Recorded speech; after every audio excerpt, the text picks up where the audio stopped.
fucking amazing money. But at what cost? You know, I'm cutting family time. I never get to see family besides weekends. And weekends, I'm so exhausted. I don't want to do shit.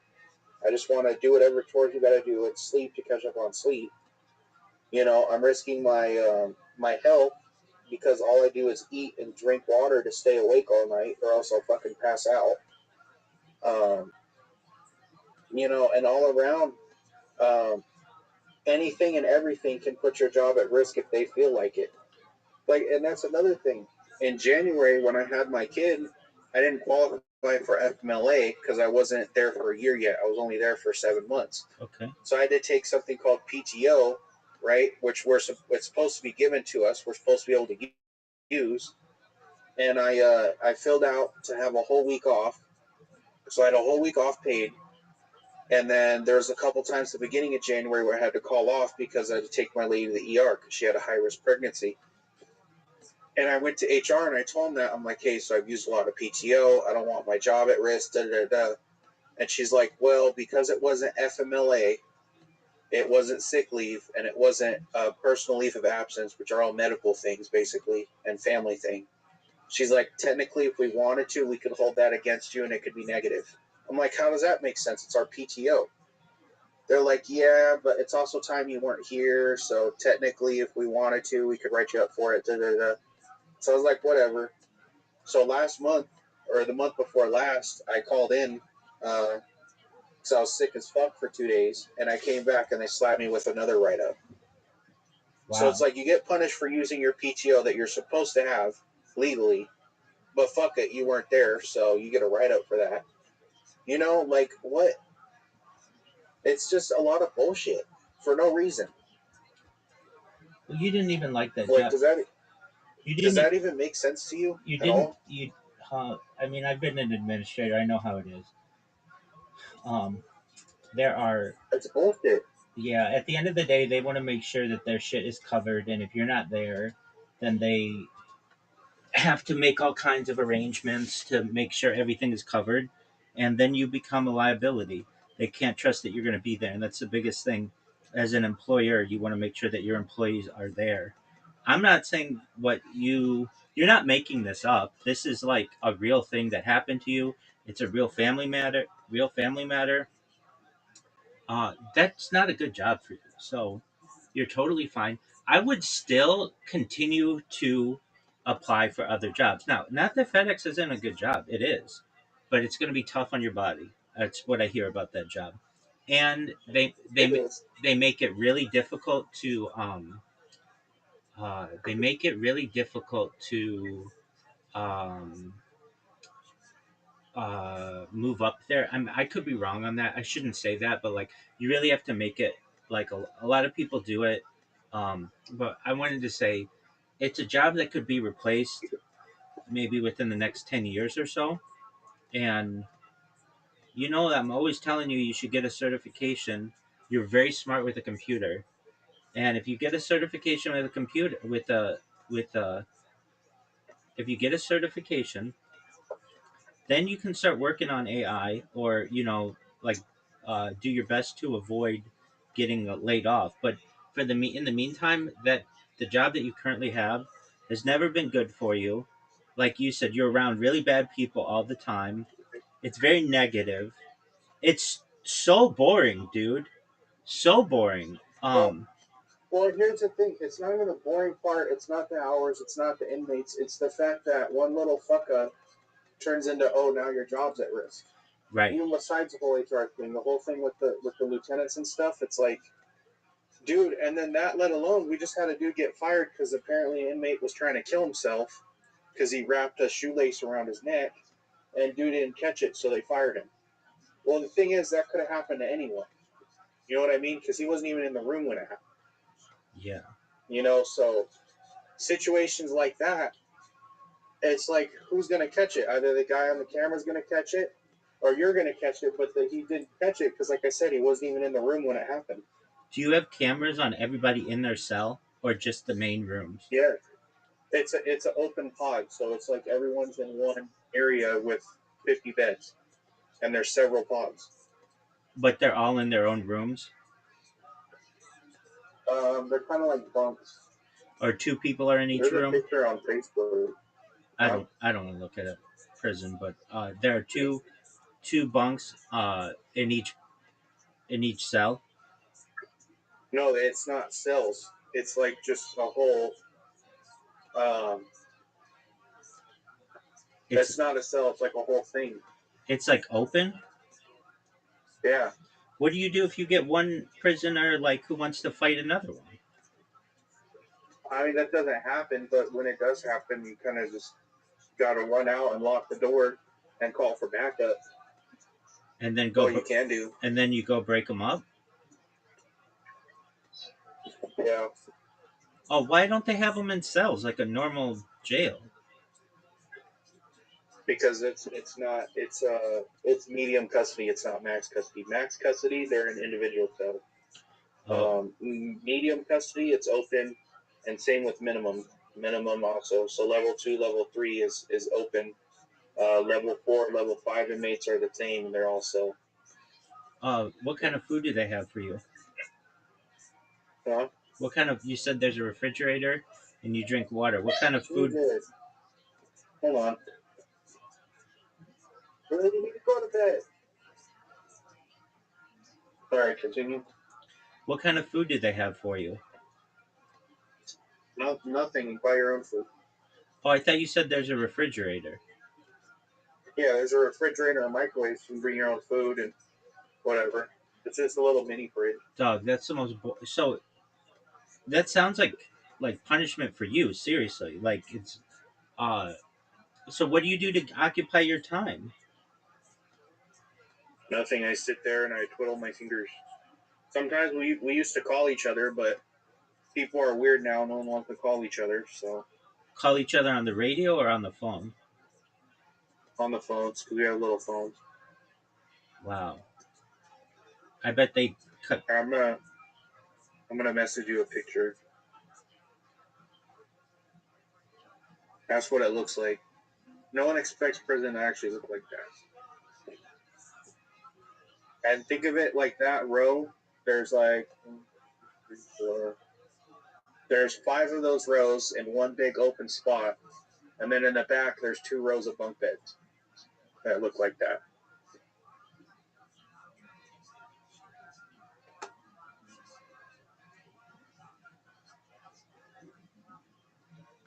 Dude, where did you send it to me? Send it to me where you always send it. Don't send it in here.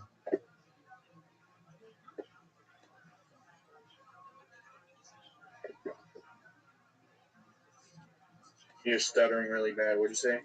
Don't send it to me in here. Send it to me where you always send it.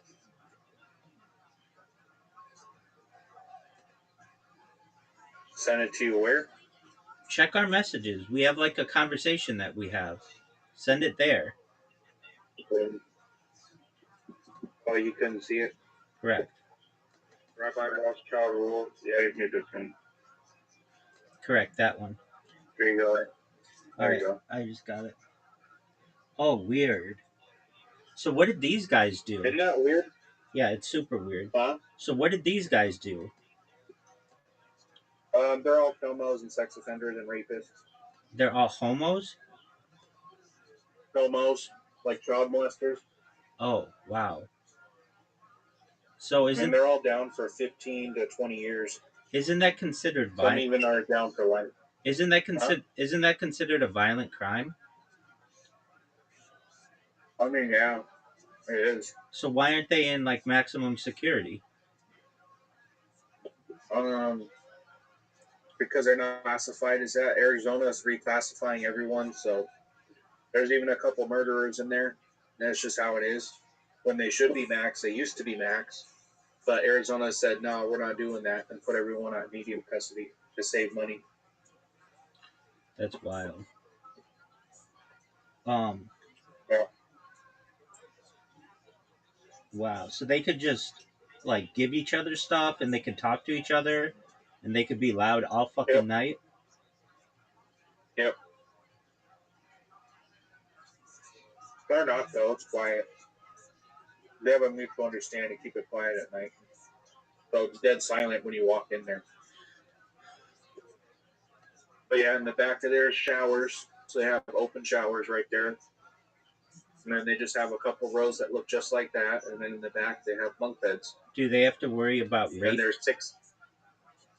Do they have to worry about getting raped in there? I mean, probably, but it doesn't happen. In your whole time that you've If it been does there, happen, and the whole time you've been uh, there, have they ever had a rape? that I've been there, no. But when other people been there, like the guy's been there for 10 years, he's only had it happen twice. Okay. So it doesn't happen often.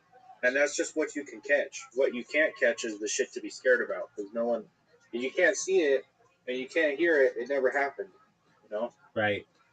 Well, isn't it all? Do your cameras have sound? No, None of the cameras have sound. no. Which is kind of dumb in my opinion. Totally dumb. Why wouldn't you have sound so that like you could go back to a recording and be like, this guy instigated with this guy. This guy called his mom or whatever. Because they're stupid. Yeah, that seems like an obvious thing that you'd want. Well, it's a private prison too. So, all those bunks, there's shit falling apart on them. Like the door hinges are all fucked up.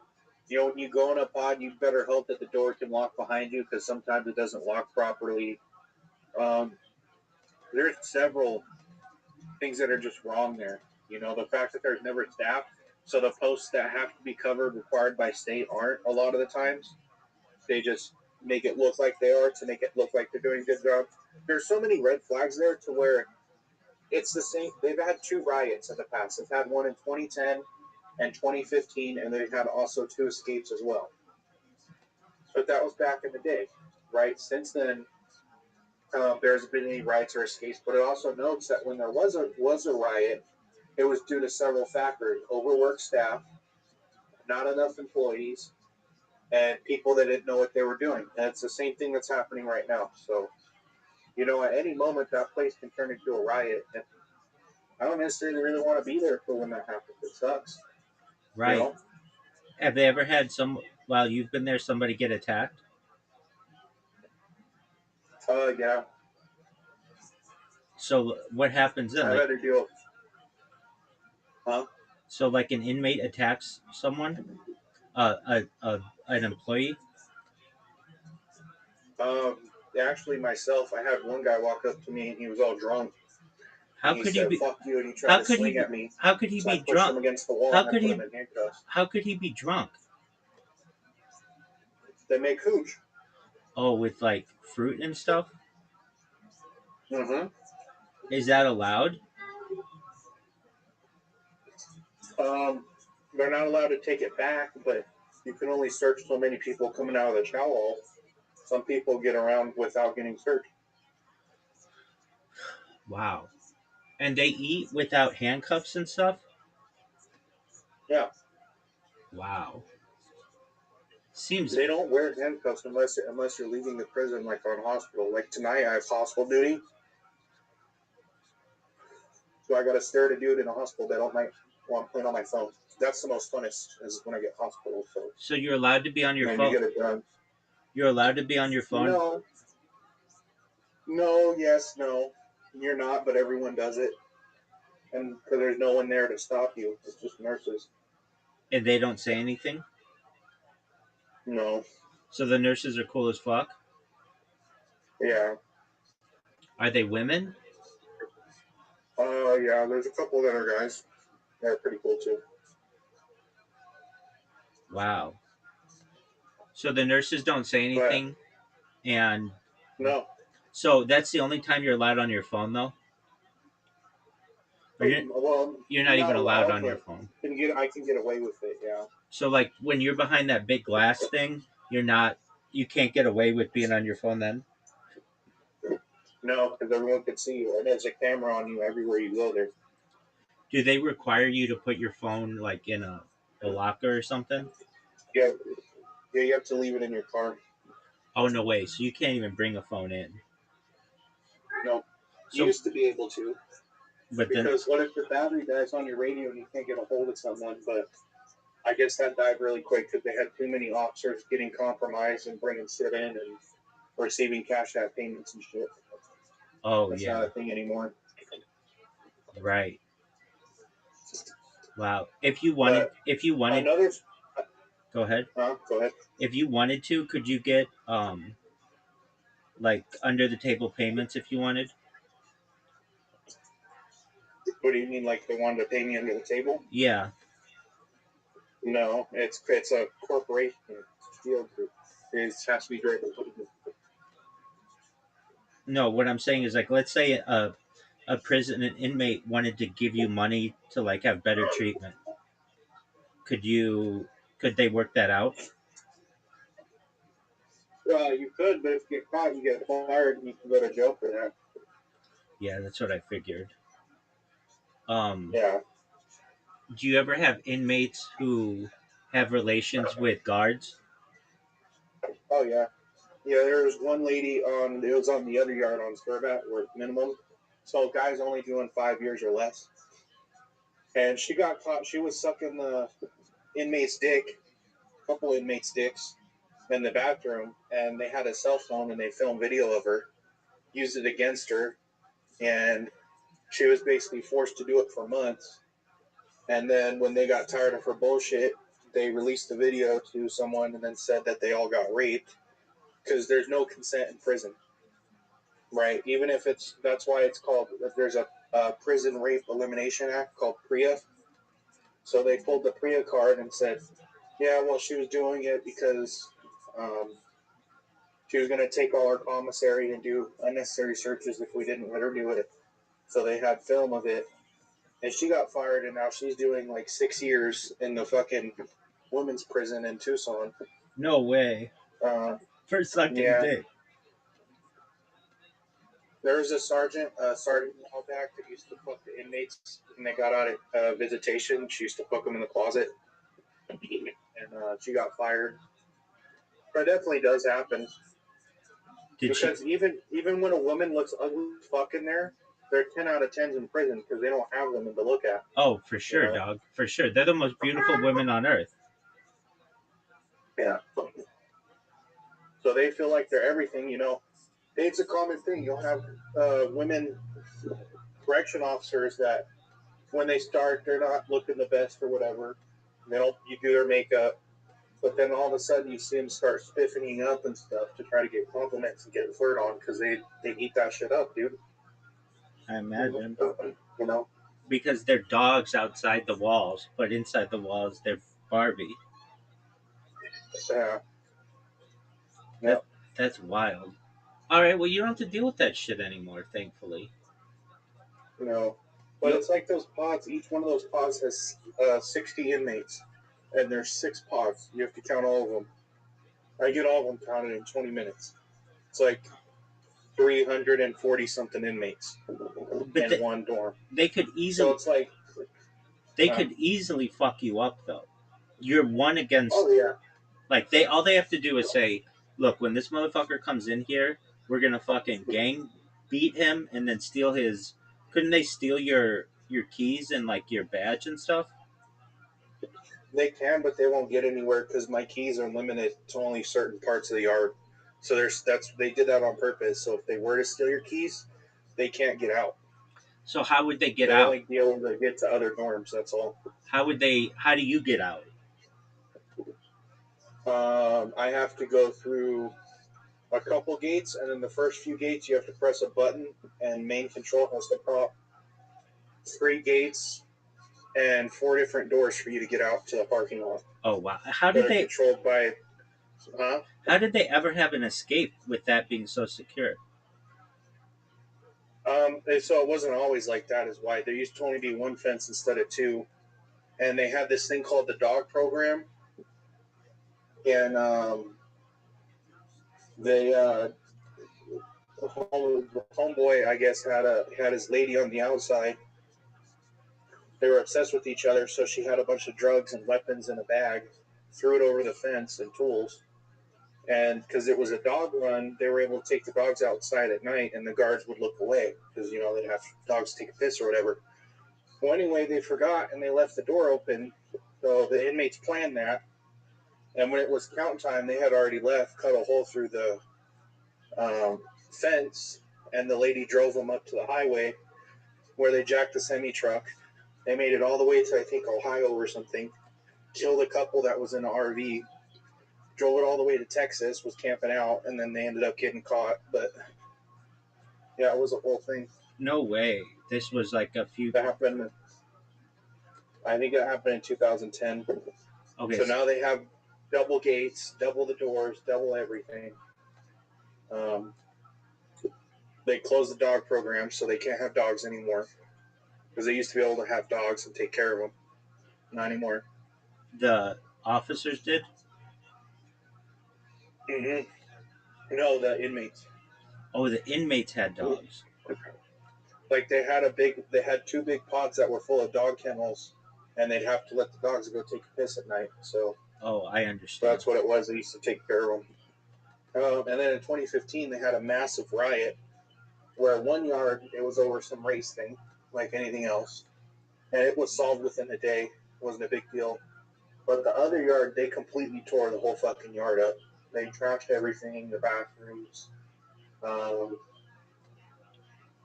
kinds of stuff. And I guess the corrections officer, because it happened, because he was a dickhead, and he was a dick to Muslim inmates, saying something about how Ramadan didn't start for 2 days when it started 5 days ago or something, so they weren't allowed to go eat in the morning.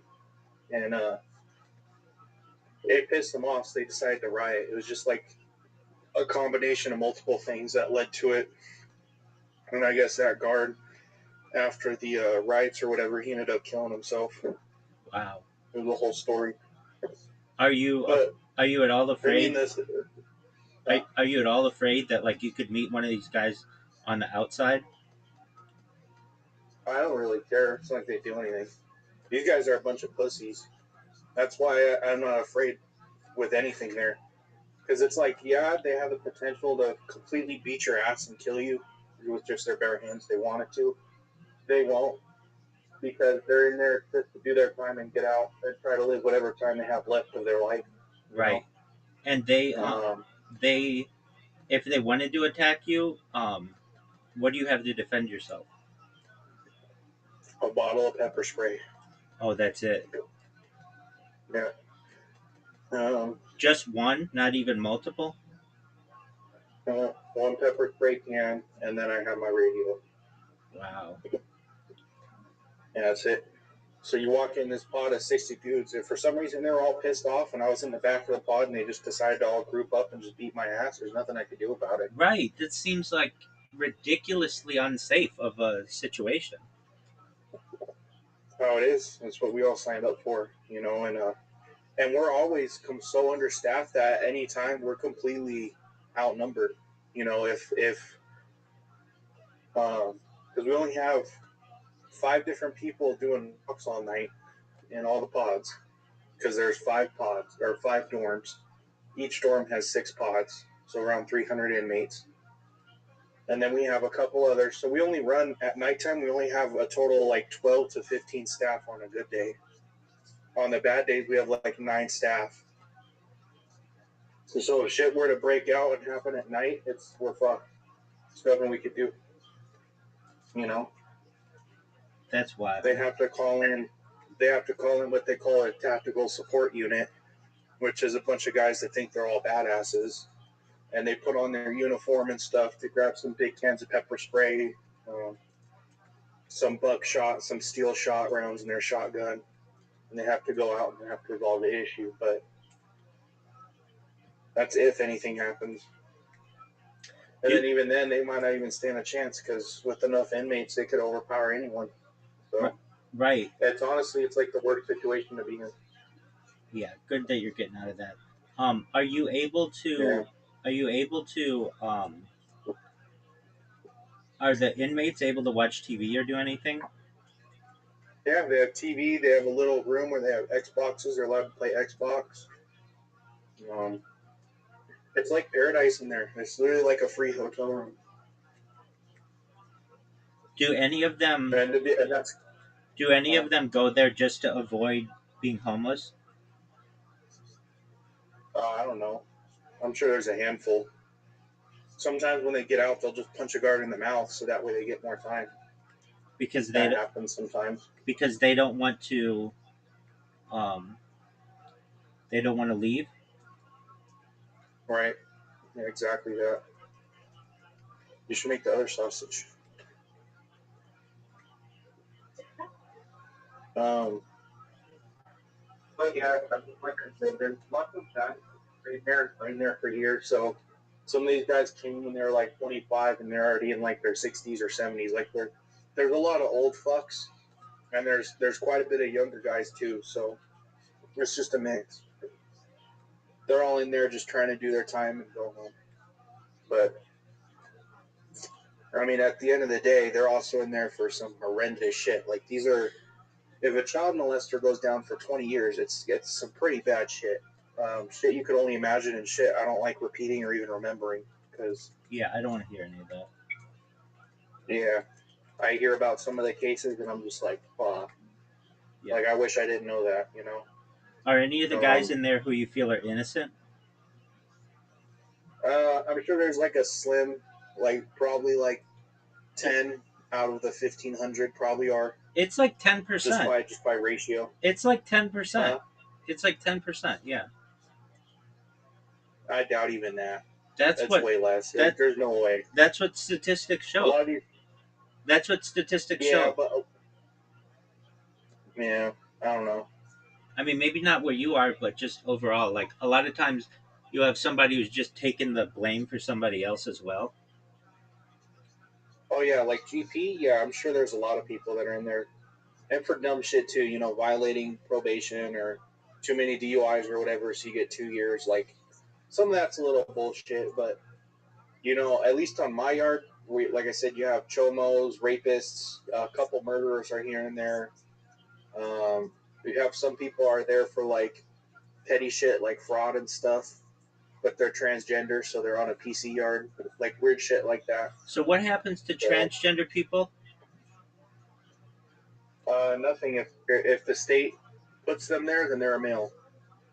Oh, okay, but like, what if they have transitioned? If the state puts them at the prison there, it's an all male prison. They're a male. If they put them at an all female prison, they're a female. It's all up to what the state thinks and what the state deems to be male and female. So there's no There like is no in between. no in between. Okay, No. If you were a dude, you got your dick chopped off, and you had other parts and extra parts, they'd probably still put you in a men's prison. wow, They would just put you in like some kind of solitary confinement of some sort if you were getting raped or something. But it's common. There you see grown ass men with fucking boobs having boob jobs and shit, and who else knows what else? right? So it's weird, but it is what it is. It's a wild, wild world, man. Yeah. Well, But, you'll be able to kiss all that goodbye soon enough, which will be great. yeah. So you should be excited about that. Well, I'm gonna be on here. Are you gonna be on here on Saturday? Dog, I'm always here. Yep, absolutely. I gotta I go will. get ready for work tonight, but I'll talk to you Saturday. All right. All right, sounds like a plan. Take care, and best wishes to you and the family. Said my best. Take care, man. Thank you, brother. You too. Later. Bye.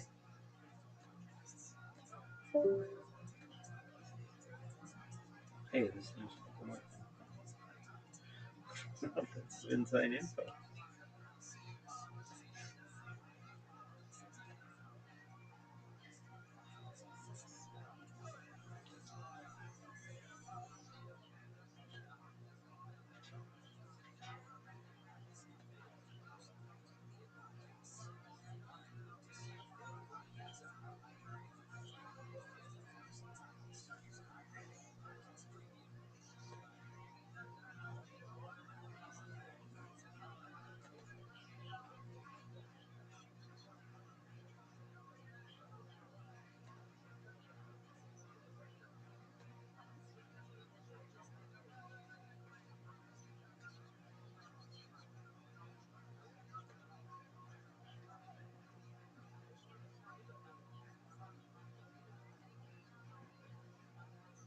Damn, I got 10,000 people to view this shit already.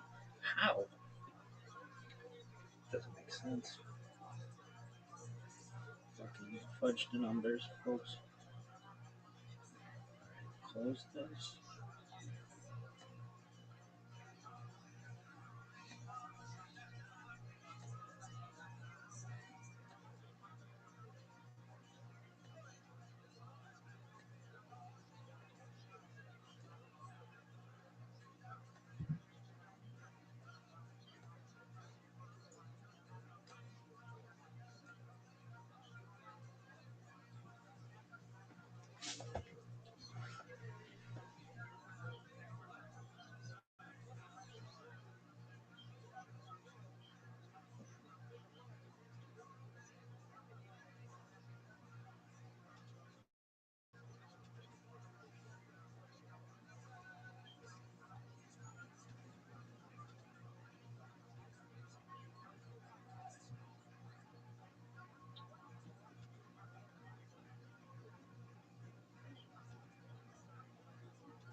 Hey,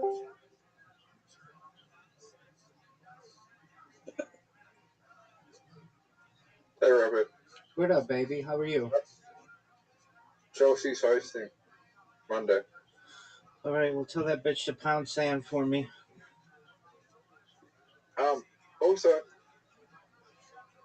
I spoke to someone last night that knows about, not last, no, David's situation, right? Okay. I think his parents, I think her parents letting her continue to go see this man and stay at his house. I think that they were trying to extort, they were in with it on her to try and extort him for money, and that's why they continued to let her see. And then he and his team found out that they were trying to, the family was trying to extort them, and the worst thing happened. Like, you can't, that ignorant of parent and that neglectful.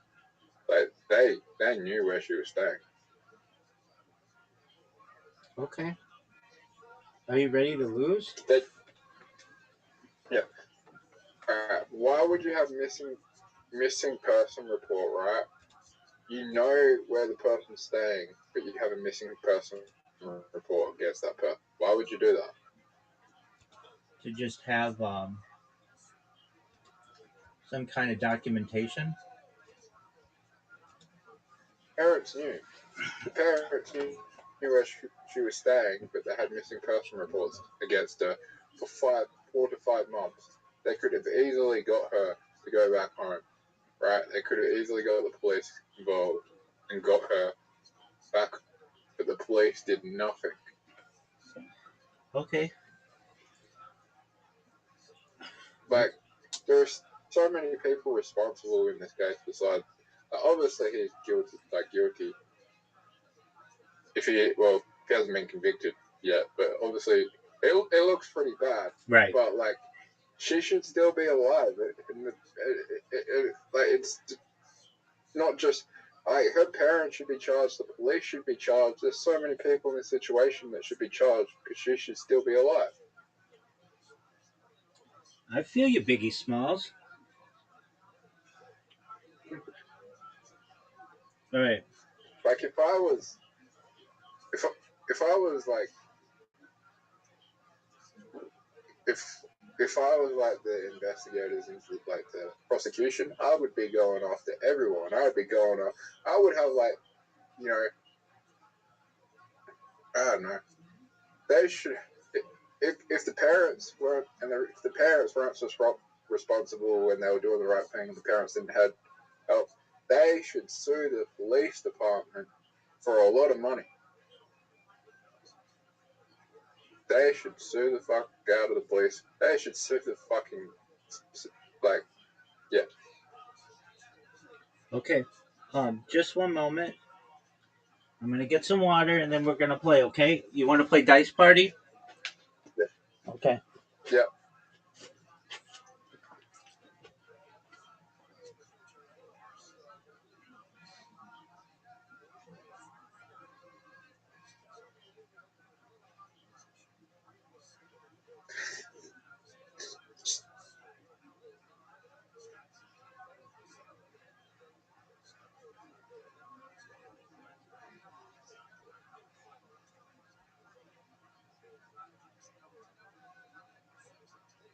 How do you?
Yeah, shit. What's up, big dog? Yeah. All right, big man. Alright, that's buddy. Yeah, we're waiting on you, man.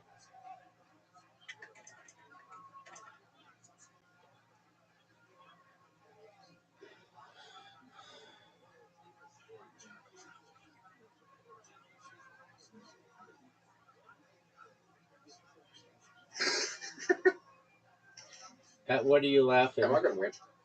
Dog, I'm gonna dominate you.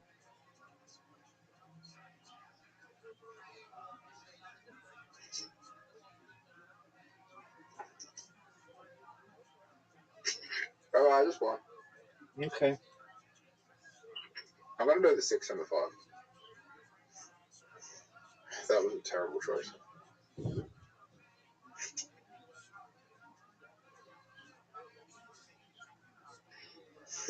Mm.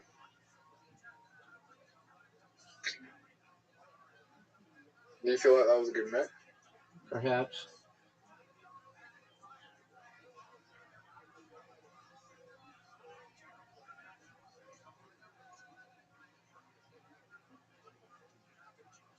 Gonna get the 5. Fuck. Oh, no, you got it. You know, that's probably the best highest 5 you can get in the first roll. I agree.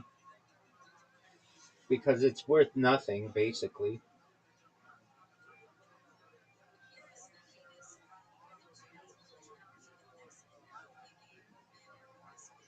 Why do I keep getting, like, I don't want to risk for going for the straight.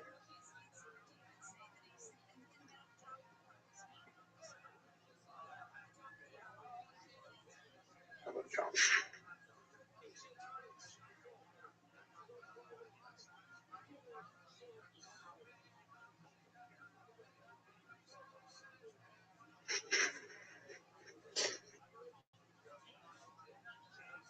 I've been working on a joke.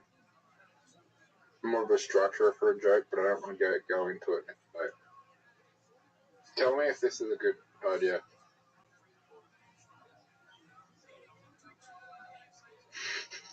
Rabbi, you there? Yep. I'm jealous of bisexual people because they know they're attractive.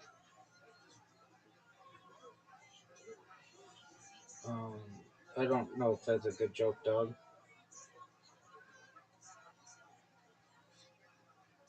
No. No. The structure of the joke. Okay, I don't know what you mean by the structure of the joke. Yeah, I thought I was ugly growing up, but if I was like, there's a lot of bisexual people that get to know that they're attractive.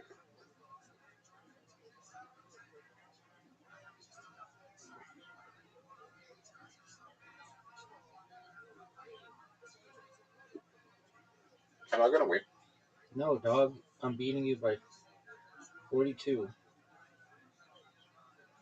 Zoot, when is your appointment to see a therapist? Oh,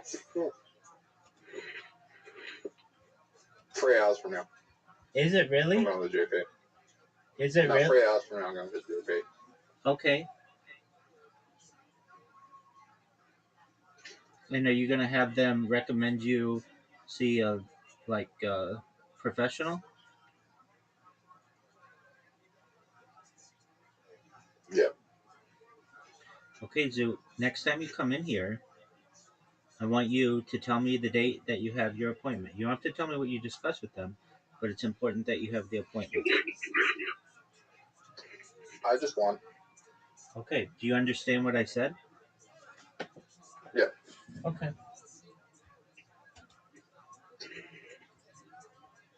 I'm going to see if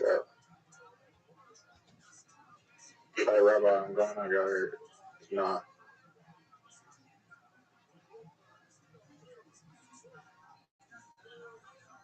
I'm going to watch stand up tomorrow. Thought you had to go see. I thought you had to go to the doctor. That's today. No, it's not. Oh, okay.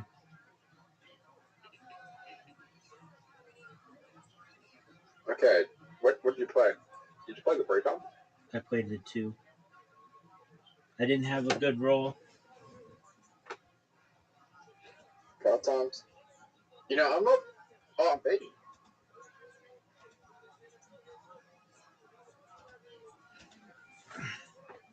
How am I baiting you when you go to time 5? I'm not focused.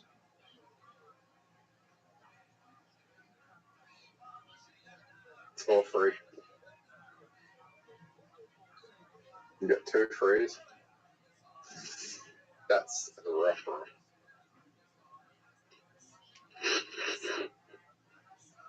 666. Yes. Oh, no, no, no, no, no, no, no. Devastating. Did you see what I forgot to do? I did. Have you done that before? Um, Fortunately, I don't think so, but maybe. And then he gets the 4 sixes.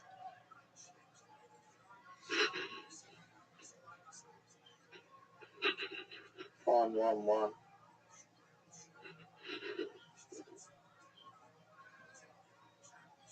I don't know what to do.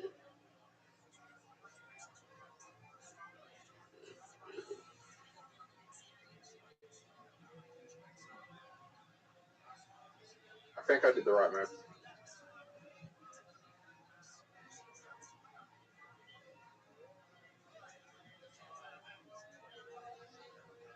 I should be in front of you.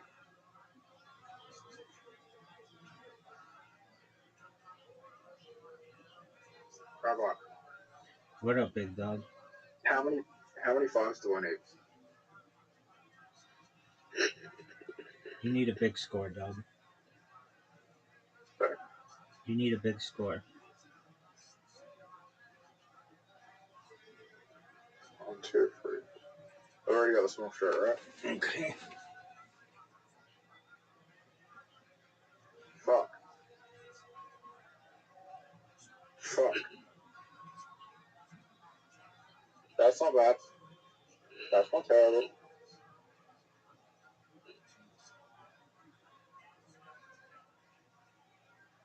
Give me a 4. How many 5s? I need a How many 4. 5s do you need? Fudge. Why do you need a 4? Because I want the bonus. What did you play? 4x.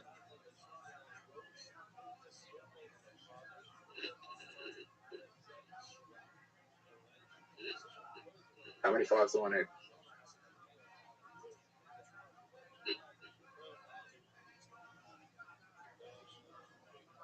Do I got a small shirt?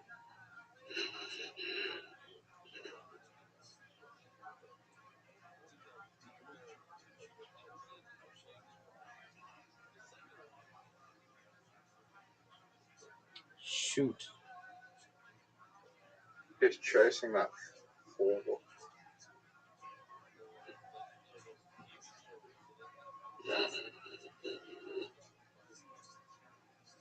Is this a good idea?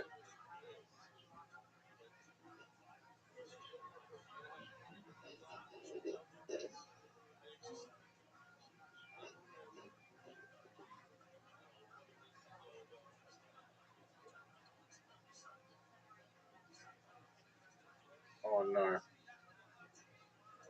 Oh no. You got it. You got the bonus. Yes, sir. You're done. So I need a time slot. You're I need a done. time slot to win. You're done. No way you get it. Time slot? You're done. It's over. This game is over. I wasn't concentrating. Okay, so last game. I fucked up. You know, if I got that bonus, the 6, I would have won. I mean, maybe. I would have played the 4 times though.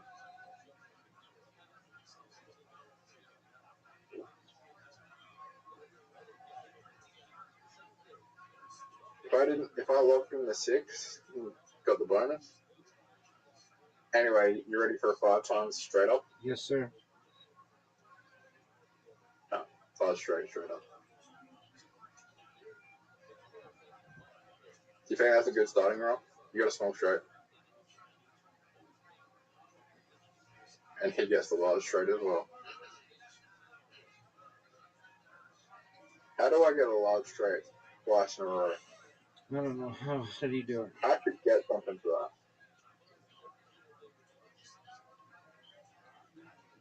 If I get a large straight again, I should get something. But that's the last thing I want. Do you know what I want first up? What do you want first up? 5 of a kind. Just roll me 5 of a kind on the straight. I got a small straight again. No, you don't. Yeah, dude. I got a small straight. No, you don't. Oh, yeah, you do. 1, 2, 3, 4. Apologies. Yes, you do. You're right. Apologies. I wasn't paying 1, attention. 2, 3, 4. I said small straight, not large straight. I'm actually gonna go here.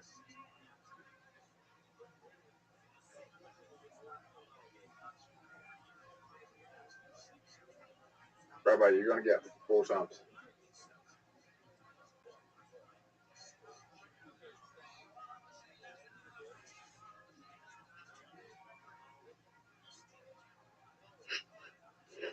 Are you ready to lose? Yep. This is not good. Terrible roll.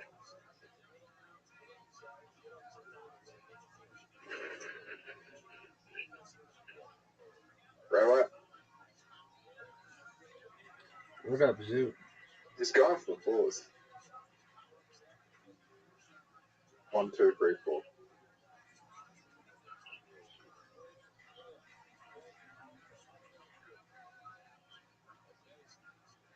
You already played the 2.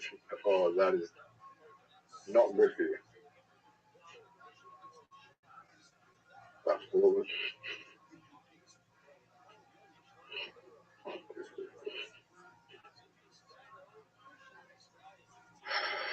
4. Fuck. Should I play 3 or 4? Oh, I got a 1.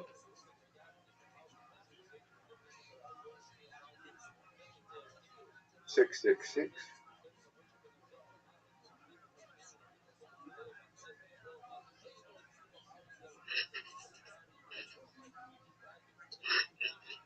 I don't know why you would go for full house though.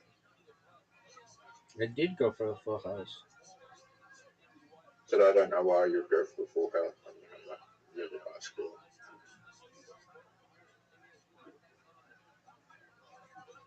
Like you should have got 28 points instead of 25.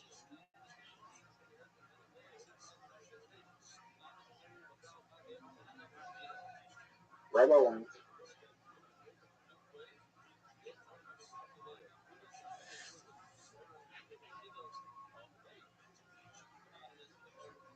Oh no. 1, 2, 3, 5. I'm going for 5 and 6. We're going for 6s.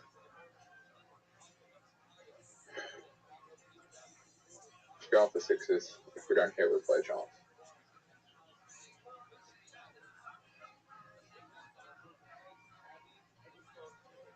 You know what? Hear me out.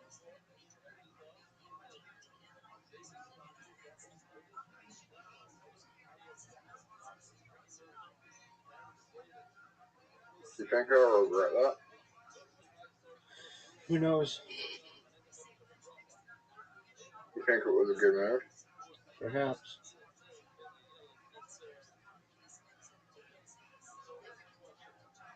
Smart move here.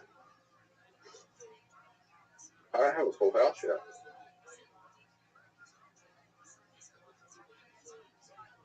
26, 27. Wow. Oh, this is risky.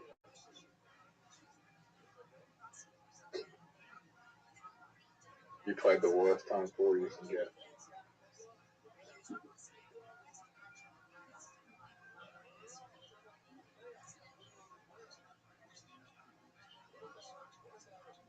Rabbi, have you ever rolled a 5 on the first roll? I don't know.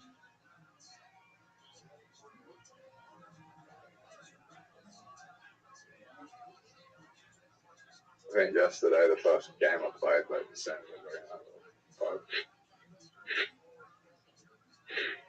1. 5. So I need to go for the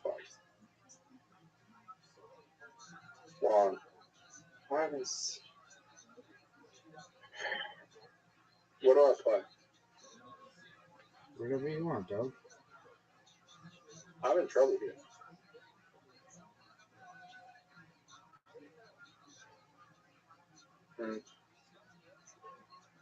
Hear me out.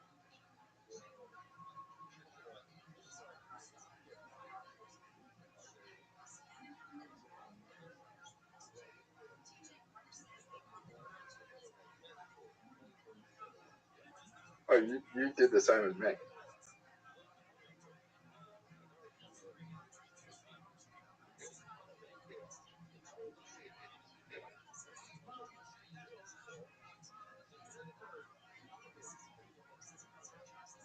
I have to check these numbers. 666.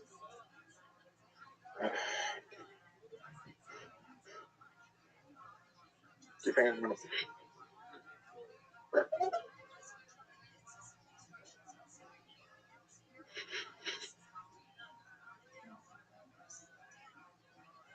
And he hits. He hits a big there. 5. Go up. Fuck it.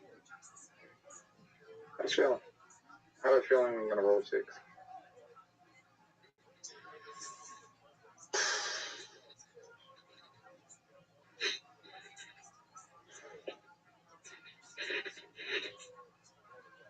Might have been a bad move. But I know you're not gonna hit the bonus, so...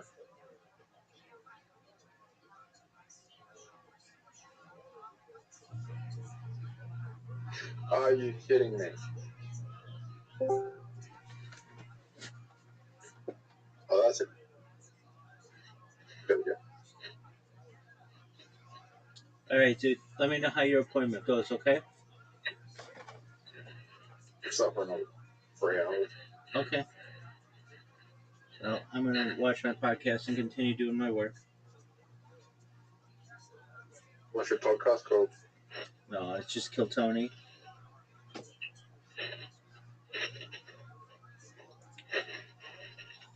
Do they call it a podcast? Yeah, it's the largest live podcast in the world. It seemed like one of those early shock jokes that were ass sex. Yeah. Thank you. That's really good feedback. Thanks. So, how long have you been at stand-up again? First time. This is my first time. And where are you from? I'm from here. I'm from LA. What made you want to start stand-up? It's comedians. Yeah, who's your favorite? Like, who did you watch? I love David Tao. He's my favorite. Oh, you should have been here last week when he was on the show. I was here and I saw him do Comedy Underground. Oh, wow.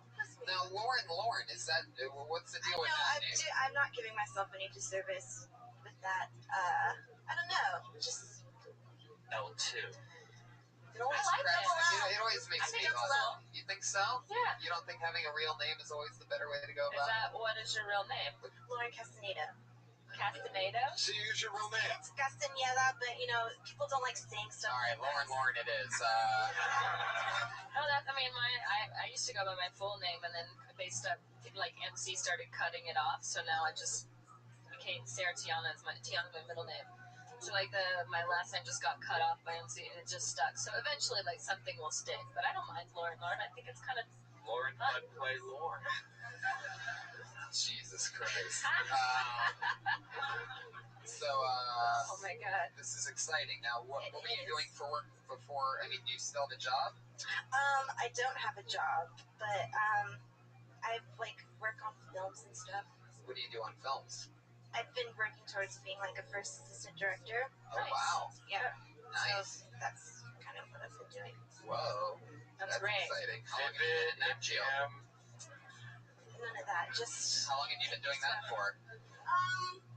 Pretty much I guess this year I've just been starting it. A few months, 6 months or something. That's great. How old are you? I'm 23. Yeah. Perfect. Awesome. Well, there you right go. On your way. I'm back. Lauren, everybody. That was really good. Cool. Really good. We're popping cherries here tonight, two of them. What? She's on Twitter at the Lauren. Let's keep this fun train moving along. This is I like exciting. that name. Iron Madonia is in the house. How you doing, bud? Rocking and rolling. Double the play. Live audience, how are you guys? We doing this? Oh, shit! I am so excited I just pulled this name out. We had him on for the first time ever on this show last week, and he decimated so hard on this show that the talent coordinator, who was in the back of the room, booked him a spot in the original room that he had or is going to have tonight. That's the kind of magic that happens here on Kill Tony. He got swooped up out of this show and was put in the original room, and he's here for his second time ever, last week and now. Fang Chow, everybody.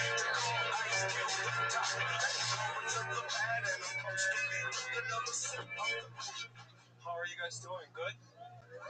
Fucking yeah. Just let me get this out of the way, huh? What if I trip and fall?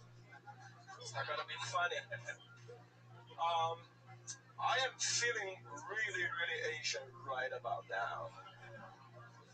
I woke up this morning, I checked myself, still Chinese, really happy about it. I jerked off, I had some cereals. Just regular Monday. I am very Chinese. Here's the deal. Child labor is a problem over in China, obviously. But the new iPhone 6 is really nice. Alright, I think I'm running out of time. Thank you guys. There you go. Got a good internal clock, 58.88 seconds. Fang Chow. Man, you have such a great cadence. Your timing is insane. I really hope that the more time that you spend here, I really hope that your English doesn't get better. It's a serious concern for me, because if it does, I feel like it's going to mess up this awesome thing you have going on. You almost got to have a full-out applause break because you said cereals instead of cereal. I am third attempt, Rosetta Stone English version. I'm trying. I'm just, Just keep an eye on it. Stop trying. Yeah. Just let it go. Yeah, I mean, it's all right, I'll write that down. Of all the Chinese characters I don't know, you're my favorite.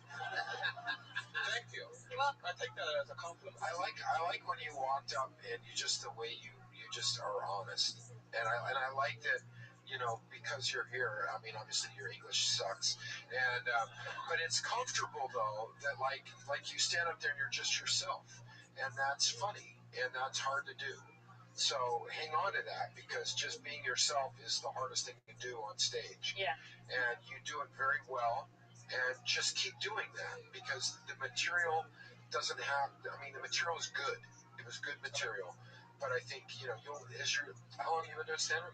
Like a year and a half. Yeah, more material will come, but just your presence is really solid, and your comfort of being there makes it really fun to watch you. So I really enjoyed it. I really enjoyed it. Yeah. Thank you for. Did you already do your spot downstairs that you did Yes, I did. last week? How'd that go for you? I think I did pretty good, and I got a lot. Are you one of those super humble guys that you always just say, "I think I did pretty good"? Yeah. Oh yeah. Coffee Chinese. I think being humble is the way to do it. I don't. Well, you're Tony. Right. I'm from Chow, so Oh. let me be me, and then we'll get. No. I know. I definitely want you to be you. Gross. Do you have any food allergies? What kind of question is that? Hey, Rabbi. What up, big dog? If you hold the mic, you can hold it Dinner like chopsticks. Draft is up, man. Yes, sir. NFL draft is on. Yes, sir. Like everybody's freaking out about Ebola. You know I can watch it. I'm gonna keep an eye on it. You know I can watch it. Do you know where you can watch it? Yeah. Yeah. It's on I ESPN. went to. It's on I went to that. It's on ABC. It's on Baby Garden. Yeah, It's ABC. not there. Okay. Go to Stream Garden and look and type in ABC, and it should be on an ABC affiliate.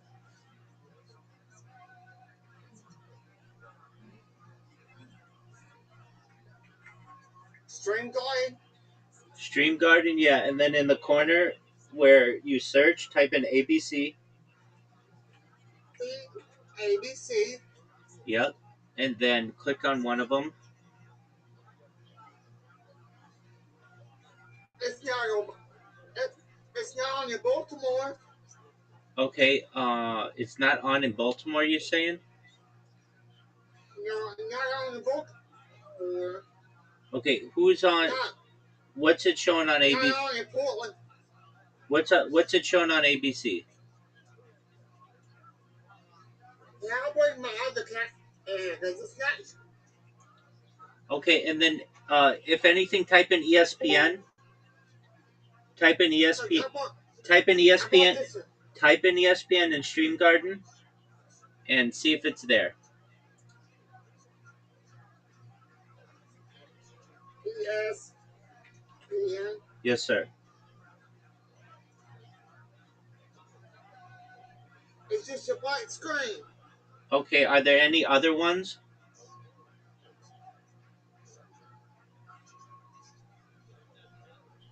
There you go, Rabbi. Okay, I'm gonna look with you.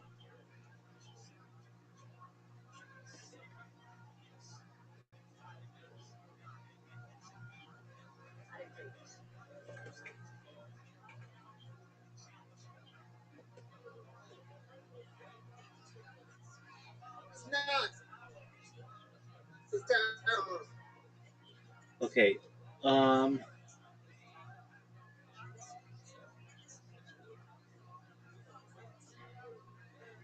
Okay, I see. Do they have an ESPN one? Type in ESPN in the corner.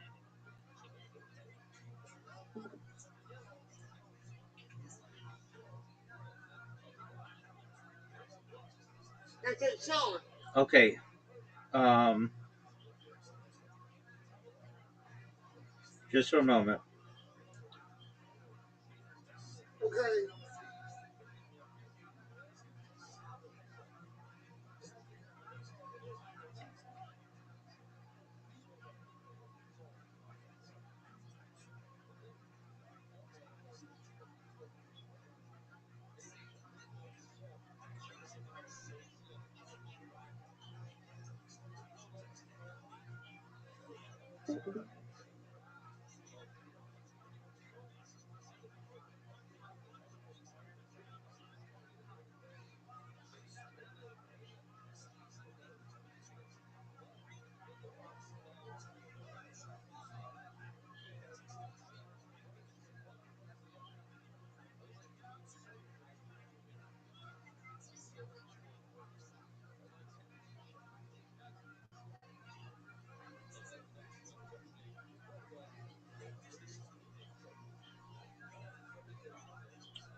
Okay, I found it. Okay, go to. You ready to type into the browser? Okay. You're gonna type the word free, FREE. Okay. Then the word in, IN. Okay. Then the letter T. Okay. Then the letter E. Okay. Then the letter R. Okay. Then the letter T. And the letter V. Okay. And then the letter V. So it's Okay. like freeintertv.com. Type in .com. Is this it? It should say freeintertv.com. Is this it? I can't tell. FreeInterTV.com? Just test it.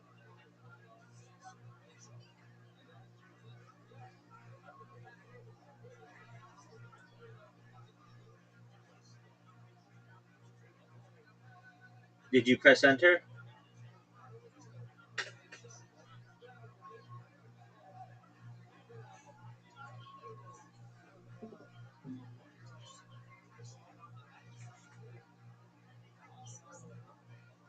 Okay, did you type it in?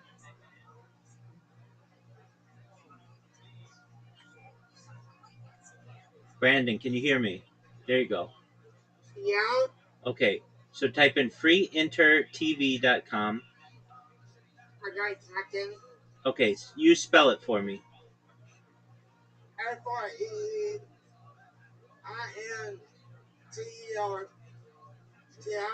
No, not TIV. It's just not TIV, just TV.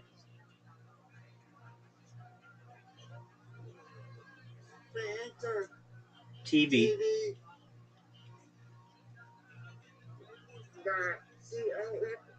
Yep, .com.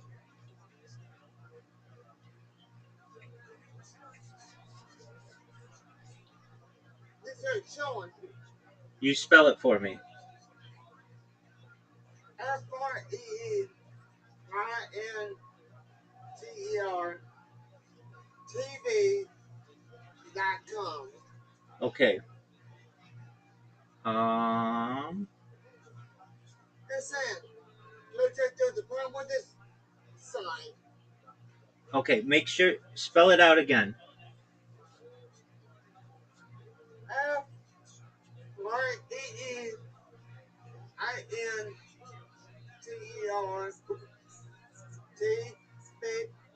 FREINTERTV.com. Okay, spell it again.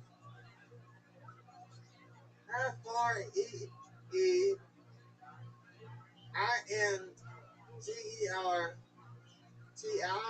No, not not stop. Not TIV. It's TV. That is up to TV.com. You keep saying TIV. TV. Okay. Check it again and make sure you don't have TIV. I got FREINTERTV.com. Okay, spell it again slowly. FREINTER.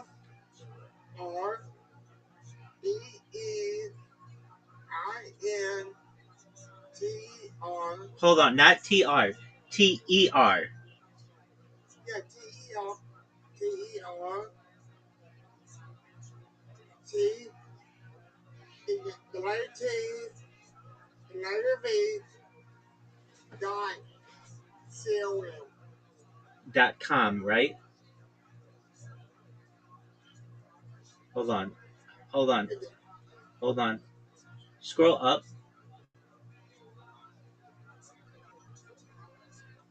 I'm going to see if I can see this. Hold on. Yeah. Okay. The link to me. Hold on. You've got it. Okay, and press enter with freeintertv.com.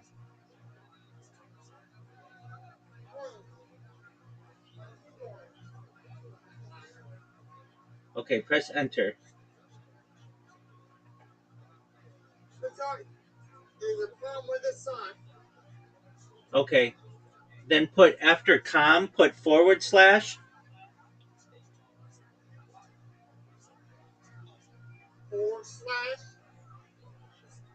Yeah, actually, that should work. Okay, FREEINTERTV.com. Let's have you type it again. Brand new. So go to your browser bar, delete everything there. Okay. So delete everything in your browser bar. Okay, I did. I don't see that you did.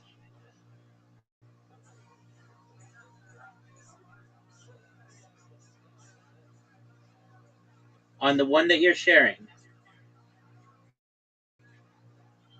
it still says freeintertv.com for me. Just a moment. Let me re. Okay.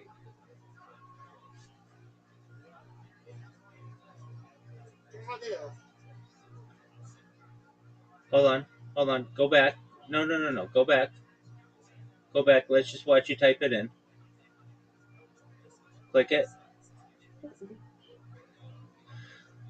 What did you do? Yeah, that one. Free.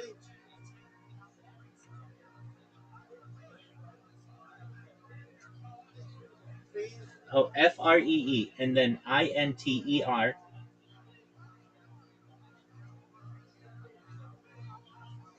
Okay, that might work. Yeah, click the first one.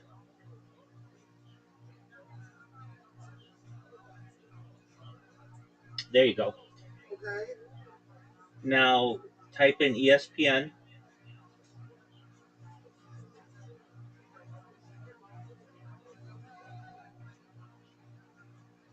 Okay. And then you I should. see. Yeah, that's fine.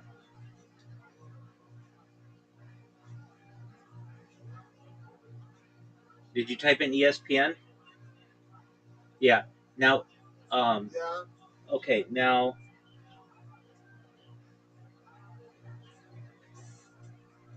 just yeah, USA. Just press enter. Okay, good.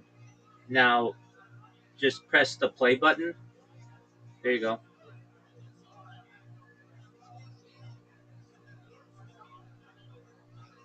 This doesn't look like it does. This looks like the WNBA. Okay, so go to it might be on ABC. So in the search, type in ABC.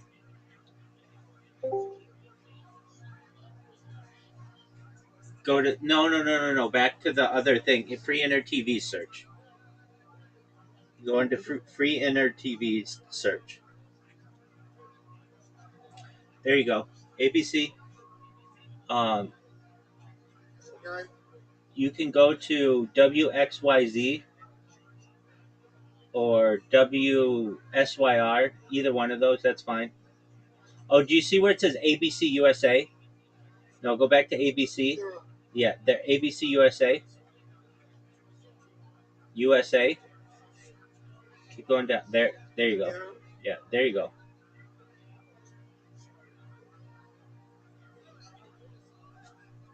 And then um, does it give you choice? Go to ABC USA. That's what I'm doing. Okay. And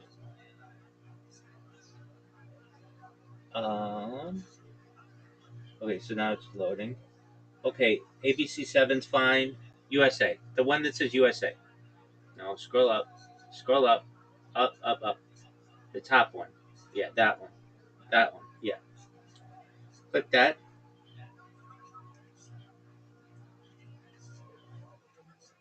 Press play. Okay. All right. This might be the news. Okay. Um, Let me see what channel it's on. It should be on ESPN. Hold on.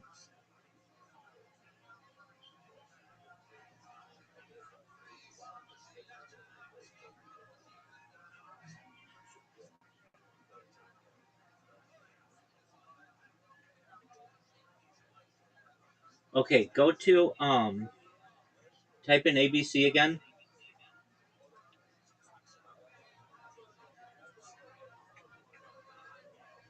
Yeah. Okay, and then see the one that says Syracuse? Yeah, go to that one. Let's see what that one says.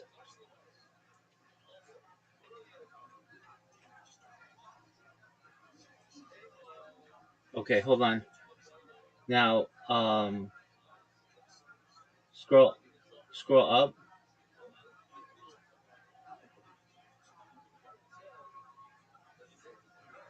Okay, go to the no, not that. Go back. No, that's a basketball. Go back. Brandon, go to ABC. There you go. Go to the second one. Yeah, it says ABC 28 or something. No, scroll up. That one, yeah. Try that one.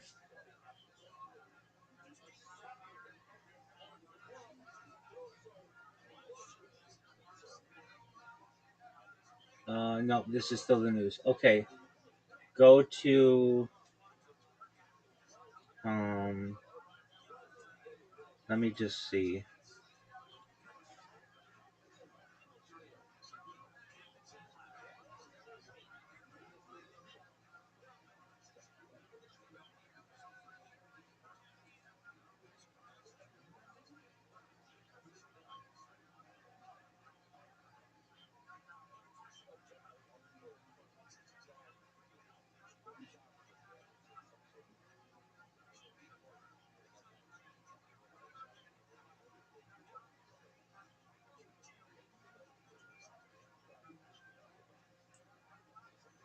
Okay,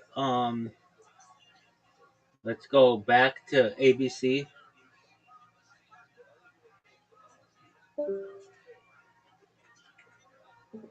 Yep. Okay. Hold on. Okay, not ABC Classic Films. Keep going down. Not ABC Family. Go to the number 2. Yes, sir. Yep. Okay. Not any of those. Keep going down. Keep scrolling down. Nope, not that one. Go to 3. Not News Now. Not South Africa. Uh, try Syracuse, New York. Try that one.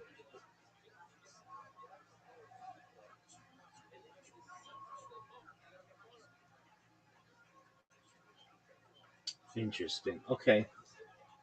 So, what is this woman saying? I don't know.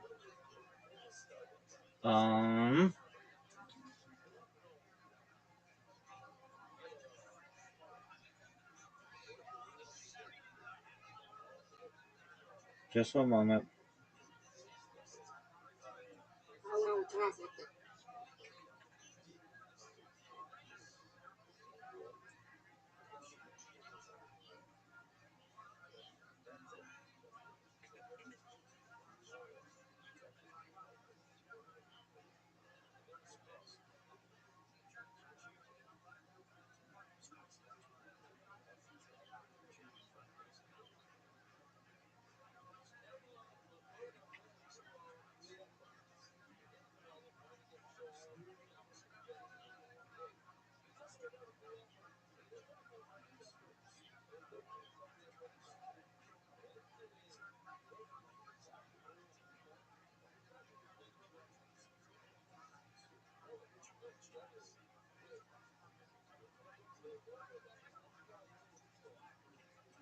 All right, let's try something.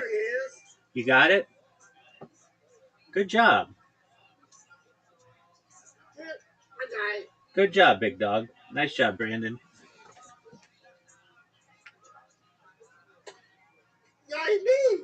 Yay, Brandon. Good job, big guy.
from China. That's it. Nothing on What me. does that mean? You don't know what Ebola is? I know what that is. I just take my vitamins and jerk off every day. I'm fine. I'm all Oh, I set. see. Like, I'm not scared about Ebola. Like, you guys shouldn't either, right? No. Right. Yeah, you fucking idiot. Eat a burrito or something, Yeah. right? Why could you be afraid when all you have to do is take a multivitamin and jerk off every day? Don't you know that's the only way to not get Ebola? Can I talk to your set for a second? Because the first thing you said was, I like the way you set it up, and then you said, I woke up today feeling very Chinese. And I thought you were going to talk about the Bruce Lee shirt that you're wearing, but then you didn't. Oh, yeah. I did it. Well, I wanted to. I wanted to Bruce Lee, guys. But also, like, it didn't totally make sense to me, the joke, because you know, I think you're getting laughs off of your presence, and I think you could be getting more laughs off of your material. And I feel like the first thing you said is, I woke up and I checked myself, and I said, I'm still Chinese, and I'm fine with that. I was really happy about it. Why were you really happy about it? Because I'm still Chinese. What were you expecting to wake up as? Like a dragon? Did you roll? I don't know. But that's an honest question. Do Chinese people look more Chinese when they first wake up because your eyes are still like more closed? No, it's only like when I only get to that stage when I smoke weed. You know, like. See, I thought I'd even do something like at least I thank God I wasn't Korean or something. There you go. You know, I woke up and saw Chinese. Thank God I'm not If Korean. I woke up a Korean, my mom will fucking kill me. Yeah. What the fuck is wrong with you? Yeah. Brought you to this world. Yeah. Yeah. Yeah, but something along those lines. Yeah. Meanwhile, everyone in the audience is going, he's not Korean? Like the girl that made Chinese guy. Are you sure? Right. What kind of cereals did you have this morning? Cheerios. I had a feeling it was going to be Cheerios. That's what he said, Cheerios, but it said Cereos, right? Huh? I had cereal. I said I had a cereal. Yeah. I thought you said Cheerios, but you were making it sound even more Oh, Asian. see? Oh. Your jokes have layers on them. I got. It's like Pulp Fiction. Everybody hears a different joke. Everybody sees a different movie. I got this, Good way to guys. do it. Yeah, I got this. I thought he was going to say I woke up on the side of a road after driving off of a bridge because I'm Chinese. You know, that's what I thought. Well, you thought that. That's another thing you say. Like, I woke up, I checked myself, I'm still Asian, and I woke up. You know what I'm trying to say? Like, I woke up on the side of, or the I bottom get the of a bridge. feeling that you are. I will timestamp it right now. How long are you in America for?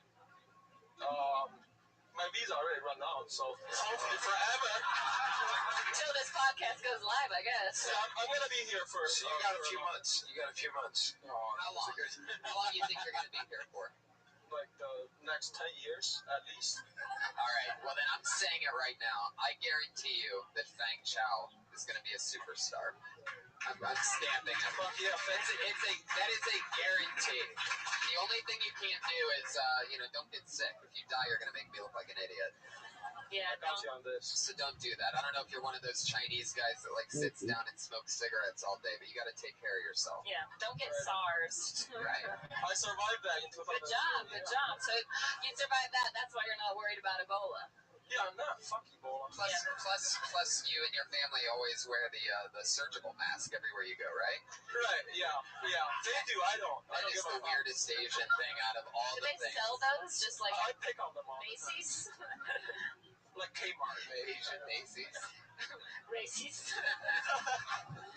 And the quickest way to start them is to give all the judges an iPhone 6, just so you know. Let me call my cousin. All right? Yeah, I'll call my cousin. I'm smuggling a few out of the factory. There we go. Feng Chao, thank you so much. Thank you guys. Have a good Please night. come back again. Feng Chao is on Twitter. He's Feng Chao, FENGCHAO 8080 on Twitter. How exciting. Thank you, Fang. This is the part of the show where we move on to our two regulars. We have two young ladies that do a brand new 60 seconds every single week. We've gotten to watch them grow over the past year and a half. It's always a new 60 seconds. So let's do it again. Going up first here tonight, you know her from her many appearances on, of course, this show and Dysentery. She's always taking something small and talking about it, breaking it down, making a bigger deal about a small type of thing, you know, like really delving in, breaking it down. As of late, she's been on high alert. We've noticed that we're going through, you know, so sometimes times are rougher than others. But I have my money on her picking herself up during this dark time. Put your hands together for it. Oh, shit. We do this every week. What are you people freaking out about? Welcome, new people. Put your hands together for the hilarious Sarah Wineshank, everybody.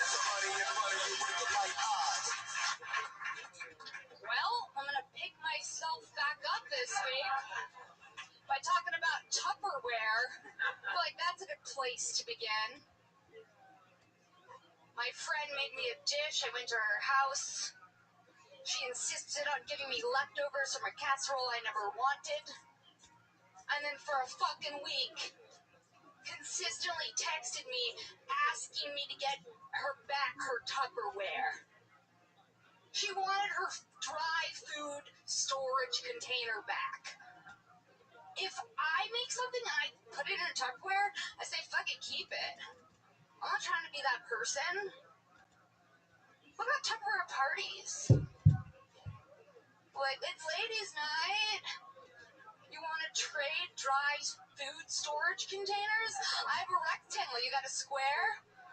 Perfect. I have some sponge cake that could fit in that. If you're a Tupperware woman, eventually you just become, if you're like a Tupperware obsessed woman, you eventually become a weird post-it note leaver. That's what you evolve into. Like if you... Fuck yeah. Sarah Wineshank. Tupperware.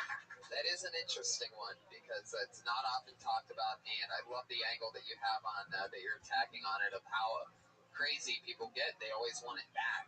It's a weird thing. Maybe they just want to see you again. No, I don't know. I think they just want their Tupperware back. I like the dry storage container. That's like dry storage container. And when you get in the shapes, it's good too. You know, square, rectangle. There's a circle one. It's more of a Gladlock type of device. Yeah. You know?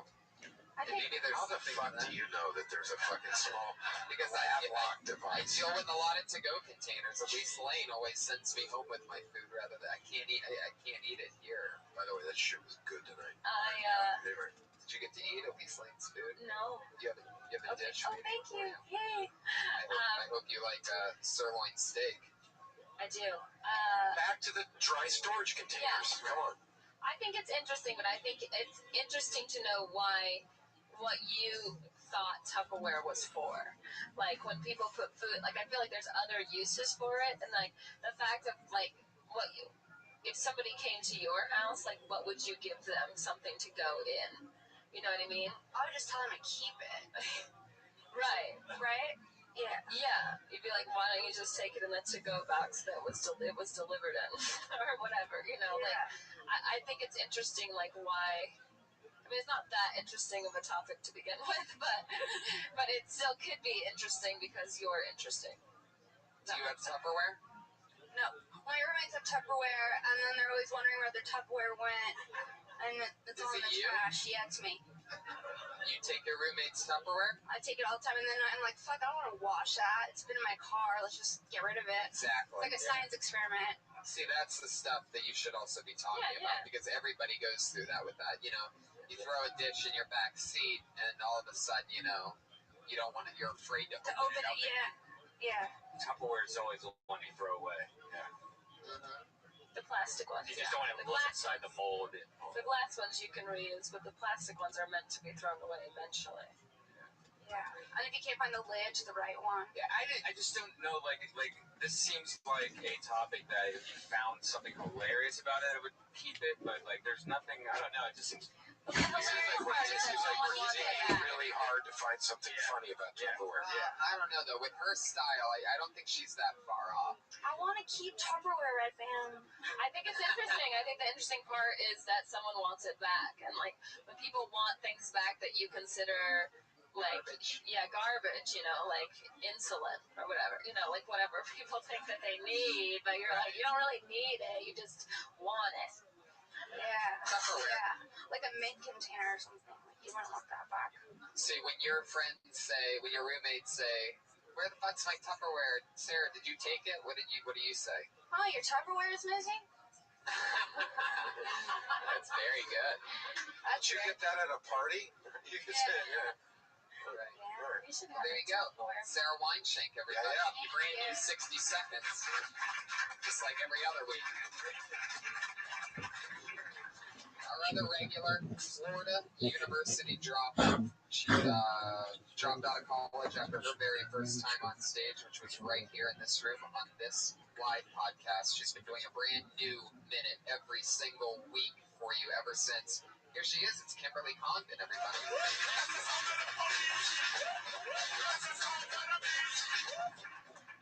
Hello, guys. My name's Kim, but sometimes the bartender calls me, "Ma'am, you're cut off." I read a headline today. It said, Chris Brown says Ebola is a form of government population control. They called him a musician. Can you believe that? That was the most shocking part. They called him a musician.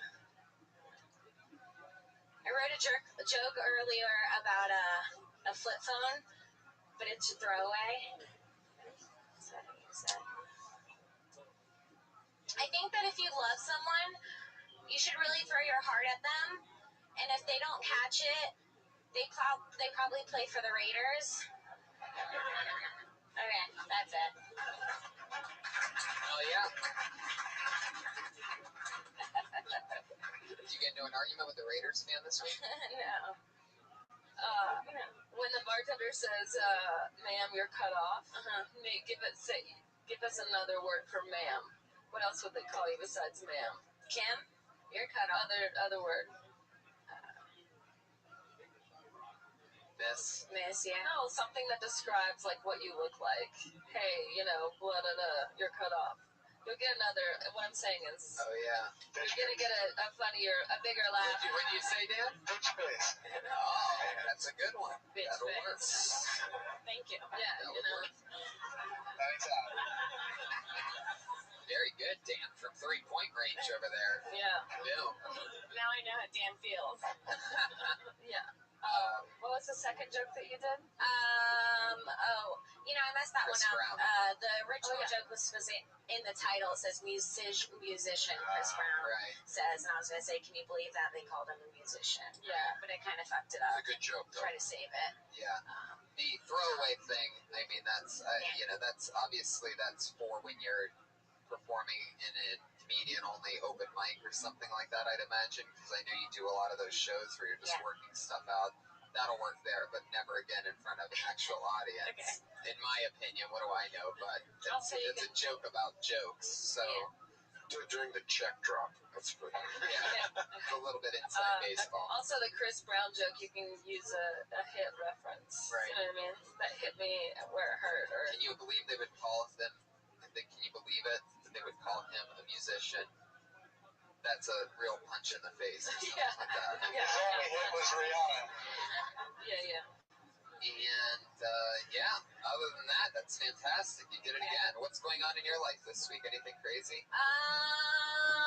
Nothing too exciting. I think I'm going to do another roast battle pretty soon. Ooh, exciting. Yeah. For those of you that don't know, the super popular, one of my favorite shows to just come to and hang out at, Roast Battle, happens here every Tuesday at midnight, hosted by the great Brian Moses. And our Kim Congdon here is 3-0. Damn. A lot of people call her the Ronda Rousey of Roast Battle. She is the undefeated woman champion. So am Is that I. Brian right there? Brian's going to put Brian Moses in the back of the room scouting it out. Brian's going to be on this show very soon. Good job. On the panel.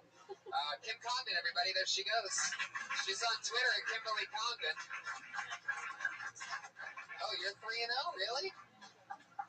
Yeah, she just took down Ralphie May last week. Oh, yeah, that's right. Literally took down Sarah Ralphie May. You know what else took that? All right, forget it. By the way, for any listeners who are in New York, Brian, when's the roast battle in New York City? November? November 8th, Saturday, 10 o'clock. If you're listening anywhere near the East Coast, go see Roast Battle at the New York Comedy Festival. Guys, that was Kill Tony, everybody. We did it.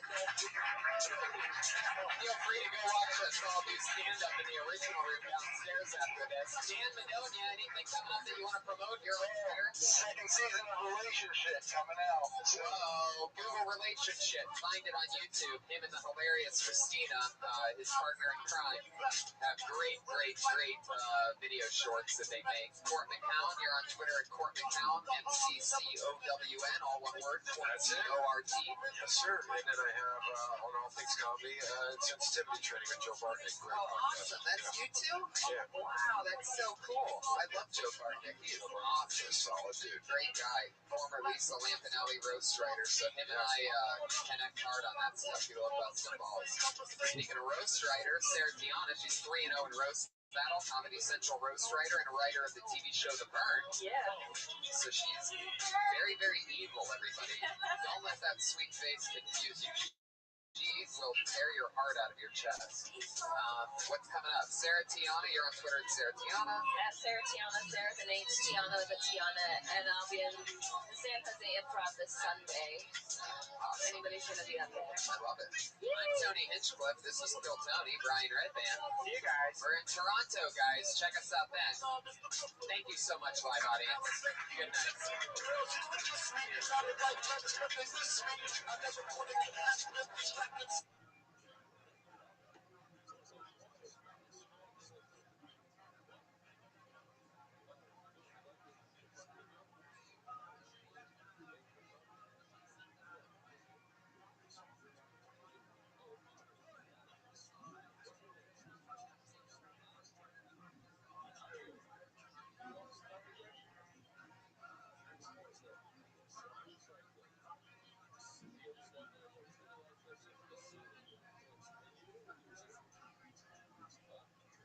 Store for a brand new episode of Kill Tony Volume 2.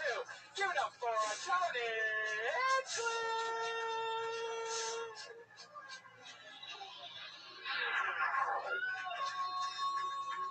Yeah, immediately no audio, guys. Fuck yeah. Okie dokie. Fuck yeah, always the best, guys. Only the best here at Kill Tony from the very first second. What's up Monday night? Packed ass belly room. This is so much fun. It's getting out of control, Brian. People are finding out about what used to be our own little secret. I know, and I can't wait to take it on the road in I know. 2 weeks. Toronto. It's selling out. This will sell out.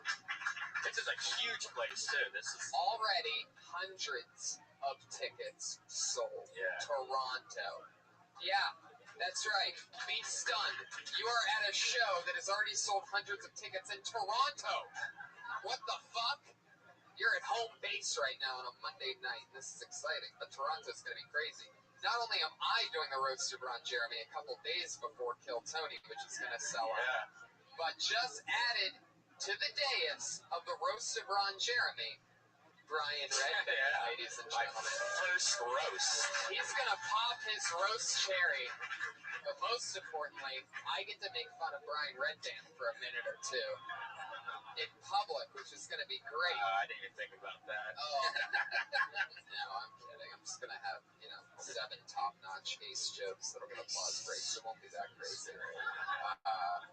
Now I have to try. Actually, I have No. to do something, get some different kinds of weed, sit back, look at videos of you in slow motion. Well, no, the videos in slow motion, that's a whole different thing you're talking about. But you were close. I would say that the majority of great roast writing comes from a lot of weed smoking. Yeah. Because you daydream for a second, then you come back and it's like a whole new thing again. Now that everybody knows how to write a roast joke, let's talk about tonight's show, shall we? First of all, I'm very excited about it. It's the return of 2 of our favorite guests ever, but we'll get to them in a second. First, I'd like to thank Elise Lane, our one and only sponsor right over there, everybody. She cooked us some delicious food tonight. She's out of control with how good this food is. You see it? It's unbelievable. What? Wow. Holy moly. your hands together for this thing. Now, I used to read we've been doing this for a little while, and I used to read the recipe, but then I realized it's so much funnier if our buddy with the speech impediment, the runaround producer of this show, Josh Martin, everybody, has been saying it for the last few weeks. Oh my God. Oh, Jesus You Christ. just toss that box over there? It actually, it saved itself. If you look, it actually saved the inside the container. It's Lots still of cheese. Still edible, everybody. And it's going to be delicious. And it was made from the lovely Elise Lane. She's on Twitter at Elise Lane, ELISELAIN. And guys, now Josh Martin reads the recipe, and oftentimes it's very hard for him to read it. So what we decided to do a few weeks ago is if he stumbles or stutters on any word at any point, Brian gets to tap him in the balls. That's right. Are you guys ready for this? Come on, Monday night. Are you ready to see if Josh Martin gets hit in the nuts? That's right. It's Josh Martin hit the nuts time, everybody. Now, the name of the game is simple. Elise Lane made us an amazing meal. She is a gourmet chef, everybody. Sometimes the things she makes are really hard to enunciate and pronounce. Now, I used to give Josh the piece of paper right away when I first started this, then he'd get time to look at it and actually see it, decipher the words, and come up with a bit of a plan. So this week, I'm not going to hand him this until the very last second. Are you guys ready for this or what? Now again, if he misses a word, he gets bonked in the balls, which we've actually found out in the last couple weeks that he seems to actually enjoy. Yes. So here you go. Start reading. It's in French. Start reading. Je t'ai pris, merci s'il vous plaît, au film, je ne comprends pas, quel temps fait-il?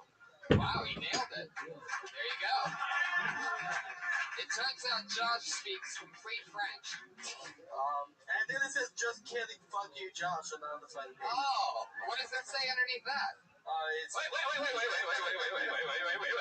stop looking at it. Right? Okay, just... Wait a second. Hold on a second. When did this turn into he gets Charlie horse the whole time? What is this? I'm just kidding. It's just close enough. And I think you're over swinging. Like, I mean, if you hit him like All right, I did a sloop. The yeah, turn there the you arm. go. There you go. Trust me, I got this. You won't be hitting the ball today. Oh shit! Listen to that confidence. If you fuck up now, you deserve it. All right, go. Just kidding. Fuck you, Josh. Garlic flatbread with Italian sausage crumbles, butternut squash, ribbon. Yes. And that was this week in Josh Martin skipping a word. Thyme, truffle, honey, and Maldon sea salt. Very good. Wow. It makes it so much better when you talk shit right before. Like, there's no way I'm getting this one wrong, guys. I believe that was an exact quote. I can't believe the joke actually he read him fine, but not the real one. Yeah, he's read it perfectly in French. Josh, you should just speak French. He speaks perfect fucking French, the kid. Horrible English. That's hilarious. Born and raised in America. By the way, that was a delicious meal made for us by our one and only sponsor, Elise Lane, sitting right over there. That's ELYSELAIN. She is on Twitter under that name. She's on Facebook and Instagram at the Girl with the Pants. Guys, that's not even the whole show. Can you believe that? I know. You see, Josh, stumble on a word, and you're like, how do they even follow that? We haven't even started yet. Every week on this show, we have a brand new head of security to keep us safe. For many episodes, it was a guy named the Iron Patriot. He screwed us over, left the show. He said he's too big for the show. Started showing up on TV sets saying, you don't know who I am, let me on the lot. And now makes scary videos of all of us like he's going to murder us. Very scary. So don't go to his YouTube page for evidence. I mean, now that you know about it, many listeners, I'm sure that you will. But Crickets. it's definitely creepy. What he did was he took songs that he made when he was in a band 30 years ago and went through like every picture that's ever been put out of us on the internet, like pictures. And photos I've never even put out. I don't know how he got these photos. I'm in the same boat as you on this one. And anyway, it's just a photo album of photos that come up during the song, like me over all the years. Like there's some pictures of me of like 7 in it. Yeah. Yeah, exactly. No clothes either. So if you ever find out that we're killed or missing, it's because a guy It looks like that. that looks like this. That's what we're looking for. But since he left us, every week since then, to show him, because he said, "You'll never be able to replace me," was one of his lines. So to show him exactly how replaceable he is, every single week since he left us, we've been replacing him with a different person each week. Yeah. We bought a suit off Amazon Prime. It was like $25 compared to this guy who we had before with a $5,000 suit. Maybe it was $3,000. I think it was like $4,000. Anyway. It was actually $75. $75? All this stuff? All this Well, with the speaker box. That was Yeah. $10. Because the original Iron Patriot had a speaker box. For some reason, it came out of his crotch. So we always have that farthest mic lowered. Because we wanted to keep that one tradition alive of it's the one thing that really stuck other than the suit is the crotch speaker. Put your hands together for this week's head of security. Rising young comedy talent. This is his second or third time being the Patriot because we love him so much. It's Scott Kidd Patriot.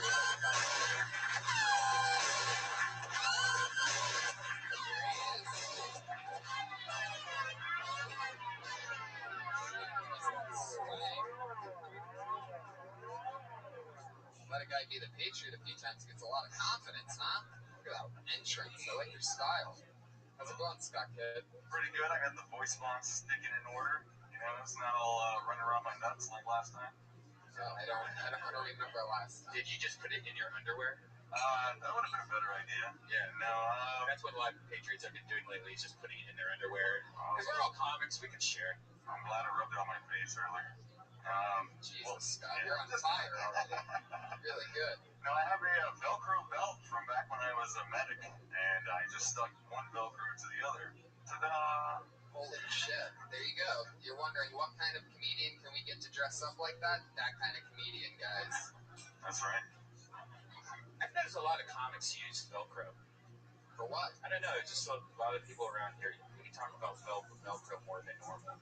Have you noticed that? Like, even you were talking about Velcro last week.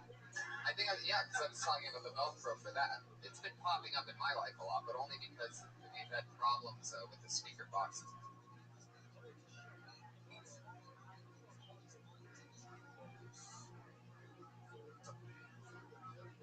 I hate the Patriot belt for the last few days.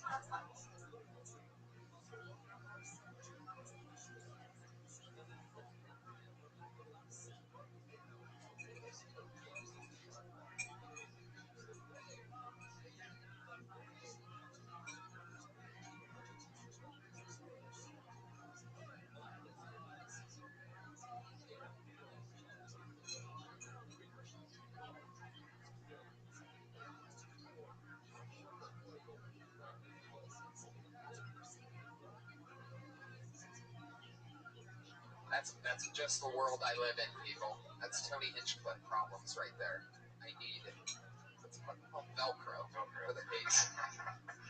Scott, thank you for joining us. You excited about tonight's guest? Of course. Awesome. Let's get into that, shall we? Tonight is a really, really special panel because, this is actually episode 75 of Kill Tony that you're at, ladies and gentlemen. That's the official number.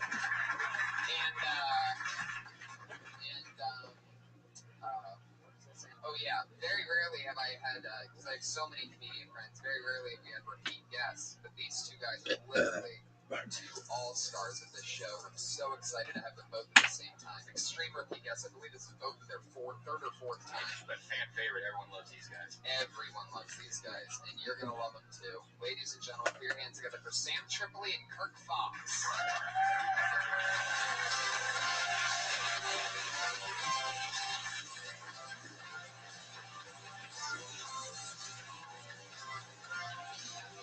There they are.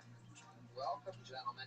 Welcome back to the slaughter. Be back in the saddle. That's right. What's been happening? Just living and loving, sinning and winning, brother. You're winning, goddamn champion. Sinning and winning. We're sinning and winning, making bad decisions, getting paid well to do it. Close to City, a lot of sinning. The sin keeps my teeth white. You know what I'm saying? That's what you enjoy. It's like the weird shit. I like my vices. All my hobbies are felonies. Anybody else got that? That's who I am, dude. That's what I enjoy.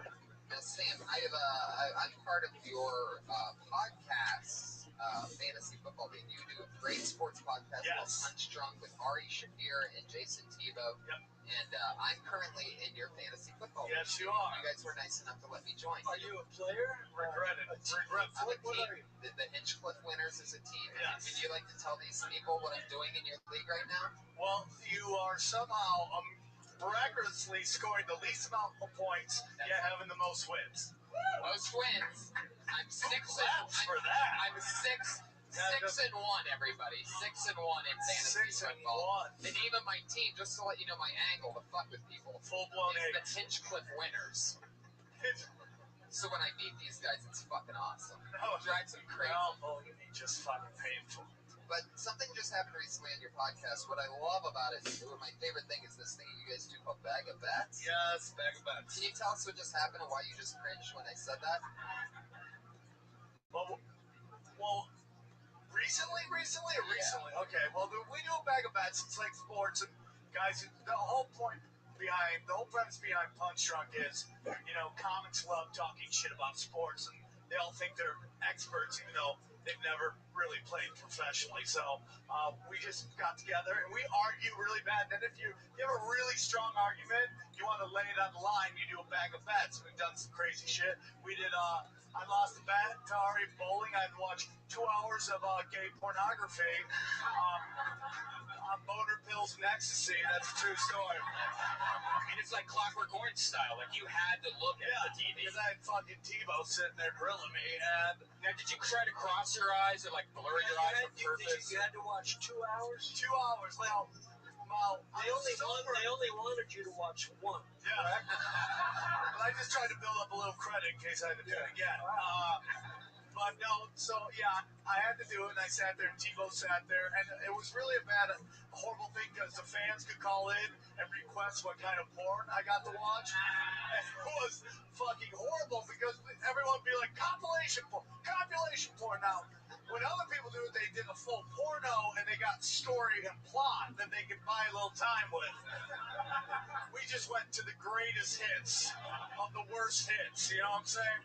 So Was there one guy you kept seeing in a lot of videos?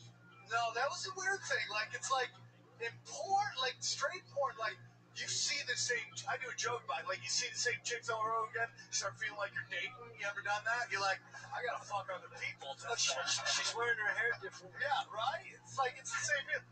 Gay porn. It's like this dude's first and last show. You know what I'm saying? It's like it's weird. Well, no, it's because you've only watched 2 hours of gay porn and you've watched 100,000 hours of regular porn. Well, we don't know that for sure. Yeah, but even if you went to like But they measure gay porn in dog years. you would see the same chick over and over again. What I find strangest about this story that I never knew before was that Jason Tebow was in the room with you while you're watching gay porn. It was in the studio. We did it. Oh, It wow. wasn't at my house. I wasn't jerking off, and he was spotting me. What are you I talking about? see. So you were watching it in the studio for 2 hours? Did you guys make a show out of it? Yeah, That's great. there's actually an episode of it. Now, did Tebow, like, unbutton his shirt like he usually does and just hang out there? Like, Yeah, exactly. Was Tebow watching it too?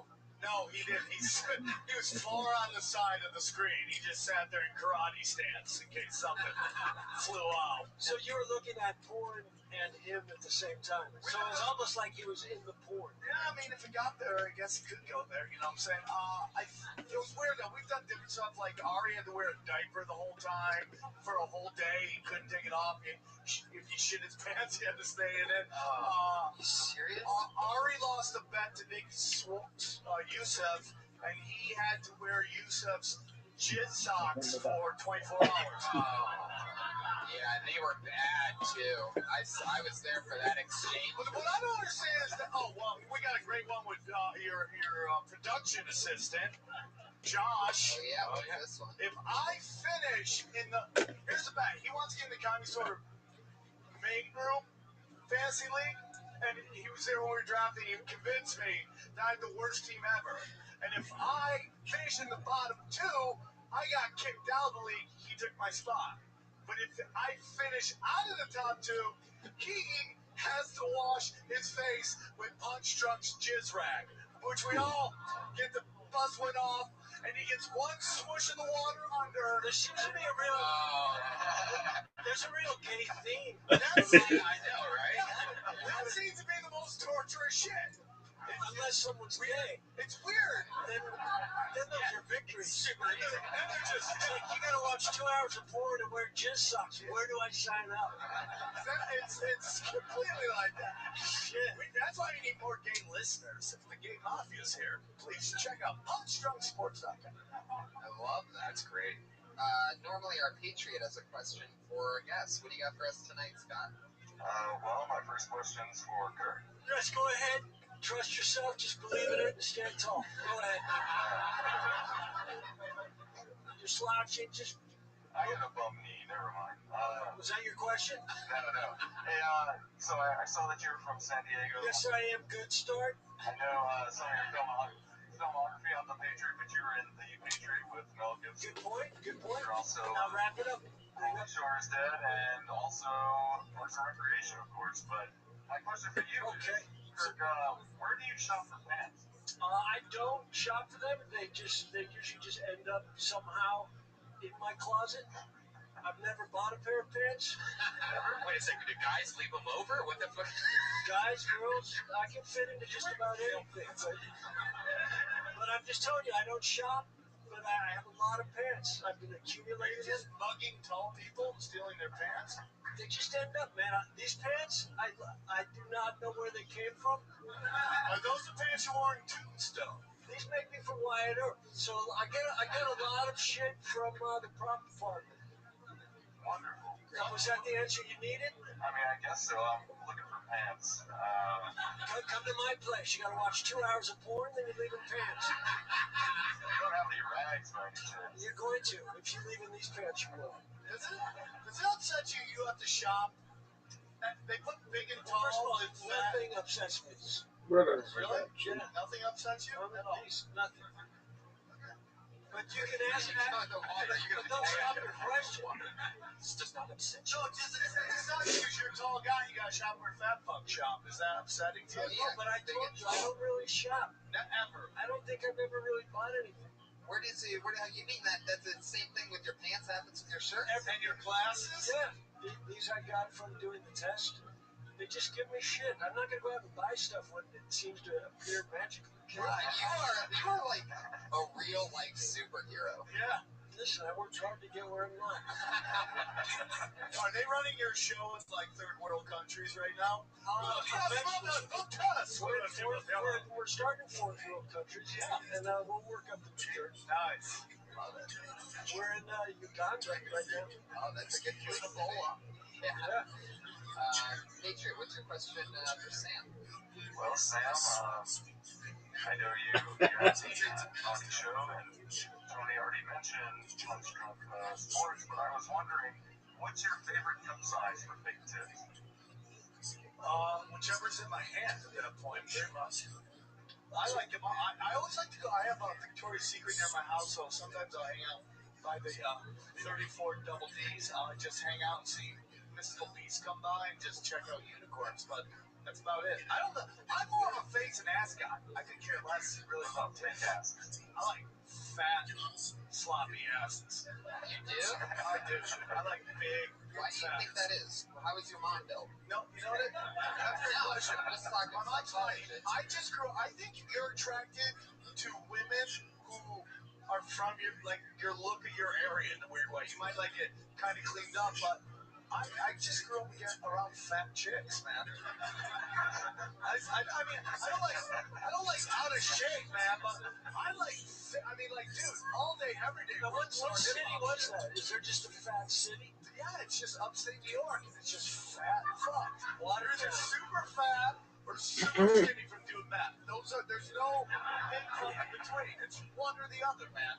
I just grew up like, I was thinking this is a rant. This is not even about fat chicks. I was thinking the other day, I have been eating ass since 1985. Wow. I did the math. I ate ass in first grade, this little French Canadian girl lived down the street. We were both fucking shady, and I was like Christopher Columbus of ass eating. I went exploring, I got lost, and I found paradise. You know what I'm saying? That's a true story, man. 85. I was 1 year old. Yeah. You were eating ass. Of course it's true. That's not a story you make up. Yeah, who brags about that? How old were you? I was in first grade. First grade, you were eating ass? Did you think you were Did you think you were supposed to?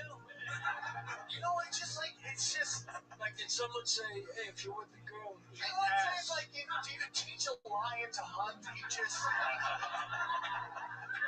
They just do what comes natural. Oh, yeah. That's really young to be that sexually active. That usually comes from being molested. Who molested you? I would tell you if there was. I wish somebody had What are you talking about? He's the molester. He's eating 6-year-old No. ass. The girls down the street were the real molesters. They were very active. Well, of course, once word got out in the girls' restroom, little Sam Trippy is eating ass down the street. Of course they're going to... They stopped wiping the school. I love it. I just champion. I love that. Have you continued to this day? It is one of my thrills. You're probably really good at it. Ass is on Sam's food pyramid. It's just underneath grains. That's in my food period. My food groups. There's 5 carbohydrates, vegetables, beets, big asshole. Not even in that order. San Diego, dude. La Jolla. Where's ass in San Diego? Nobody. They don't like even talking about ass eating. I would be crushing, and then I just start being honest on stage. Here's what I learned about comedy. People want you to get honest until you start getting honest. That's what they want. What people really want is you to talk about shit we all already agree upon. That's what we like. But once you start talking about how you've been eating ass since '85, everyone gets weirded the fuck out. Yeah. Well, where's a country club in town? But it's like, it's rich people. It's like rich people, they get bored, they got money, and they pay poor people to eat their ass. That's what it is. That's what it is. That's interesting. Did you lose like a lot of your act? No, dude, I do me the whole time. You can either enjoy it or you can just be like, fuck, we spent $25 on this, you know. I just do me. I'm not gonna change it. I know I'm crushing. If you were flexible enough to eat your own ass, would you do it? That's do you love eating ass that much? I don't like getting my ass eaten just because I'm Armenian and there's shrubbery, you know what I'm saying? I would never want a girl to do that, you know? But see, girls don't just let you just eat their ass. They'll usually run to the bathroom, do that NASCAR power wash real quick, and get the fuck out. And then you're working with. You're gonna find a special girl soon. Yeah. The beauty is there's lots of special girls. That's the beauty. You probably find a girl who's just bent over, spreading her cheeks. That's gonna be her. What's wrong with that? Like, you guys don't like that? Like, I'm an asshole? Now, do you like it a little bit more dirty than normal? In America, I'm a dick. Do you like it a little bit more dirty? Like, are you like craving homeless all the time, or? Oh God! All right, really? This is the part where we start the show. Homeless. Now that we've met our awesome guests, let's get the thing started. You guys know what it is. Craving homeless all the time. Comedians go from doing a minute to material to being Right guests. now, he can take that just a little too far. Yeah. Like, Sam's focus on eating ass. It's like, once you bring the homeless in it. Yeah, I'm sorry for being honest. This isn't funny anymore. Oh, fuck. It is Bill Hicks of ass eating over here. Jesus. You? No, him. Guys. Let's wrap it up. Can I get my dates, by the way? Yeah, dates. I want to do it now. Go ahead. Yeah. Oh, no, I got Sam's been eating ass in Sacramento. It's so true. So true. Comedians, you know how it works. You get 60 seconds on stage. You know that 60 seconds is up. You get the sound of a king. That's what it sounds like. You gotta wrap it up then. Hollywood. Or else you're gonna bring out the angry West Hollywood bear.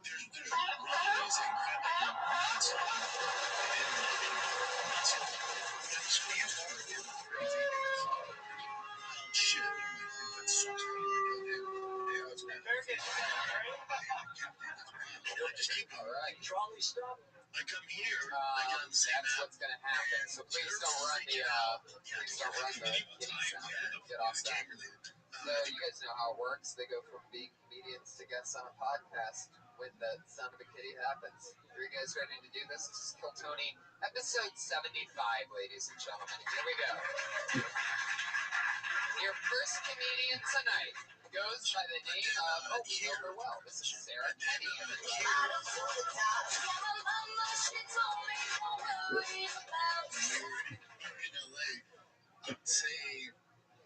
Hey, did you guys know that in early humans, when people wanted to mate with each other, their genitals would start growling, similar to the way your stomach growls when you're hungry. So like if a guy walked by that I wanted to mate with, mine would be like, this is how everyone in LA, like, especially after, you know, and then he was into it, his would be like, Asian in my neighborhood was up 700%. But that trait died out really quickly because growling genitals are a huge turn-off. And they just make people want to procreate with each other. So thank you, natural selection, for that one. You know, a lot of people like to say that dog is man's best friend, but I don't think that man is dog's best friend. Because I think dog's best friend is probably someone that doesn't cut his balls off before he pays. If I had to guess. Like maybe squirrel. Maybe squirrel is dog's best friend. So I don't think they would do that. They're really into resources. Yeah, there you go. Sarah Kenny. That's nuts. Is that true? What about the growling? No. Although apparently it's pretty believable. Oh my god. I didn't know. Like maybe that was some kind of what's that one bone that we don't know what it's for? Like it's appendix or whatever that was our tail. Oh my god. What was our tail? The tail thing. So I think the genitals just used to talk and then eventually realized they didn't need to. Someone's gonna grab us. You know, you never see chicks doing great sound effects, do you? You never see like the Pablo Francisco with a vajayjay or anything like that. That'd be great. She just they go, you'd be like, oh my god, that girl can make sounds. You know what I'm saying? I think that'd be cool. Like your sound effects were really horrible. And but it was, I guess the premise is funny.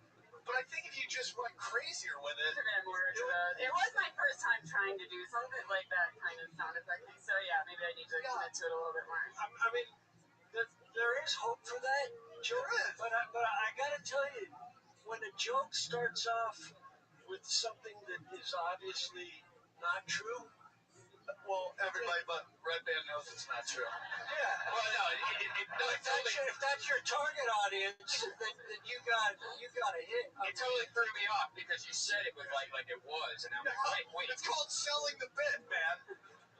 He's not the first person to ask me that. Really? Yeah.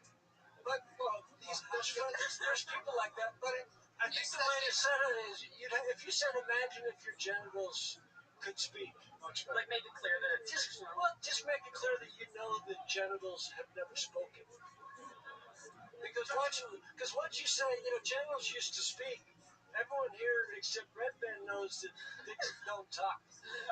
They mumble. They mumble. But Kurt, before language, what if the woman didn't know how to communicate that she wanted to have sex? So she made like sucking in air noises. You know, they maybe some clicking noises. And so that's called Tootsie Haddish. Listen, I was an anthropology major. Let's not get into this, but I don't want to make you look any worse. I think Red Band's got a point here. I think Red Band's got a point. What if back before, when they were cave women, what if they got horny and they didn't realize how to use their mouths yet, but instead they queefed constantly. They don't know how to use their mouths yet, but somehow they got magical snatch. Is that what you're talking about? Yeah. Chicola! If an ass could talk, you'd come running. I'd be like, Marco, where are you? They actually probably did queef more because they were always squatting, building pots and stuff. Oh my god, they weren't building pots. Red Band, you're like the guy that built the dinosaur Christian museum to try to make everything work, you know what I'm saying? Yes, this is how it worked. Dinosaurs and Jesus were hanging out. We don't know for certain it didn't happen. Okay, you two should talk after the show. Yeah. I'm just saying that joke might work if you set it up where It's a little It more. could be like there's animals that use sounds, mating calls. What if we did that, but with our genitals? Right. And then you just start doing your wide range of fucking Then smell sound effects. Then we'll go with your with you. pussy. We'll go with you on that if you set it up that it's a hypothetical. Yeah. Where do you think? Why do you think you want to talk about something like that? Like if that's a made-up thing that you made up with your imagination, Yeah. then what part of you? Where do you think that comes from? What in your life? Well, I was thinking of a situation where my stomach had been growling really loudly, and I thought, that's embarrassing. Like everybody around me can hear this. And then I thought, what if it was indicating something else that I definitely didn't want people to know? You know, She's just like, But that's how you. That's how you should word it. yeah. might be the other way we do something. Like that, it's not sustainable. And then the dog thing, it's like, you gotta do a dog best friend joke. You gotta go somewhere no one's ever gone before. Big time. Like that is, I mean, like, it's just been done. Yeah. And you just gotta go weird with that shit. Yeah. Like dog's best friend is someone that would eat his asshole. Yeah. Sam. Well, what if that's her big bit that gets her on the Tonight Show? Yeah. Everybody knows every Tonight Show. I'm just saying, it's Definitely been accepted. done. I mean, the fun thing is when someone takes a premise that's been done and just spins it completely. You're like, holy fuck, that's a brand new take on that. Yeah. That's funny, and it's a great premise if you got something different with it. Can you whistle to your dog with your vagina? Okie dokie. Wow. Just going for it tonight, I guess. Sarah, thank you so much. That was fun. Nice to meet you. She's on Twitter at @SKennyComedy, so you can follow And her when your there. stomach growls, just give it a little food. You'll be okay. Yeah. Stop starving yourself. You're pretty. Yeah, I wonder, I don't know, that's an interesting one. Stomach growling's crazy. I feel like women in this town are trying to look like gay boys. Anybody else knows that? Like, What do you mean by that? like women all this town want Tony Hinchcliffe's fucking physique. Hey, Every girl does. damn right. And most have it. A lot of the guys want this physique, too. Yeah. Did you hear that? That was a real chick, I think. No, that was her vagina. Maybe that was her vagina. Hell yeah. Look, that blonde girl right there who's as skinny as you are, you two fucked to start fire. Just two sticks. Oh, come on. Oh, How come on. scrawny, no scrawny. We would not make a You fire. would need two of you to ride a roller coaster so when the hook comes out, Oh, there's come enough on. new. Oh, Jesus. What do you mean? You have all these skinny jokes? Is that what you're doing when you're getting that second helping of meatloaf? Yeah. You son of a bitch. Put your hands together for your next comedian. He goes by the name of Tam Pham.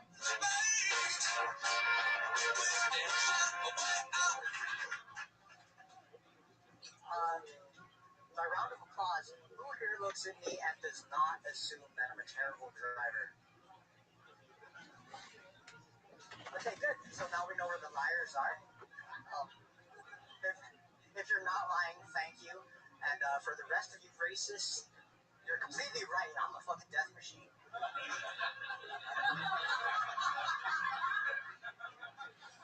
If you ever see my car, the Murder Mobile, you're gonna want to stay out of the way. It's a blue Hyundai Accent, which I learned a little too late is not the kind of accent that women are attracted to.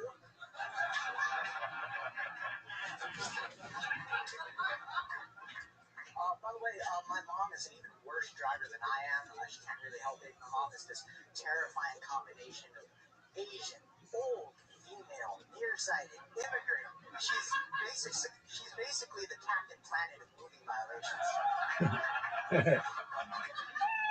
Amazing. Tam Pham. Oh, wow. Thunder and lightning. Yes. Holy shit. I like your style, Tam. You're a cool dude. Thank you. You were on a couple weeks ago, right? Yeah. You crushed that, didn't you? You have to stand like that because your dad made you. Like every Asian stands like that. Like, more green tea, sir. It is very proper. You have great That was a posture. nice joke. I had other things I want to say. You have great posture. You do have good posture, but are you nervous? A little bit. Okay, now I got to tell you something as a friend, and I'm not just saying this because I like your shirt. Your material is so good that you don't need to be nervous. You gotta trust. You gotta trust what you have. So when you come up here, take a breath and enjoy the moment because you know that your material works. Yeah, it's very well written, man. It was very funny, very quick. You know, it's easy when you go. And you can even slow it down a little. The opposite of the way you change lanes.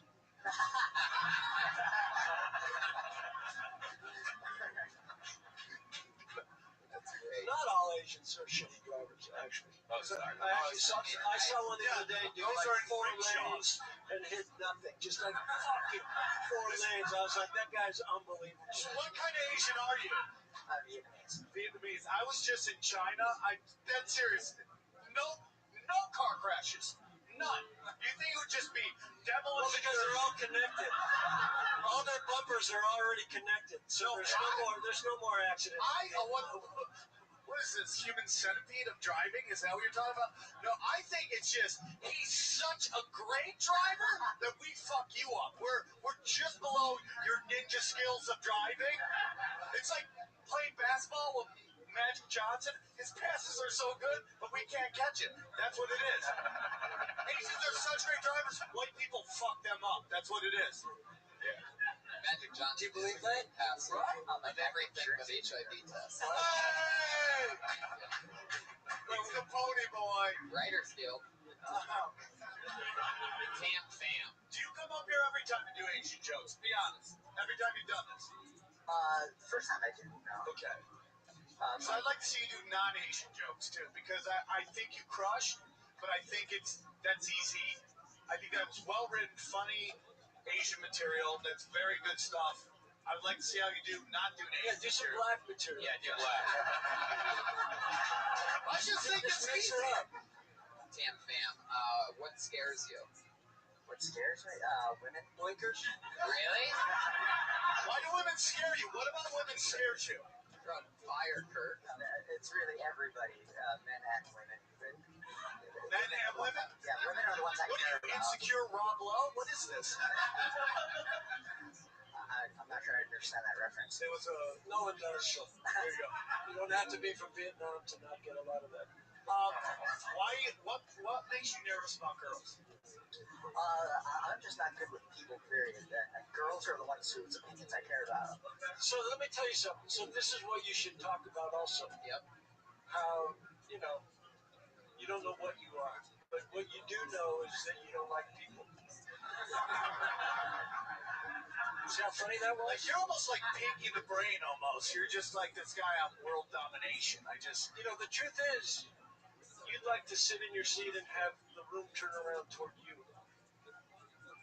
See how confusing that was? Damn. This is First like- Fox giving away Jedi secrets out It's like the show.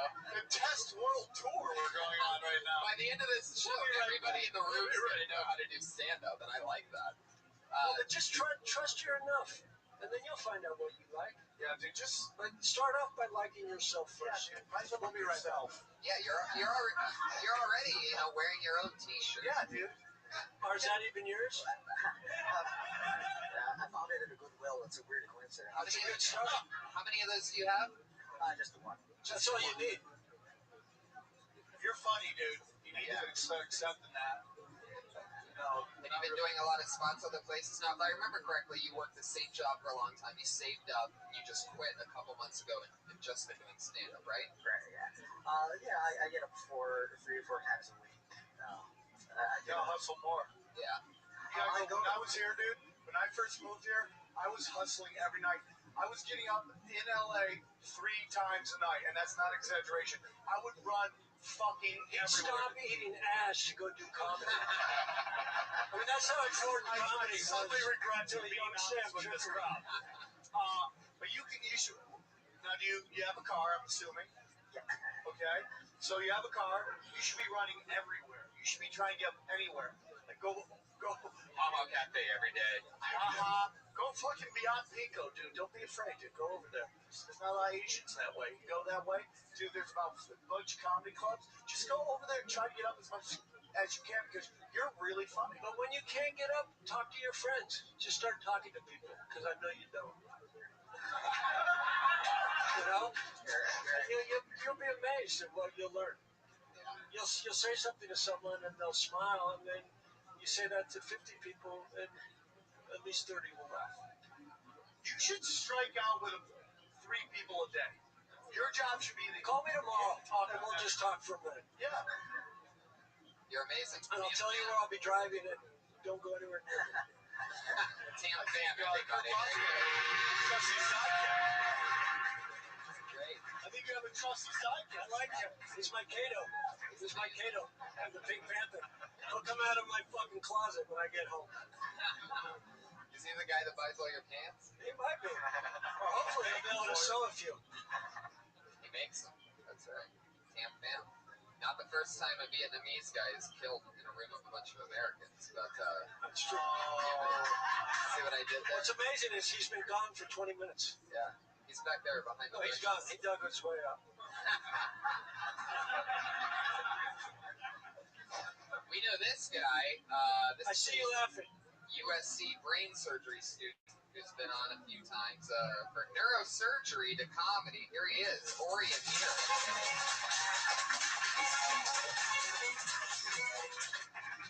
Hey, so I like using women for relationships.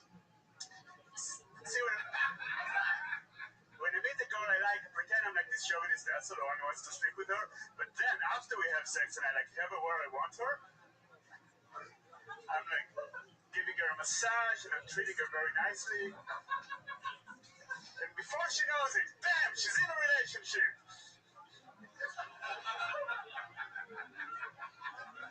Oh yeah, you love me? Oh yeah, you love me? Well, I love you too.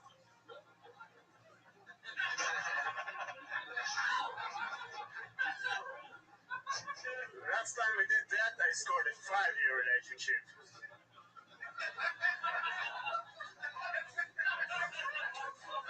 Are you what?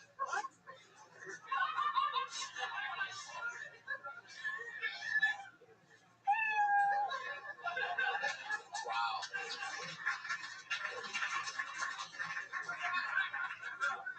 You just accidentally killed. That's what just happened. It's the faces. It's The basis? making face. I don't know. I like your. Is he a brain surgeon? Well, he's No, you're a brain patient.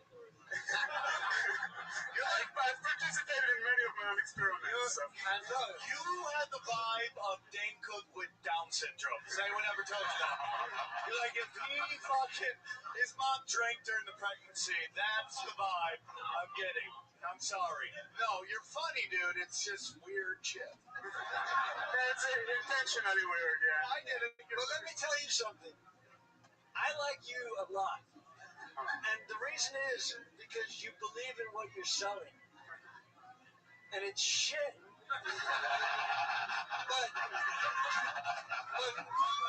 But what I'm saying, but you believe in it so much that you're selling it, and these people are eating that shit right up. But that's America. Now, where are you from? See it getting Israel. Israel? Yeah. I can see it getting big. I can really see when you master it getting No, really do big. not master it. Do not fucking change what you're doing. The fact that none of the words connect and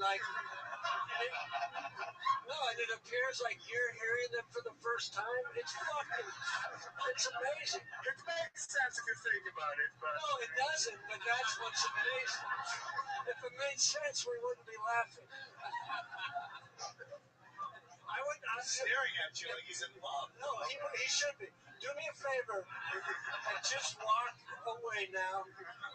Don't overthink anything we've said, but just continue exactly what you're doing. That's it. Just go. There you go. Ori Amir. Go. Goodbye. Amazing. Don't say Right, anything. dude. You're very funny. I'm gonna fucking write a sitcom for you and the Vietnamese assassin. Oh, yeah. Oh, that's a show. That's a YouTube show. Totally. YouTube, that's fucking NBC. Israeli Vietnamese crushing pussy. This Thursday on NBC, it's Ori and Tam Fam. What happens when the Vietnamese shy guy I don't meets know anything he said, but it was so interesting. Don't tell me what he said. Anybody know? He had a relationship because in that relationship with your partner, and then you go, I love you, and then she like, I love you. I just wait for him to go, oh, the crazy guy. and then 5 years later, she's still with me. We guess she is. Why would she leave her fucking money? Was he raping? Now we're gonna get in a car accident at some point in the next. He was in next one 2 on years, the way here. and he's gonna be the last thing that we see before we go under anesthesia. I hope He that is you the last enjoy thing I say. I'm going out having it. I love you. Fucking You're just like, whoa. That's What's great is you will never see anyone imitate him. You don't have to worry about people stealing your jokes, bro. You're good to go. Yeah. When you don't have jokes, it's a good thing that they can't steal. The punchlines are at the beginning, and then he's Was he raping a girl?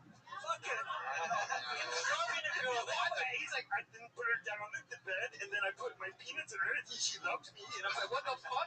No, dude, he wasn't dirty. Thank you. He was clean. He made With a love. translator, can you translate what he said? No, I don't want to fucking know. Don't ruin this.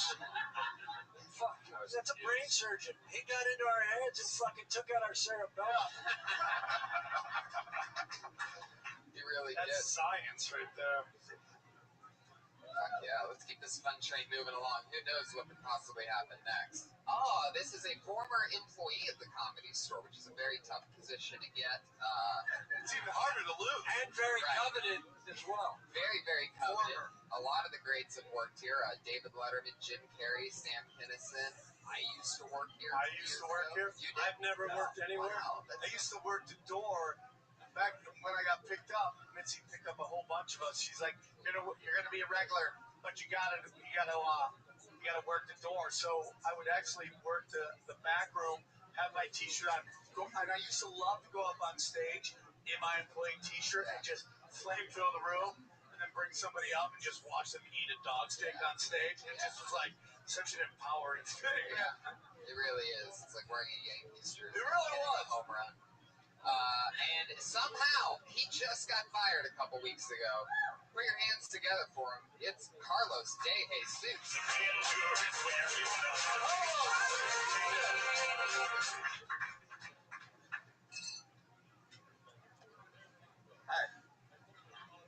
So, I used to break dance. Yeah, that was a thing I did. Yeah, I was legit too. I had a crew and everything. It consisted of me, a black and Filipino dude from Long Beach, a tall Filipino, a short Filipino, a white guy who would wear a do-rag because he thought it'd bring him waves, and like 4 other Filipinos. That was my crew. Like every time we walked into a club, it looked like we just like the kitchen staff of a Chinese restaurant just got off shift. That's pretty much what it looked like. All right, that's cool. That's cool. That was pretty good. I lost to a 12-year-old once though. That was embarrassing. I had a lot of Asian friends, and then I just stopped breakdancing because of that fucking 12-year-old kid. Fuck that kid. He ruined my life, guys. I could have been a professional. This is going worse than his. Jesus fucking Christ. All right. I'm done. Well, I mean, what do you mean by worse than his? Ori Amir destroyed him here. I mean, You got buried by an Israeli, bro. Why did you say all the sizes for it? Why did you say all the sizes for it, but then it had nothing to do with anything? Yeah. Well, I don't know. I know we're not. That's pretty much what the crew consisted of. That was pretty much it. But You can cut all that out, right? Yeah, it doesn't mean anything. You're right. You could just. No, go ahead. You could just be like, dude, I was on a Filipino breakdancing crew. Boom, you just stated everything you need to know. Right. What's funny about you being in a Filipino dance crew? Well, I figured because the fact that I guess the punchline was Say it in a line. One line. What is funny about you being in a Filipino dance crew? that we look like a Chinese food kitchen staff that just got off shift. Yeah. Okay. Okay. I see what you're saying. And also this, when a joke doesn't work, it's done. Right. You you held on to that and you tanked your next 3 jokes because you were still pissed that the first one didn't get a laugh. Dude. And if you're in that moment and your first joke doesn't get a laugh, pretend it's the setup. All right. Just move on. They don't know that they're not supposed to laugh. They only know that because you're like, oh, that sucked. They didn't know the joke was fucking over. Okay. So why tip it? Just keep going. Plow through this shit. Yeah. It's true. Killing an audience is a trait that is just as important as bombing eloquently. Yeah. And when you can bomb and have people be like, wow, I like that So guy. your first 20 seconds could have just been a setup or a hello. Right. Just because they didn't laugh, but you tanked the next, Yeah. the next 3 jokes, you were still bitching about the first one. You can't get fired twice. That's the best part. You know what I'm saying? They're not gonna fire you twice. You're done, dude. Now you're just playing with house money at this point. Right. You should just have fun. I felt you felt pressure. Why were there so many Filipinos around you? Where were you raised? I was in Colorado Springs at the time. And why wasn't it a Filipino restaurant? It was. Why I mean, you would say all these Filipinos, and then you walk out of a Chinese restaurant. Because I've never really seen Chinese people work at a Chinese restaurant. I don't know. I'm just asking you. Don't fucking challenge me. I just thought it was. No, he's totally right. There's much better things you could go with. Right, like right. Dry cleaning. I mean, I like, was it's just challenging. like, I just didn't. No, I'll see you in hell. yeah. I won't let this go. You've never seen Chinese people working in a Chinese restaurant? I guess that doesn't What the fuck is wrong Well, with then you? it's like, find out Obviously what never been to a Chinese restaurant. Filipinos. You got 5 Filipinos. Right. There's got to be something 5 Filipinos do together. Right, you looked at when you Besides lose what did you say before when you go into a club? You said Yeah, when we go into a club, we look like a Chinese. so. It's probably something like when you go into a club, it looked like Manny Pacquiao and his team coming out for a boxing match, and you would be the Freddie Roach. If you ever do it, See, now his didn't work, but in his mind, he believes it did. Right. Yeah. Just like that. He's going to plow it. He sold it. bloody killer. You need to work on 8 different fucking tags and find which one works. Okay. Just do it enough that you'll find the one that works. It's like, And just remember, if someone doesn't laugh, they don't know that they were supposed to unless you tell them, oh, fuck, that wasn't funny. Right. By the Then they'll way, be like, oh, shit, we didn't even know that. and you're on a great path. I mean, your idea of what you're talking about is great. You know what I mean? That's honest, it's self-deprecating, it's silly, and it's a funny premise. And chicks love breakdancers. But you got to tell us the truth in some of that. Like, again, I still don't know. Where was this at, and how old were you? 22 in Colorado Springs. yeah.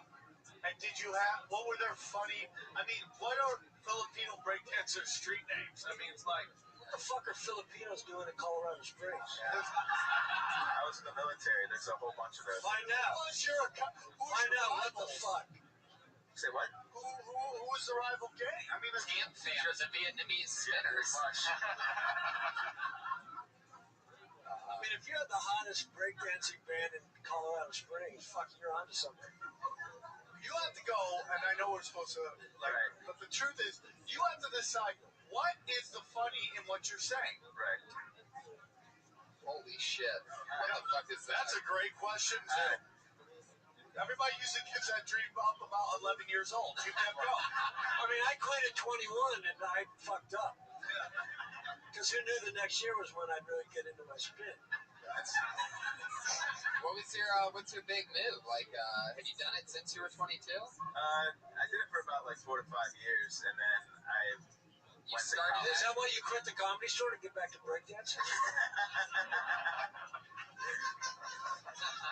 Have you done it? I'm gonna then? finish my fucking dream, Mom. Have you ever breakdanced on a live We're getting the podcast? Filipino gang back together. Carlos, Have you ever dance for us? Have you ever breakdanced on a live podcast after bombing for a minute straight before?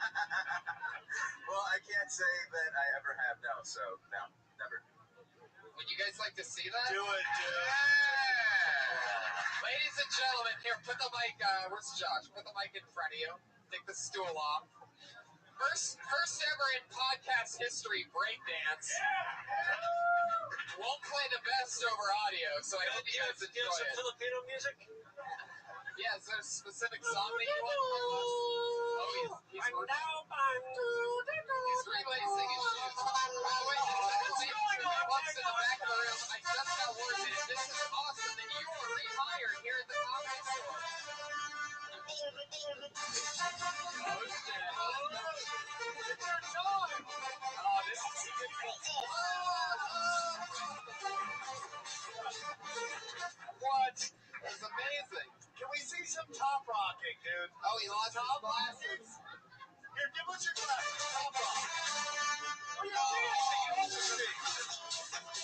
breaking. That makes it exciting. Feel the beat. A flying breakdancer? Fucking, that's even your angle.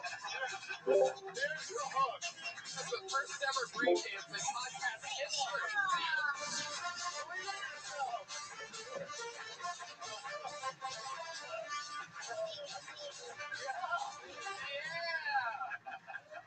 You gone for a minute straight and then you totally redeem yourself. Let's hear your breathing. Oh man. All right, at least now you have your opener. You come out breakdancing, we're going to believe that fucking Filipino angle. That's right. Carlos, Ladies and gentlemen, Carlos De Jesus.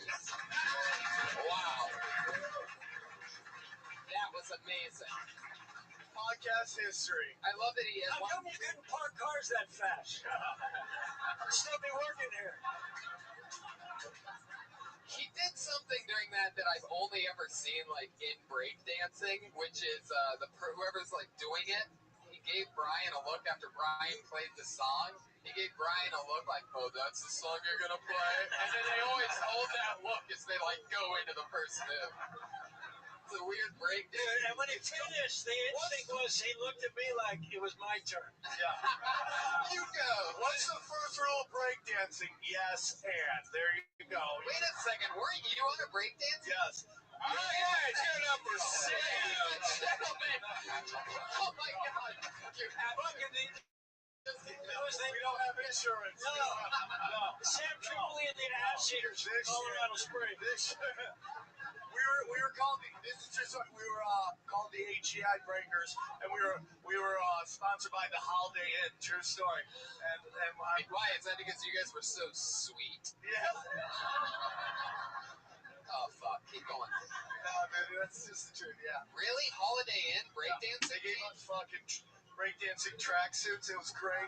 We played the Maple Leaf Festival. Oh, yeah, I did see you guys there. Yeah. Are you sure it wasn't Holiday Inn Express where even you can break dance? Anybody can break dance. I stayed at a Holiday Inn Express last night. That was Carlos De Jesus. He's on Twitter at Rabbi. What up, big dog? So if you're wondering who is zombie_sharks on Twitter, You know, I it's get the my. breakdancing I'm a Canadian big sports guy, so stop showing a black screen. Wow, didn't even look. It's showing a black screen. You gotta believe in your marketing, bro. Start I with got your the before you venture to NBA. click on Hey, bro, side if accounts. you click on, I got your back. I'm a big sports guy. Yes, sir. I got If you click on the Mustang logo, it's showing a black screen. Oh, it's time. It shows the main screen. Okay, Like the full television. I'm looking. Do you want to go to yours?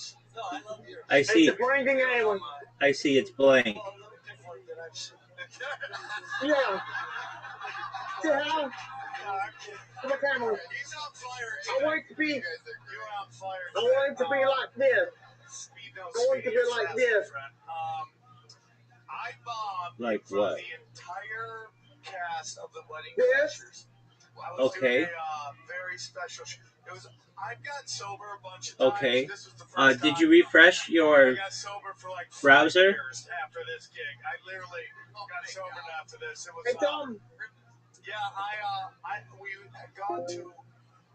It was just after 9/11, and Vince Vaughn was like, "I'm gonna put together a show for the troops. Can I bring out a bunch of people?" I'm like, "Fuck yeah!" They brought I'm me, back, Brandon. Just make sure to refresh your browser. And Brett Ernst. And it's I'll literally refresh a it. month after 9/11. Amanda Med walks out. When you say It's that, not showing. on the release of Wedding Okay, Crashers, refresh the browser if you have to restart that device. It was, yeah. So he goes out, he bombs. Ahmed bombs that night. It wasn't his fault. They just didn't want to see a guy like that telling jokes. Sebastian goes out. He does well. It's still a rough crowd. I walk out, and dude, here's the thing about this show. Vince Vaughn had set up this gig, and it was literally like first come, first served. Whoever got tickets got to come to. Whoever came to the bar got it first, got in.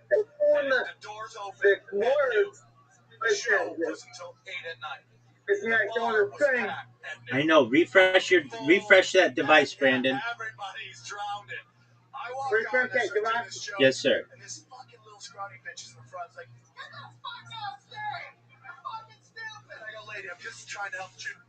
We're finishing. You go fuck one of your cousins. Refresh the device and see if it fixes it. All of her cousins, you know what I'm saying? It's literally like 50 deep of fucking cousins. This is the family tree. This is a forest of people. And it just went mad fast. And they started shouting, "Sha-na-na-na." Oh, no. So to this day, anytime I hear that, I'm like, oh. This is how great it is. Some girl in the crowd felt so bad for me, she fucked me in the tour bus right after. Wow. Yeah. She's like, I can't believe they did that to you. And we just went fucked in the tour bus. So you ate ass on stage. No, I didn't. You went and ate her No, I ass on the didn't. tour I didn't bus. eat ass on stage. I did that at the Key Club, and I got banned for a year. That's a totally different story. Wow, really? No, yeah. That's a whole different story. It was another time where I got sober after that. Do we have time for all his bombing? No, by the way, you can catch the rest of Sam's bombings at the 2 p.m. But the funny part of this, Bob, and this is true, I'm sitting in the green room, and Owen Smith is like, it's okay, buddy, it's okay. It's all right. It's all right. Cut and paste it in. More on Sam's bombings. We call it's like a Kill Bill. You have to split it into 2 parts. 4 hours. What was Owen Wilson saying? Just like trying to be nice, like, it's okay, buddy. Just talking to you with his crooked nose. And dude, all you see is like, my God, that nose is huge. And it's just all, you can focus on it. It's like, the physics of that nose makes no sense. You can't compute how it all works. Yeah, I don't think he smelled it. And yet it does. It's like the fucking brain surgery. Yeah. You just don't know how it works. But I think my story of bombing just bombed. I think that's what just happened. Kirk, your worst bombing ever. Well, I would say with Charlie Sheen.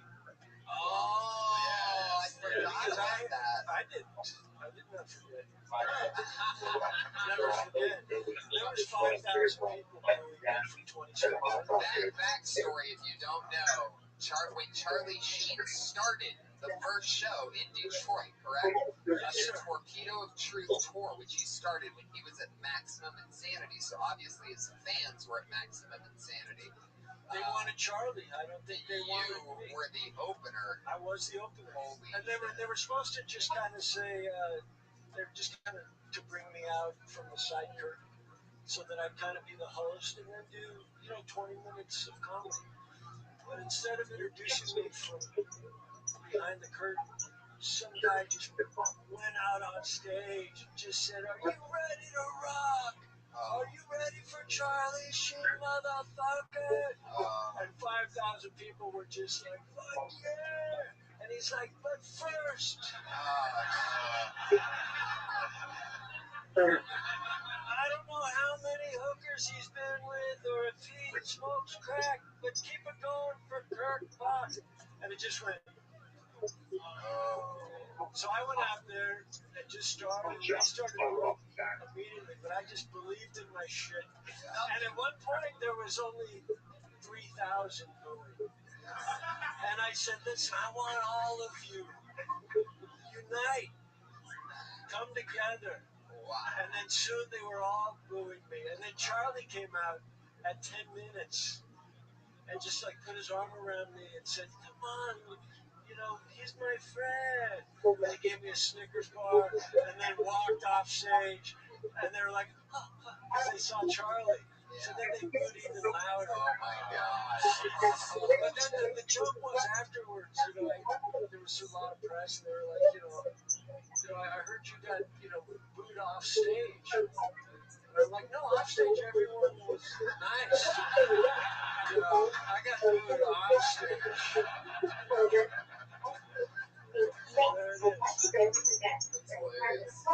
See how my booing story just fucking killed?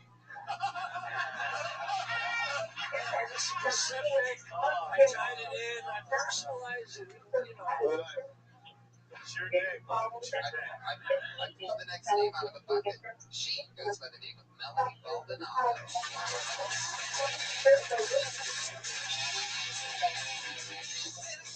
It's a long walk from the back of the worth it. What happened? Did we miss something? Give it up for Melanie Baldonado. Melanie Baldonado, everybody. My girlfriends have been quoting Steve Harvey for relationship advice, which I think is completely ridiculous. Why would you quote somebody for relationship advice who you would never have sex with? Steve Harvey's suits can't decide between him and Preacher. Steve, come on, you guys. Steve Harvey, sincerely, Steve Harvey. You gotta be kidding me. Steve Harvey says that you should wait 90 days before you have sex with anybody. Just because it takes Steve Harvey 90 days to seal the deal doesn't mean that the rest of us should have to suffer.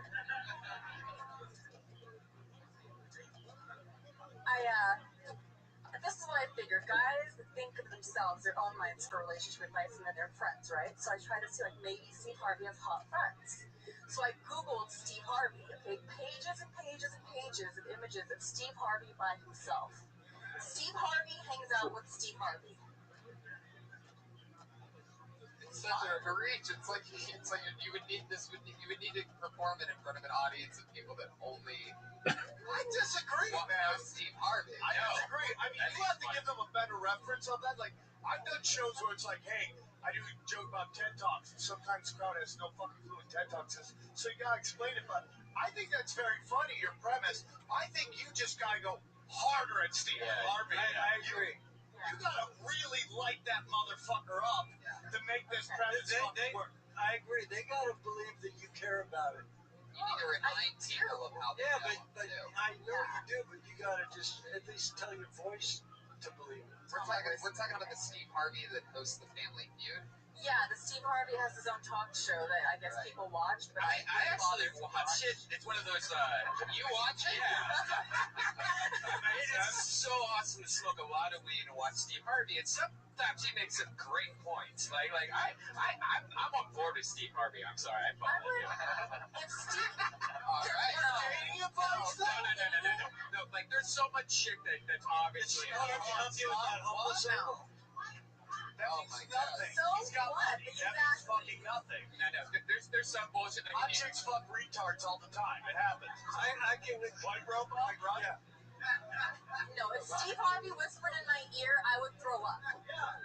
He's like one of the most unattractive people I've ever seen in my life. Steve Harvey? Steve Harvey is like so. I'm like, I just. He's a nice guy. Yeah, but you see this passion? Man, you You really see love that? Steve Harvey. But that's how you should be attacking the joke the way you're talking about it now. Right. That's all we're saying. Yeah. But on that, you have to pound this guy and how ridiculous this dude is giving away dating advice. You're just jealous. Be honest, did he hurt you? Where's Steve Harvey? No, it's just that when your girlfriends are quoting people and you're like, oh yeah, like who said that? Like that somebody said to wait 90 days to have sex. You're counting the days to have sex. Who said that? Steve Harvey. It's like, are you freaking kidding me? You're like, he wrote a book. If you're, He wrote a book. it's the dumbest thing ever. Advice. How old is he?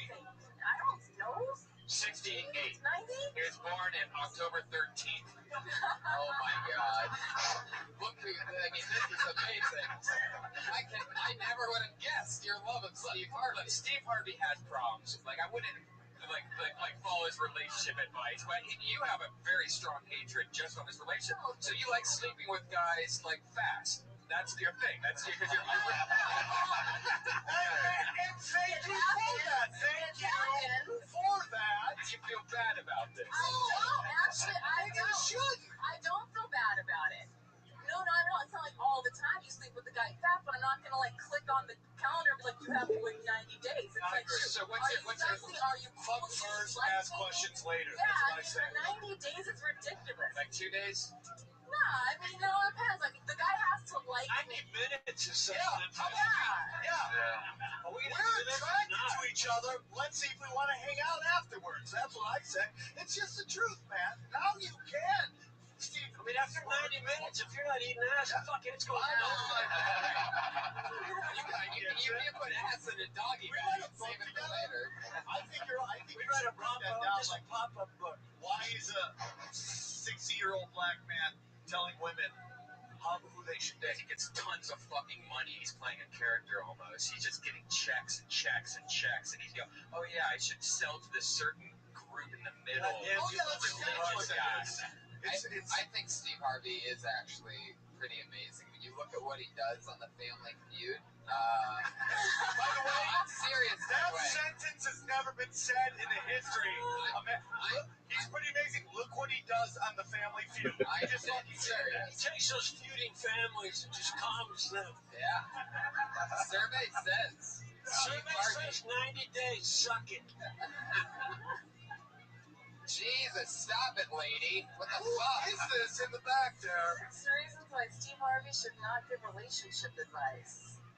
Clearly, it's this chick thinks she's at the Maggie Johnson Theaters back here. She's talking to the show. That's our Robin Quivers over there. Except we got a hole in the bush. Except we need a soundproof booth. She needs to go to her own studio at home. That's what she needs to do. Could she I listen? think you're right. I think that's funny. Can I say what you just said about what you did on the Family Feud? That's hilarious. Yeah. That's my thing. He does a great job, by the way. He does absolutely nothing. When somebody says a dumb answer, he just looks at them like this. Yes, and he just sells it for 10 seconds. And the camera guys all know, all right, Steve's doing his face. Camera 2, get in. It just zooms in on him going, what an idiot. And then he just goes, all right, let's see what the survey says. And then the survey goes, a dang. And he goes, yeah. And they zoom in again. That should be the show. And by the way, Family Feud has never been funnier than with Steve Harvey doing it. Yes, It's just mind-blowing. Kills. You gotta look up. By the way, everybody here and everywhere has to look up. There's one where an old lady's on, and it's things that you smoke in public. And she goes, a joint. This little old lady, and Steve goes, and he holds it for like 35 seconds. They cut to the audience, they're just dying. Steve's just killing with this one move. He's not saying a fucking thing. This guy's killing. Slaughtering, just... But then, when he goes, all right, let's see what... I mean, there's no way, but let's see what the survey said. And then he holds it again, making millions of dollars per year. Show should be called like black people make the craziest faces. Well, that should be a joke. That should be part of the Just joke. tie it in that that's the face he makes when he's getting a blowjob. Melanie, great Give job. you 1,000 faces to get laid. Stick with it. Next time I want to hear 10 minutes of Steve Harvey. That's funny. It's funny. It's actually a guy and a girl, Tony. And if you just Google search Steve Harvey marijuana, it's one of the funniest. You got to look up Steve Harvey marijuana. That's the most important thing. This is the part of the show where we move on to our two fabulous regulars. There are two lovely females that have been doing stand-up here. A brand new minute each week. They're the only two regulars. It's amazing to watch them grow. It's always fun. Very exciting. Put your hands together for our first regular tonight. She dropped out of the University of Florida after doing her very first comedy spot right here on this stage. Yeah, you were. That was Told her to stop. You're going to go back to school. What are you thinking? yeah. And here on episode 75 with her 75th new minute. Put your hands together for Kimberly Condon.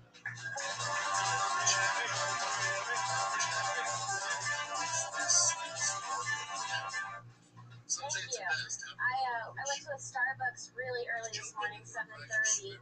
I was waiting in line for a coffee, and the guy in front of me ordered a decaf and a chocolate milk, but he didn't have a kid. And there was a kid in the corner, and it looked like he was trying to lure the kid out of the Starbucks. And the only thing I could think was, who the fuck drinks decaf at 7 a.m.? That's insane. I don't trust anybody that drinks decaf. Drinking decaf is like buying lingerie and then jacking someone off. It's like putting a condom on and then masturbating. It doesn't make sense. I really liked church when I was younger. Segues. When I was a teenager specifically. Because no one suspects you get fingered in those bathrooms. That's it. Thank you. 59 seconds. That was awesome. I'd like to hear a second alt that's not sexual for the what the fuck was it?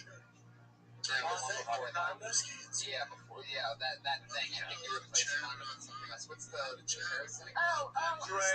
hand jobs. Oh, I forgot the one I was gonna say. I was gonna say it's like being on birth control when you're celibate.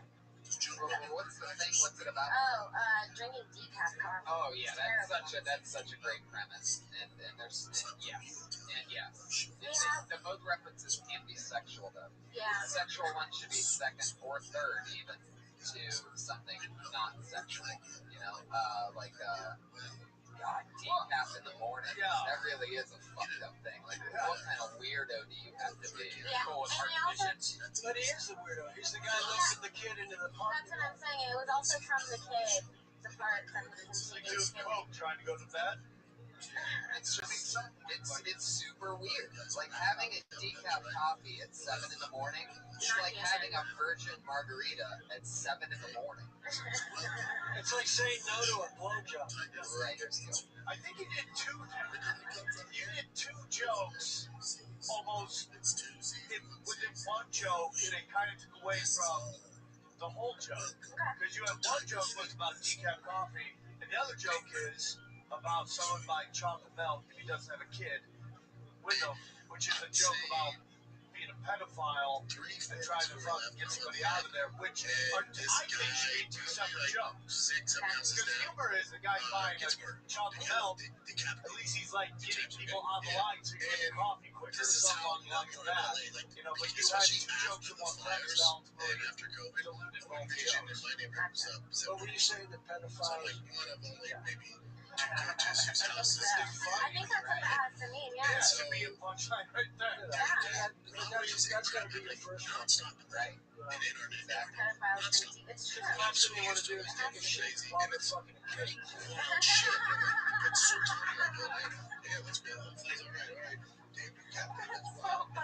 And also, of course,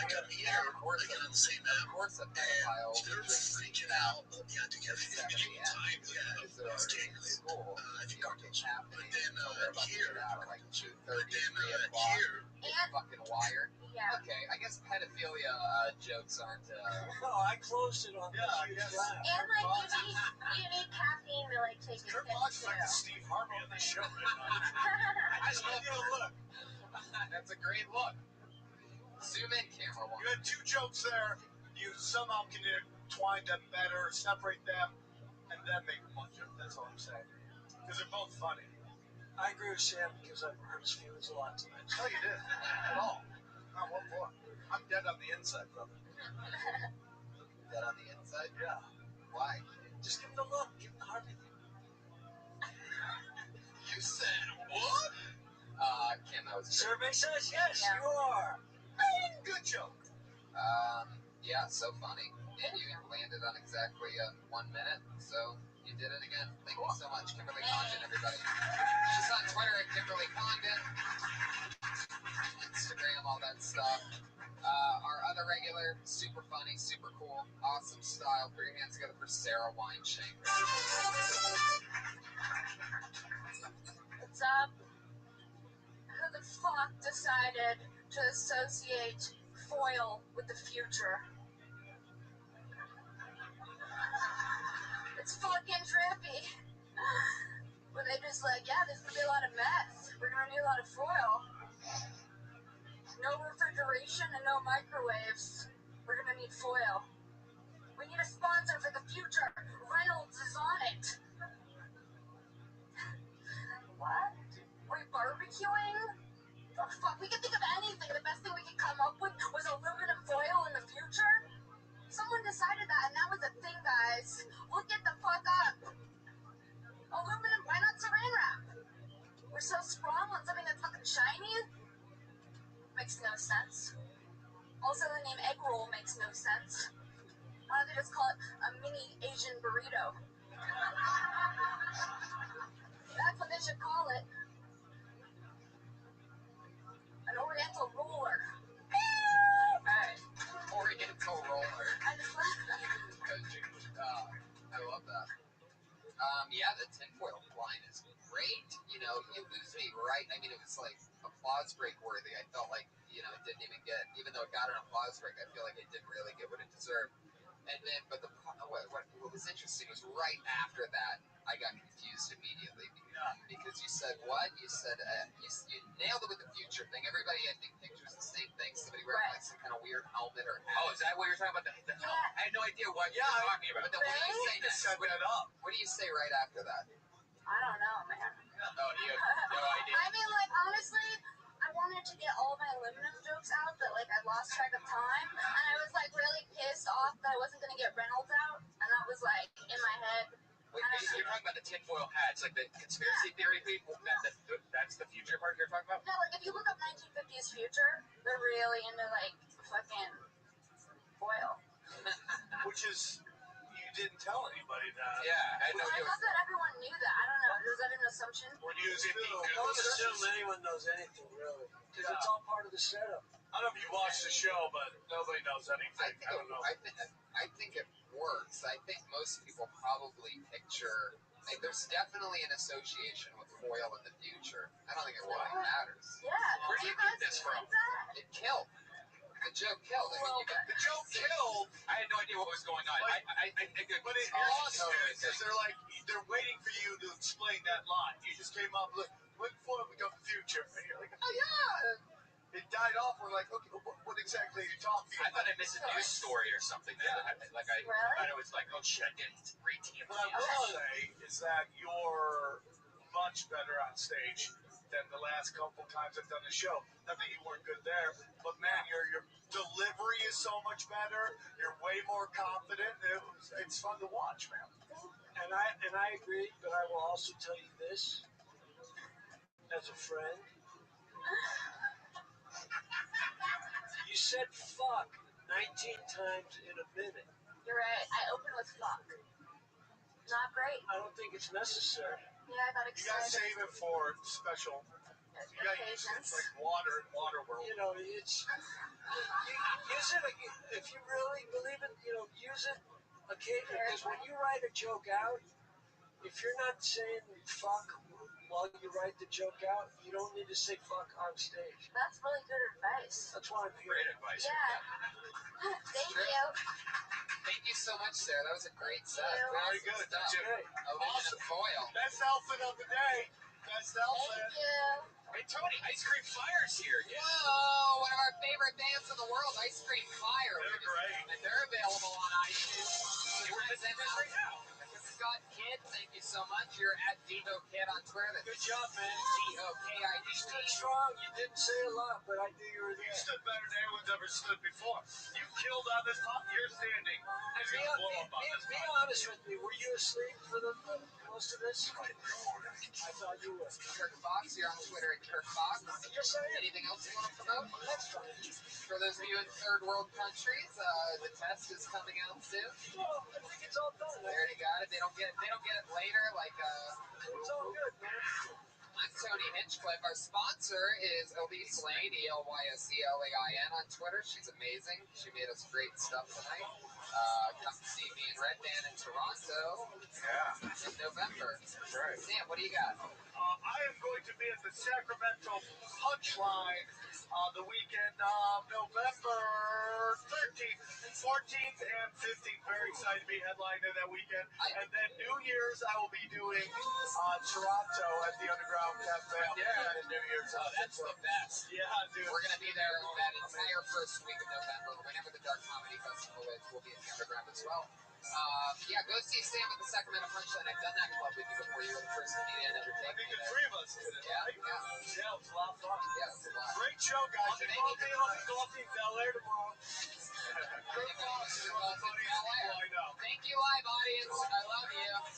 Episode 75. Later.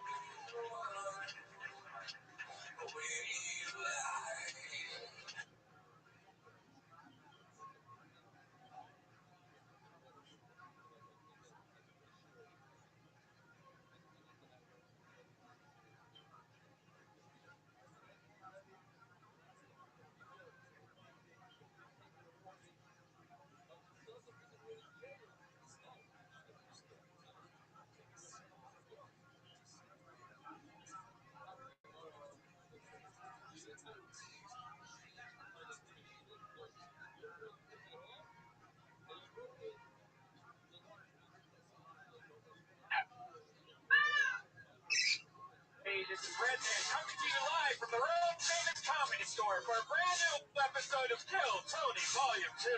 Give it up for Tony Hinchcliffe! How's everybody doing? Happy Monday to you. Here we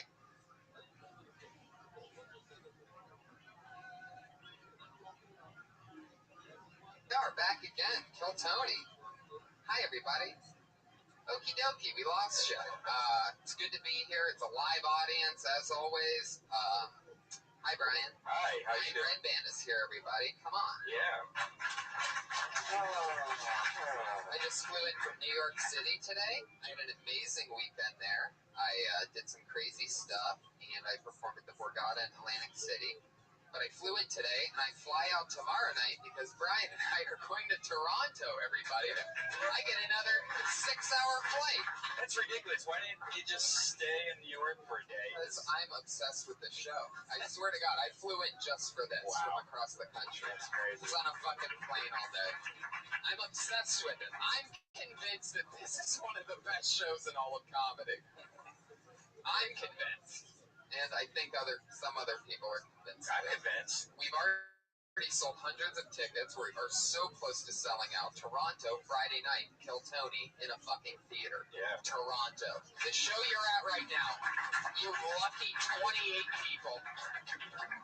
The gleaming 28 have no idea how exciting Friday is going to be. But this is our, I guess we would call this a practice run for Friday, even though it never changes. Right. It's just a well-oiled machine. Yeah, it's pretty easy because it's just plug it in and you already know what to do. Yeah.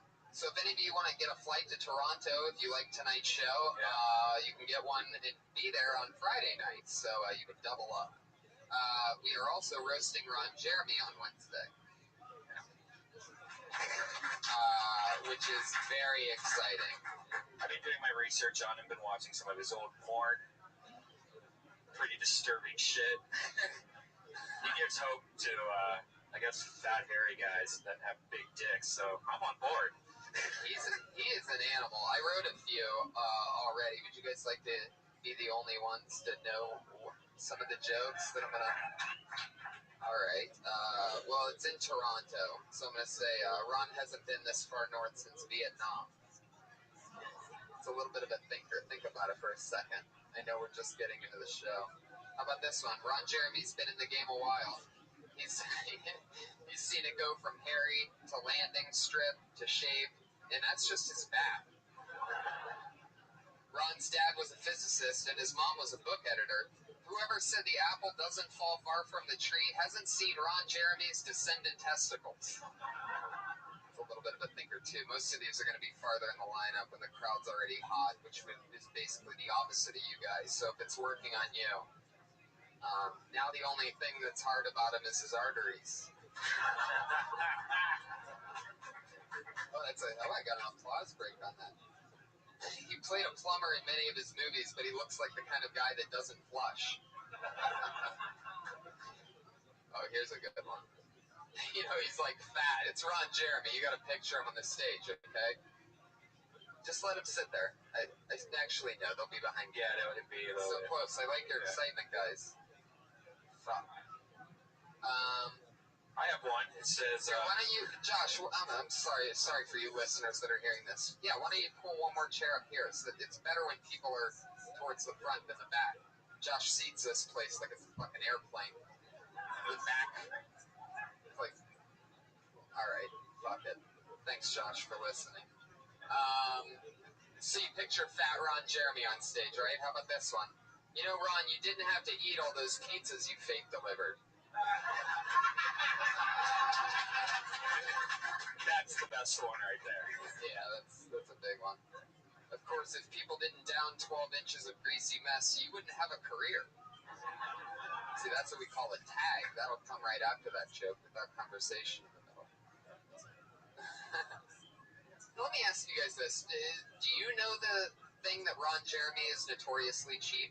Have you guys heard that before, or is that a not known thing to complete strangers. Never heard that. Not really, right? It's such a known thing for people that know him, so. But it's good to know. That's exactly why I asked. He's the only guy that cuts his Viagra with Propecia. That's a really good one. But that mustache is great, or as he calls it, his cold sore umbrella. I love his movies, though. I give them 2 lotion-covered thumbs up. All right, I can't close with that one. I think you should close the pizza one. Ron, I didn't know you could get fat from eating ass. Yeah, dude. I need to start this writing Well, thing. no, I have push to unlock. Dustin Diamond's going to be there, Screech, from Saved by the Bell. Screech, every time I watch Saved by the Bell, I think to myself, why couldn't there be a school shooting back then? See, this is the kind of thunder. These are just my notes for Wednesday. I'm so excited to get not my hands on Ron Jeremy, but I can't wait to talk shit about him. I should take this a little bit more seriously.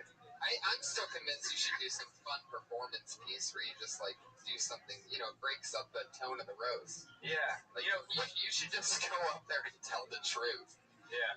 To Ron Jeremy about how he's probably changed your life. I'd imagine Ron Jeremy is like your Buddha. Yeah, that's right. I'll tell me. I picture a little Indian-style Ron Jeremy over your fireplace. That'd be a great work of art, by the way. Who wouldn't want a Ron Jeremy Buddha? None of us does. Oh, yeah, you're right. Or else he would definitely be selling them. Right. I'm going to do something a little goofy tonight. We've had Jeff Richards perform here, one of our favorite people, and he played a few songs for us over a few episodes. I'm going to do something fun like that tonight, because I saw this guy before a roast battle here a couple weeks ago, and I've seen him actually a few times. He plays music. He's a he's a comedian that plays music. Put your hands together for him. I think he's hilarious, so I asked him to come by. It's Pat Regan, everybody. Josh, is he good?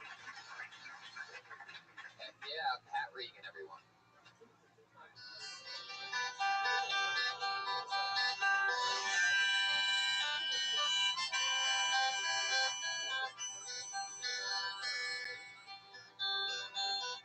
Sitting on my bedroom floor, feeling so alone.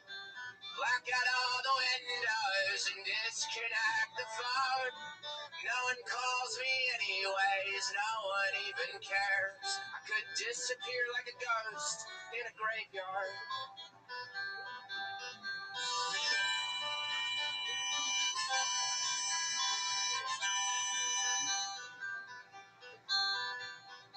Open up the dresser drawer where I keep my gun.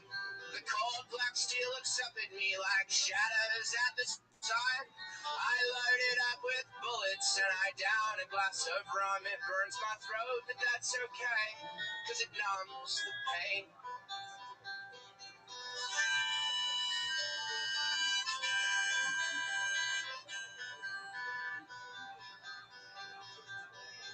Crying like a newborn child, my hands they shake with fear. I think it's what I have to do, but I'm not thinking clear. I close my eyes and count to 3 and draw one final breath. Then I put the handgun in my mouth, and guess what happens next? I suck the gun like a dick. I suck the gun like a dick. I suck the gun like a dick. I suck the gun like a dick.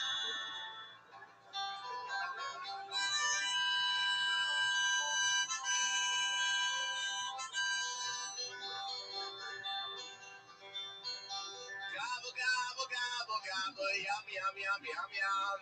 I want this 38 to shoot a load across my tongue. My troubles are forgotten, cause I'm having so much fun sucking this gun like a dick.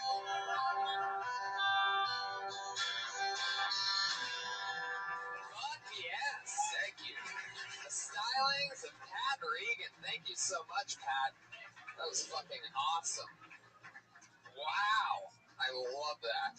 That was awesome. Fucking Pat Regan. One more time for Pat Regan. Come on.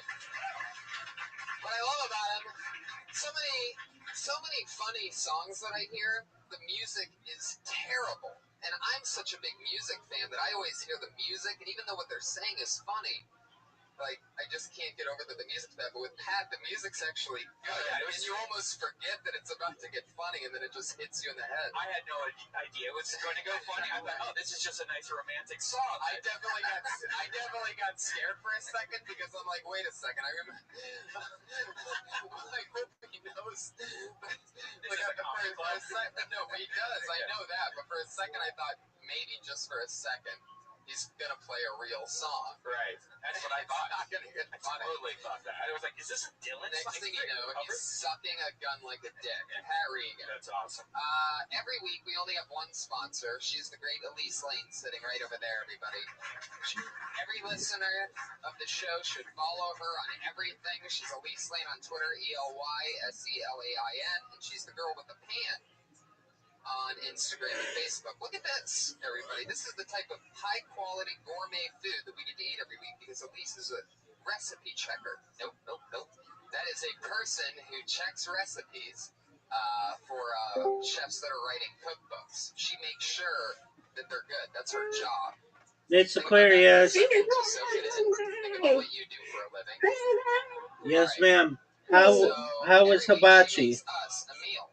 And It this was week's no good. It different. was I good. used to read what she would make for us every week to make the listeners It was hungry. good. Got Hire food an left. I'm gonna eat executive that chef, for lunch you because know I what I mean? know I'm gonna bring more food when it But then I comes back realized tomorrow night. So yeah, you gonna be asleep when I come back home anyway. 100%. I'm gonna do my hair. That's how I do, girl. I'm one of the best sleepers Yeah. around. You said you're the best what? I'm Sleepers. one of the best sleepers around. I like to sleep. It's one of my favorite Yeah. activities. I'm gonna sleep. Well, you're gonna be asleep hopefully. How was it? It's gonna be what's gonna be what time? At 9 p.m. Right? That's when the bachelorette party is. That's a bachelorette party, right? Co-ed party. So it'll be what? 9, 8, 8, 7, 7, 6. It'll be 6 o'clock, right? Your time, right? Yes, ma'am. So if I come back by 1, 2, 3 o'clock, it'll be what time in the morning? Midnight. 2 or 3 o'clock in the morning, my time, right? It'll be what? 12, 11? Yeah, midnight, 11. You never know. Yeah, it'll be probably 9 or 11. Yeah. Because if I come back about 2 or 3, it'll be 3, 6, 2, 1, 1, 12. About 12, 11, yeah. Yeah, you're going to be, you're going to be asleep. You're going to be asleep. You're going to be asleep. I'm not too worried about it. All right, Miss Aquarius, you have an invitation. Well, hold on, because I'm going to be multitasking. So if I lose, I just lose. No. You don't lose. We always win. Well, I'm going to win when you win. Yes, How ma'am. about that? Yes, I win ma'am. when you win. That's right. And take your time. I'll use the When restroom. you win, when I win. That's right. Take your time. I'll use the restroom, and you let me know when you're ready. Okay, go ahead. One time you come back, you're doing half of my head. Go ahead. Go to the bathroom. Okay, just a moment. Go to the bathroom. So you don't go to the bathroom on yourself. No, I'll be good. Thank you.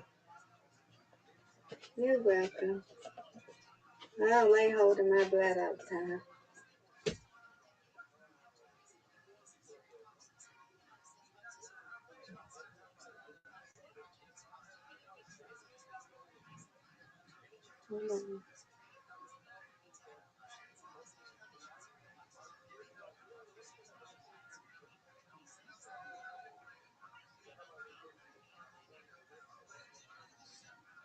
Okay.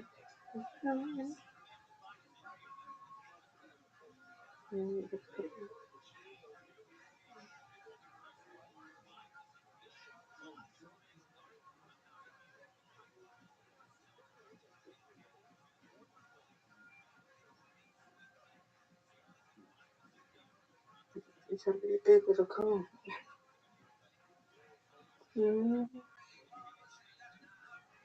I don't know they're going to be tired. They don't want to come driving. Damn, boy, kid.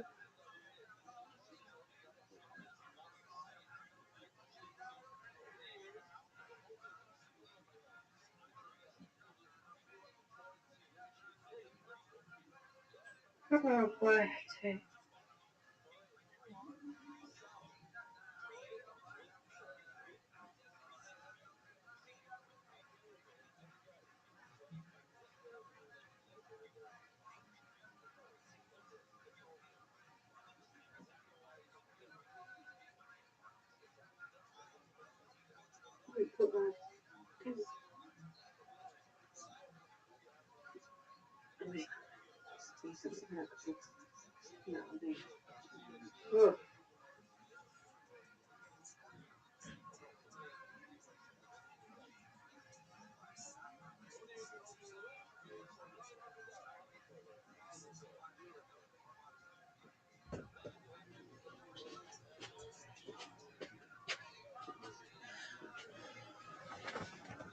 I'm almost done. You gotta give me a minute.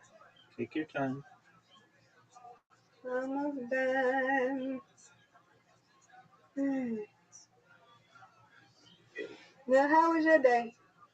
So far, so good. Thankfully, I With the podcast? um did I do the podcast? I think I'm gonna be on. I think I'm gonna be on another one. Starting. I don't know when, but because the guy said he had a couple others to do before mine, so we're working on a date. And I've just been flooding the internet with memes. Like today, I published something like 2,000 memes or so. And if you're like, what are all these memes?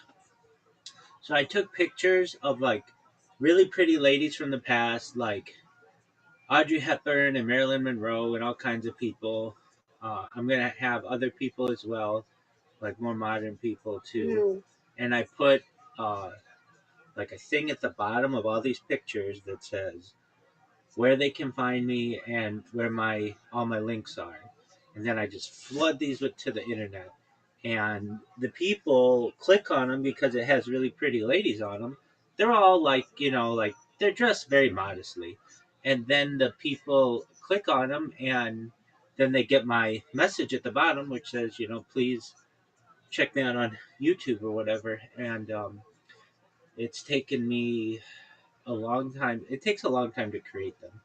So I've been working on that, and then I've been doing that with one computer, and then the other computer, I've created a lot of Instagram content, but I never put anything in the description or the tags or whatever because that I don't have time. Ain't nobody got time for that.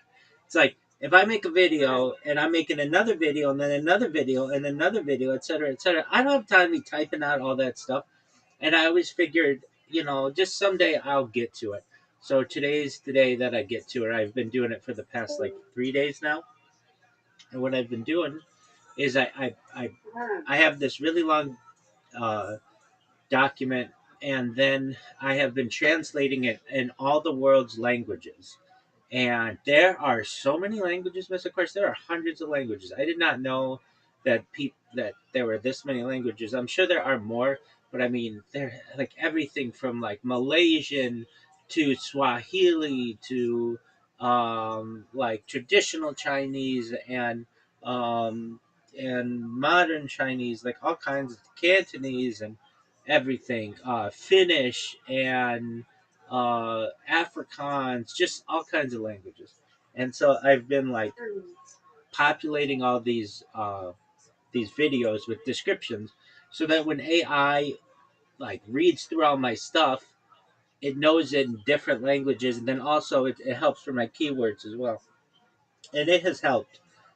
You can now, when you just type in Rabbi Rothschild on like Instagram or TikTok or anything, it gives you an accurate background of who I am and what I do, as opposed to before it would just be like it didn't really know, and it takes a lot of work to get it like the AI to know accurate stuff about you. So I can tell that it's working, and then there's this actually he's an Atlanta rabbi, Rabbi Jacob Rothschild. He was a friend of Martin Luther King Jr.'s, who he's a historical rabbi. He died about 50 years ago, but he's like historically the most famous Rabbi Rothschild. There are some other of us, but it's really hard for me to rank above him because he's like a historical figure who knew Martin Luther King Jr. And so I'm always in competition with him for search engine rankings. And I was also in competition with a couple other Rabbi Rothschilds, but I'm starting to pass them up, which is good. And so he's like the last one. I don't know if I'll ever be able to pass him up to some extent. Like he's a historical figure. I've never met Martin Luther King Jr. and I'm not going to be able to. I don't have pictures with Martin Luther King Jr. But if anything, I can show up below that guy, and then when people Google me, it's not like they have to go page after page after page of like, who is this person who just messaged me or whatever. I'm at least on the front page. So I've been just working on that and creating some other bots. And then last night, Riser came in and we watched a documentary on hot air balloons. And then we talked, and Zoot came in earlier. We played some games, and you know, I tell Zoot like because Zoo will play games a lot of times, like for as long as you want to play games, he'll play for hours. But sometimes I gotta tell him, all right, Zoo, we're playing 2 games or we're playing 3 games, and then I gotta go. I've got things to do. So, because if not, I'll just blow the whole day doing that. And it's not that I'm blowing the day. I've got robots working and I'm overseeing them, but I want to make sure my stuff's working. So what else did I do? I like in order to get stuff to it's what Google does. It's called indexing. So if you want to remember a term, it's indexing. That's where Google takes information on the internet and puts it onto Google. And it's sometimes hard to get your information onto Google because maybe it's not on a website that's indexed, or maybe it's way on your Instagram and Google didn't necessarily index that or whatever. So I'm having to like create websites, which I've done, like blog sites that Google knows and trusts and indexes. And then I just put tons and tons of pictures on it. So many pictures, thousands of pictures that are just really pretty ladies from the past with my, join my Discord and all kinds of stuff like that. So I noticed I created one of these websites yesterday and it got over 1,100 people to it in 24 hours. I was like, wow, that's a lot of people who viewed it. And so we're just seeing what's happening now, and I feel like if I'm not able to have the top search result, that's okay.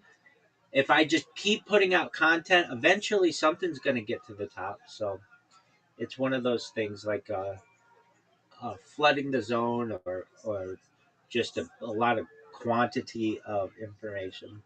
So that's what I've been doing, and fortunately, I told Riser we got to get our hours straight because he'll come in at sometimes like 3 o'clock in the morning, and I'll be like, Oh Lord. I know, and sometimes I will like have Yeah, phone. that'd be that's what 3, 4, 4, 5, 5. That's 6 o'clock in the morning my time. Exactly, and I'll be like, what are you doing? And he'll be like, I was just doing stuff, and do you want to play a game or something like that? So we'll play like Scrabble. He likes to play Scrabble, and he's good at it, and so we'll play Scrabble and Excuse me. Gesundheit, and then we'll be like awake till like 6 or 7 in the morning, and then our hours are all messed up. So I told him, look, start coming in at 8 my time, so that's 11 your time. So he should be here in the next 10, 20 minutes or so, and we'll watch the doc. We can talk, we can play games, we can watch documentaries. But at least this way, I'm able to get to bed by like midnight at least, so I'm not up because when we get together, we'll giggle and gossip and do all the things that we do till the wee hours of the morning, and then it just blows for like several weeks or so. Oh, I also had a friend who came in today who I hadn't spoken with whom I hadn't spoken in a while. His wife just had a baby in January, and he just got a new job, so I congratulated him for that, and he was telling me about his old job. He's basically switching over on Monday, so he's put in his 2 weeks notice, and he's excited for his new job. It should be better on him from a just a mental aspect of the job. The old job was really difficult. Just he had to put up with a lot of stuff. So hopefully that's better for him. But I was worried about him. I want the best for him and his family. he's got a beautiful little family, and he's got a wife and child, and um, like a lot of times you don't meet people, at least not on Discord, who are like, they've got a 40-hour week job and they've got a wife and kid. Normally, that's not the norm. Those kind of people don't go on Discord, but this is a person who does, and so I've been able to see his family blossom, and I want the best for them. So I've spoken with his wife before. She's seemingly a kind person, so that's what we've been doing.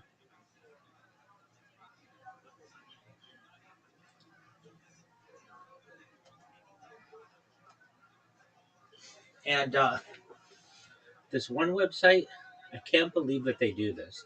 So all these websites are like always trying to get you to pay for premium, and it's like ain't nobody got time for that. Nobody, unless I'm using a website a lot, I'm not paying premium on your deal, or else you just get sucked dry by all these different accounts. So in order to submit my pictures, normally with a normal website, you can just upload your pictures and publish them. Not this website. You can upload your pictures really efficiently, but you can only publish them one at a time. And I have 993 of the pictures to upload. So I'm like, I don't have time for this. So I created a bot that is submitting them for me. And it has submitted like 140 of them, which isn't that great. It's okay. It'll keep going, but it's like it's going to take me a few hours just to submit these, which now you can do it. You can get the premium version and submit them all at once, but again, ain't nobody got time for that. Yeah, I'm sick of this me about my pictures with Google Photos. They keep full and all this mug and I delete stuff, and I only want to delete no good ones and stuff like that. Go get me some soap, and then we can play. Absolutely. Soap from it. Miss Aquarius, I don't know if this is helpful, but just create another Google account and then have it be your backup for your pictures. Mm-hmm. Do you understand what I'm saying? Looking for what? Google what? Well, you said Google Photos, right? You said your Google. They say Google's telling you that But yeah, because my Gmail is my Apple account. That's why. Oh, you mean Apple's telling you this, right? Yeah, well, Google Photos is telling me that. I don't know which one I got. Yeah, I got two different emails. I got two, but I don't know. That's okay. Hey, what's up? Hey, it's Jayski. What up? How are you, big dog? Good. Went to the gym today. Good on you, man. How was your day? Good. Picked up a lot of supplies and all that. Ran some errands. Hey, Mr. Aquarius. Hey, Jayski, how are you? I'm good. You see, I be playing my own sleeping sounds now, cause you. Yeah, I noticed. Yeah. I got different times, and I have to go to bed. Yeah, I was ready to go to sleep. I was on my bed on the phone, but I was viewing yours, and then I noticed your battery went dead, so I just decided just to start mine, just in case you came back. Yeah, I'm gonna try to do that because I thought the other day I seen it. I said, oh, he might be looking at mine. Let me put it back on. So yeah. I'm gonna have to start just like charging my iPad, so I know that you're looking at it too. I look at it too. I look at both of yours.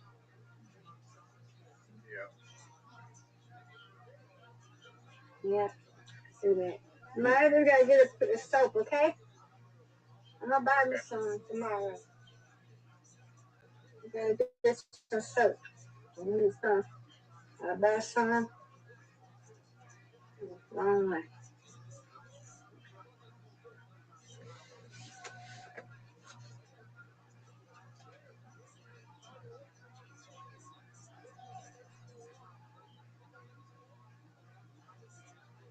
Man, is the soap over here?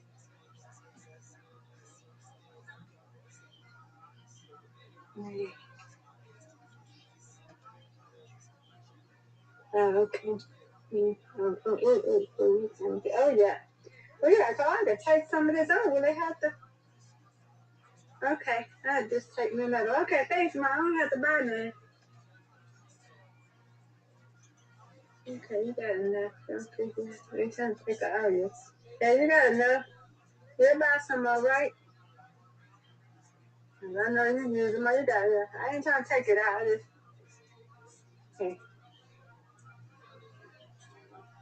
All right, yeah, because you got cocoa. I still got to go just get my necessity. And that's it. Okay. All right. Okay. I'm back. Hello? Yes, ma'am. Ski, you back? He put his stuff on mute, didn't he? Yeah, I'm back. Okay. I'm going to have to go get time to remove this. Okay. Yep. Got one for the. And one for the. Oh, yeah. I ain't really got to. Okay. We'll go back to the necessities. Damn, that's it. Anyway, that's all we got to do. Okay. That's it.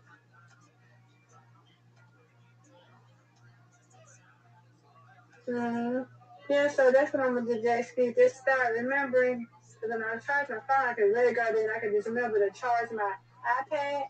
Now I know that you look at mine too. Yeah. Okay, that's what I do. I just wish people would make like the sleep videos like the ones that you look at in Korea, the South Korean Yes. one. Yeah, 'cause that would be much more better. I wish somebody. It's gonna get to a point where no one makes one for like LA. I'm just gonna have to do it myself. I'm just gonna have to go towards Hollywood Boulevard and just You get said it. they what now? They need a what? I said, you know the city sleep ASMR videos they have for South Korea, like the one you were telling Yeah, me you yeah, the watched. one I do. Yeah, the one I do. Yeah, Yeah. yeah, I've watched those before, but I wish there was some like that for the U.S., like New York or Yeah. yeah. So Yeah. if no one And makes I one for try to Los find Angeles, some. yeah, if Let no me one tell you makes one why. for Los Angeles, I'm gonna do it. J-Ski, Let me that's a tell you great why I do idea. that. Because this is why I do it. I don't like ads. I'm gonna tell you that. I don't like ads and I don't pay for ads, okay? And when I go to sleep, I'm not all the way asleep yet.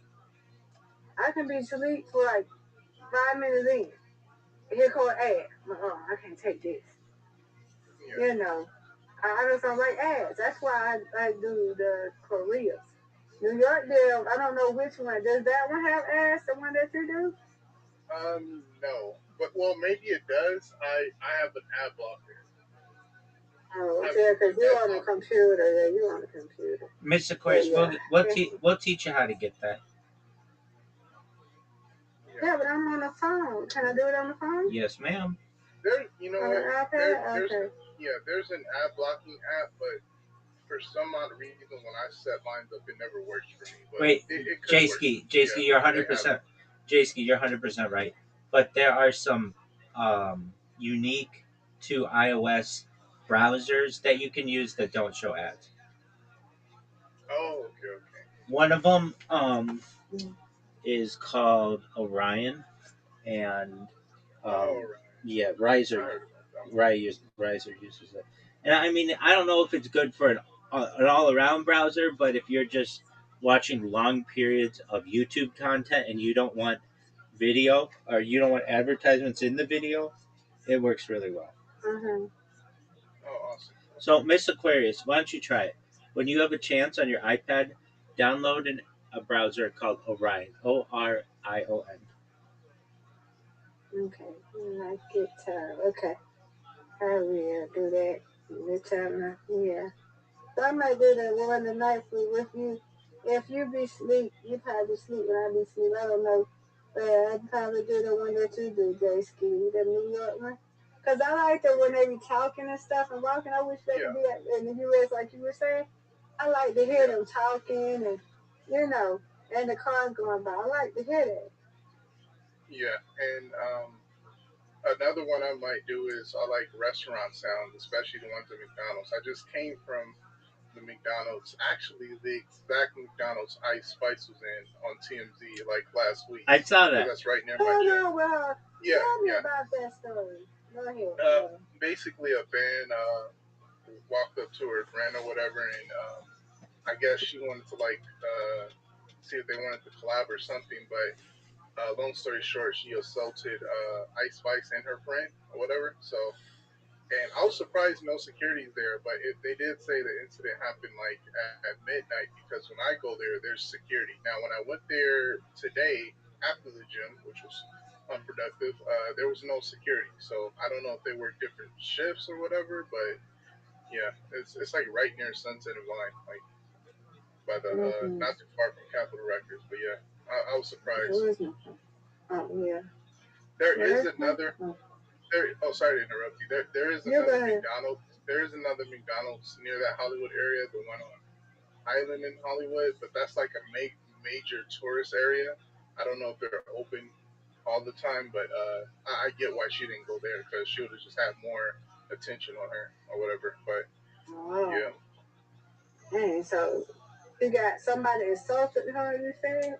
Yeah, I guess because she didn't want to, I guess, do a collaboration or content or something with them or whatever. It was on TMZ like last week ago. Oh, okay. All right, well, I'm playing. Yeah. Oh, wow. That's crazy. That's crazy. Crazy. Wow. This was another friend. This wasn't Taylor Swift. No, this was Ice Spice. She's a female. No, you rapper. said a friend though, right? You said a friend. Well, yeah, she was eating. Yeah, she was eating with her friend. They were both sitting down, her and her friend. But another lady walked up, and altercation happened. Oh, okay. Okay. Well, Rabbi, when you gonna ask him something? I was saying to Jaski, that's a really good idea to do, Hollywood. I think that you could monetize that and make a lot. I know that's not why you do it, but it seems like there's a need for that. Yeah, because there's tons of videos where like people are walking, but it's not like a sleep ASMR. Right. I don't know. I like it. I like it when they be talking. I just like that. So I go right to sleep. I like the water too. Like New York, they need to do that. I don't see a lot of that, Yeah. I like the water too. The water, I like beach sounds, but I was trying to find beach sounds that's real life, but people walking on the beach. Oh, you know what? I remember my mom taking me and my brother to a hotel near Santa Monica Beach. I don't know if it's there anymore, but there was like the late, mid 2000s, and it used to be a Burger King. I don't know if it was Ocean Ave, and we would be able to hear people like walk by all the time, and you could hear a little bit of the waves, but it was like it wasn't on the beach, but it was like basically one block. Well, not one block away from the beach, but literally across the street. And Are you talking? It was just like the best. Are you talking in Santa Monica? Yeah. It's like a long time ago. Even though I went there last year, I probably post pictures in here. I went to the Santa Monica Pier. It wasn't it wasn't as full as I would expect it to be, but there was still a lot of people there. Jesus Christ, the burgers there are fucking rip off. But wow. Yeah, like they do have an arcade on there, so that was pretty cool. I actually didn't know that I lived near one as well, so that was kind of interesting. But yeah, I'm gonna have to look up and see if that Burger King is still there. I think they're trying to. Oh, sorry. Go ahead. No, go. You ain't finished. Go ahead. No, I was gonna say the city is trying to like put more money into Santa Monica because like since the pandemic, it's not the same. It's just like businesses are closing down, so I hope they fix it because it used to be a real fun place to go to. Word. But you know where I want to go because I look at the YouTube. She was a skater on cruise ships and stuff. She went to Francisco. I said Francisco. Y'all know what I'm talking about. San Francisco, right? Yeah. I want to go there, y'all. It looks so amazing. She went like through Chinatown and stuff like that. I want to go there. Oh yeah. Good job, Rabbi. Thank you, win, Mr. I Chris. win. Yeah, And you win. I want to go there. Reload. I'm like, I want to go. I want to go there. Yeah. You went there, Rabbi, right? You went to San Francisco? Oh, for sure. It's really nice, but not any. Like it needs some cleaning up. Uh, there's Well, when she went through like the tourist there's poop all places. over. There's poop everywhere, and nice strike. But Thank you. it's gorgeous. I've never been a huge San Fran. I love San Francisco, but Okay. it's not as warm as That's Southern right. California, which Mm. LA's got the weather on San Francisco all day long. San Francisco's cold Yeah. in comparison. Yeah, she went through the tourist stages. She went through Chinatown and stuff like that. I wouldn't mind going through Chinatown and stuff like that. But, I just want to go somewhere that is, nice and stuff like that. Nice spare. Thank you. You're welcome. What about you, J-Ski?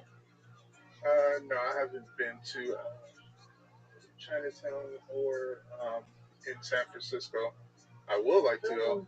Kind of reminds me that I did tell myself I wanted to go to Little Tokyo down LA, but every time I'm over there, I either forget or I go somewhere else. But I might need to do that. Check out some new different places. Okay, now where is that both of y'all to tell me? Y'all can tell me something, I don't know. Okay, both of y'all tell me where is the booth in LA? Everything. You said tell you there's lots of different What to food. do? Yeah, what to do in LA? First and foremost, there's the Pacific Ocean.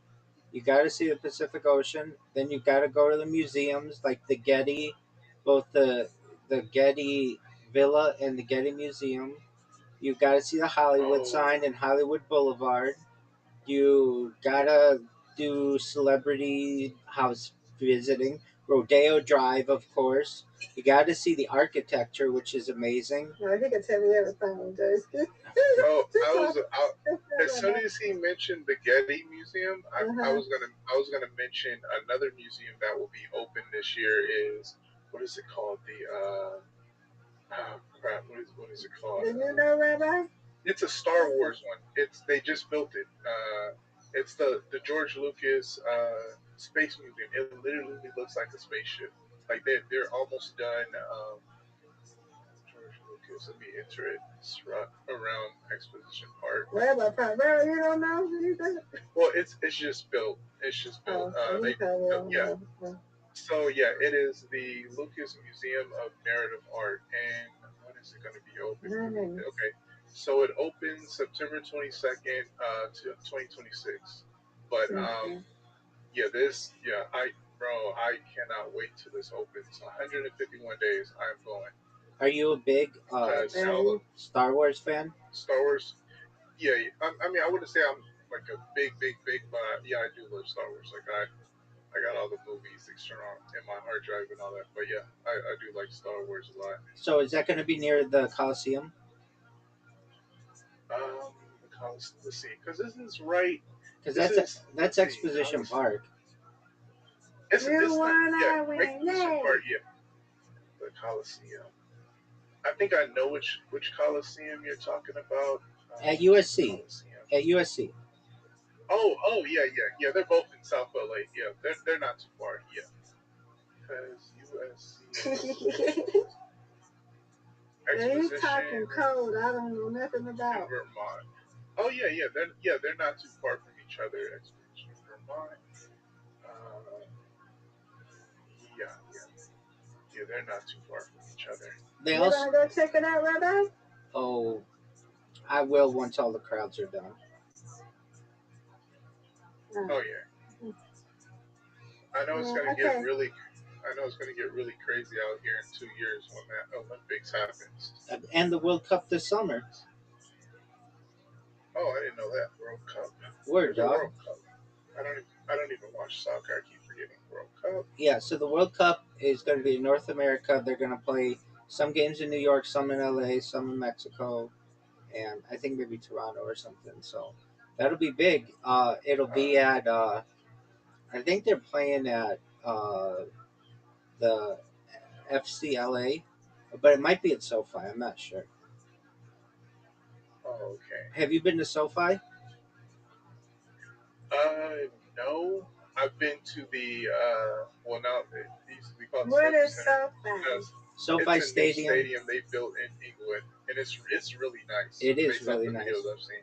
When I first started the The stream, I giant. saw the Rolling Stones there on the stream. That's where the Los Angeles Rams play, Miss Aquarius, and the Los Angeles Chargers. It's like our um, football stadium. Oh. But they do concerts there and a bunch of other stuff. It's really nice. By far the nicest stadium I've ever been to. I've been to the Coliseum though too, and the Coliseum is cool. It's just old, but there's something really cool about that too. I think both of y'all will meet each other one day because y'all stayed in California. Lord, girl, one of these days. All right, Miss. One of these days, y'all gonna meet. Absolutely. All right, Miss Aquarius. You win, I win, I win, you win. Undefeated in bowling, undefeated in friendship. Undefeated in friendship. Yay. Yay is right, madam. Okay. I know everybody doing their thing. I'm sorry, y'all. You're good. They go J-Ski. J-Ski, did you change your name? No, my username. No, my name is the same, but I think my main username was it was randomized. I have to change that because I use a bot for like mass deleting my comments on my server.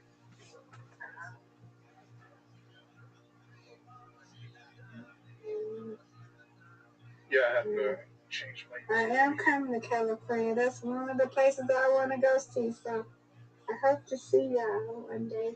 Word, girl. Rabbi. Rabbi been everywhere. Oh, I don't know about that. But in LA. You been all over California? Yeah, That's LA? Oh. I mean, I've been as far north as San Francisco, as far south as San Diego. I've been as far west as the Pacific Ocean, as far east as Las Vegas. Um, I've flown to San Francisco. Um, I mean, like I've been in the East Bay, been to Berkeley. Um, I've been through the Central Valley.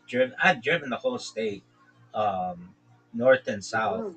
So there is stuff to do like north of San Francisco, but not really. I mean, it's like very mountainous and forested. So the big places are San Francisco, Los Angeles, San Diego, and I've been to all three. I very much love San Diego. It's a beautiful city, but LA, Orange County. That's my jam. Y'all never been to Nipsey Hussle's store? I have. It's yeah. I've been there. Actually, when the incident happened, I called my mom because she used to go to the fish fry place across the street from there. Actually, but yeah. Let me see. Let me see if I can show. They still have his mural on the Crenshaw Mall, and I think I've been going to that mall since I go to a lot of malls, but I've been to that mall since I was a kid. My mom used to take us there as well.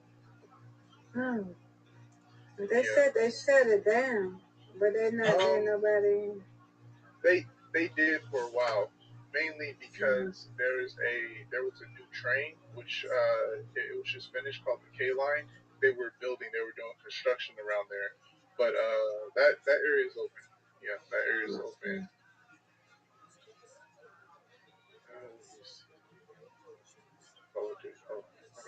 No, I'm talking about his store, J-Ski. His store. His store not open. I think his brother runs that store. I believe that's open. Let me look it up on Yelp.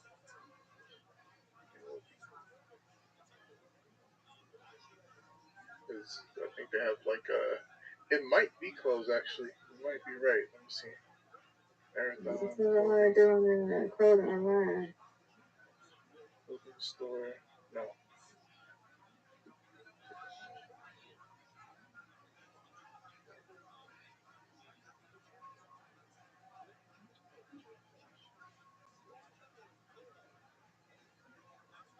Now you said you been there, Rabbi? Yeah, it's on Crenshaw. Okay. I remember when it happened. It was like 2017, I want to say, and 2019. Yeah. 2019. Yeah. Yeah, right before the pandemic. Right. It's great. And it caught us all off guard.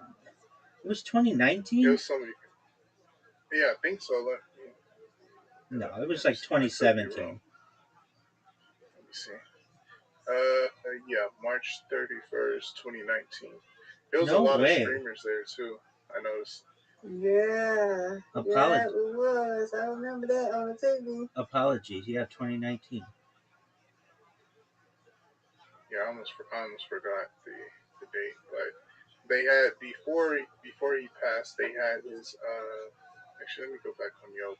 They had his picture on the mall, which isn't too far from there, which is on King and Crenshaw. Yeah, let me see his picture. Yeah, let me log in. Let me stream. I'll just stream so I could show you.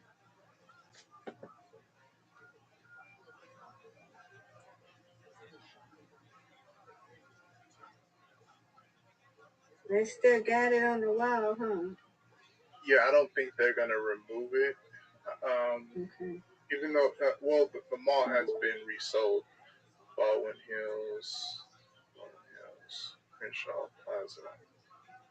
And let's go to.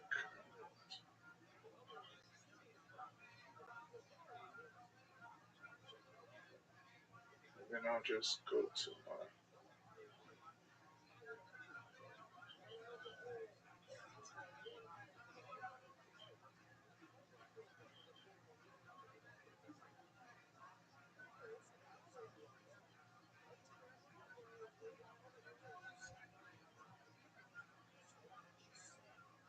Oh, there we go.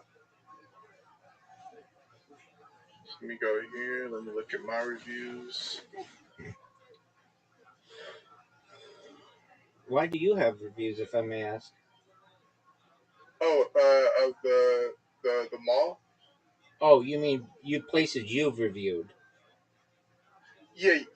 I do a review on this mall, and I take pictures because I try to I get Yelp Elite every year, so I have to keep up with like my activity on that's there. big time. Most of these pictures. That's hard to get. Oh. Yeah. Well, you just gotta just like go places. Check. It helps like check in on the app. Right. Hold on, I think I have it here. Do you ever go to the Yelp Elite events? No, but I do want to. Oh, there we go. Here it is. Oh.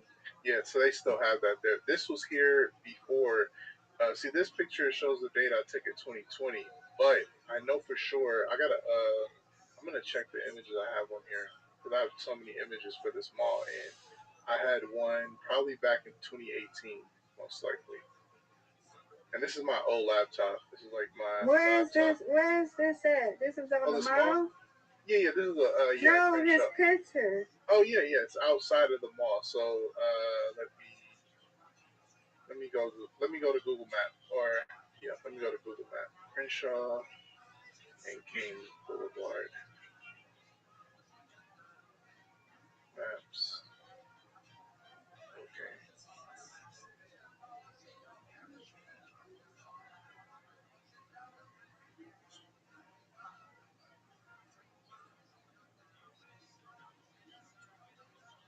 Okay. Let's go here. So basically, this is like, as you can see right here.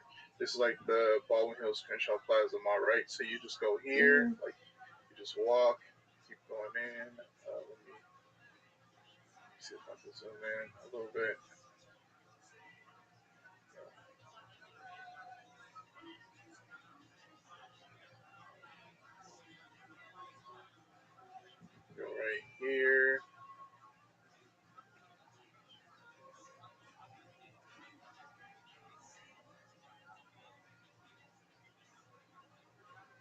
And yeah, it should be right there. This is the entrance to the mall this way. There's another way, but like this is mostly the people that just like catch a bus, train, or Lyft or Uber here. That they'll just get off right here, and it's right here.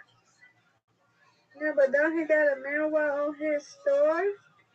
You said a mural. Oh, let me show No, you a this. mural. His. Don't they got like a paint? Because I seen a paint on the side of, like on the store of his store. Oh, a mural. Mural Yeah. or whatever you call it. Let me see. I guess it's his marathon over there at his store. Let me go here then. Let me go to the store where the store should be. Let's see. Marathon.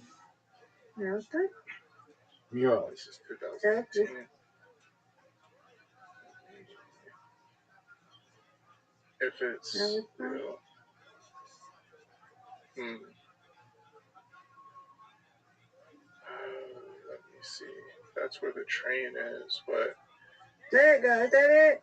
No. Oh yeah, this is like a mural right here. Hold on, let me.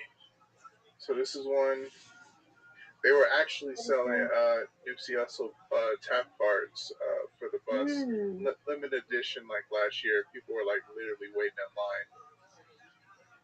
But yeah, that's nice. Okay, they got good art there. Okay. And then this place right here, Crenshaw and 39th.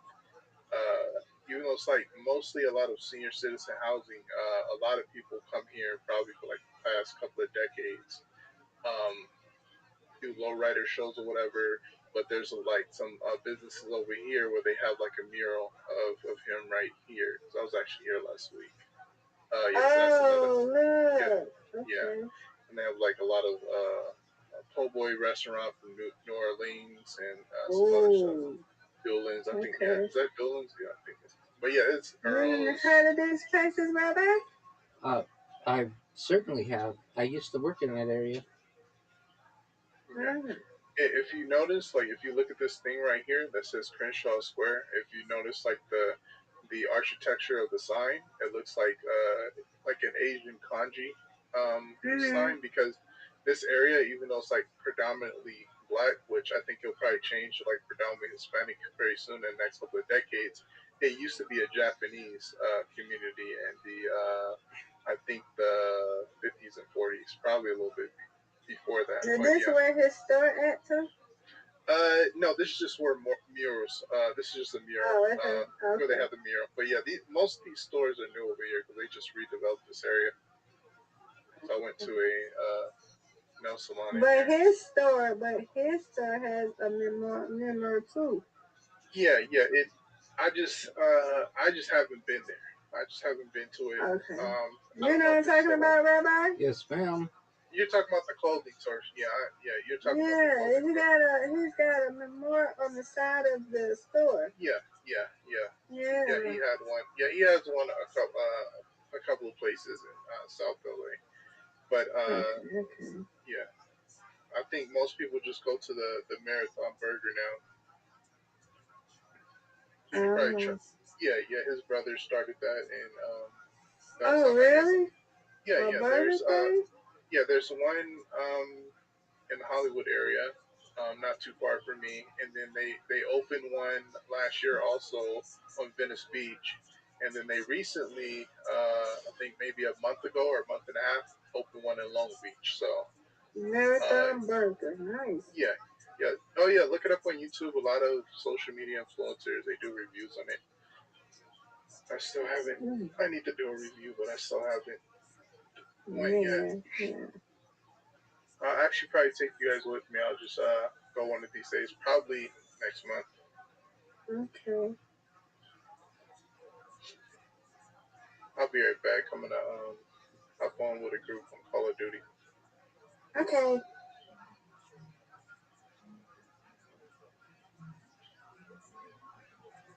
That was cool. Okay. That was neat.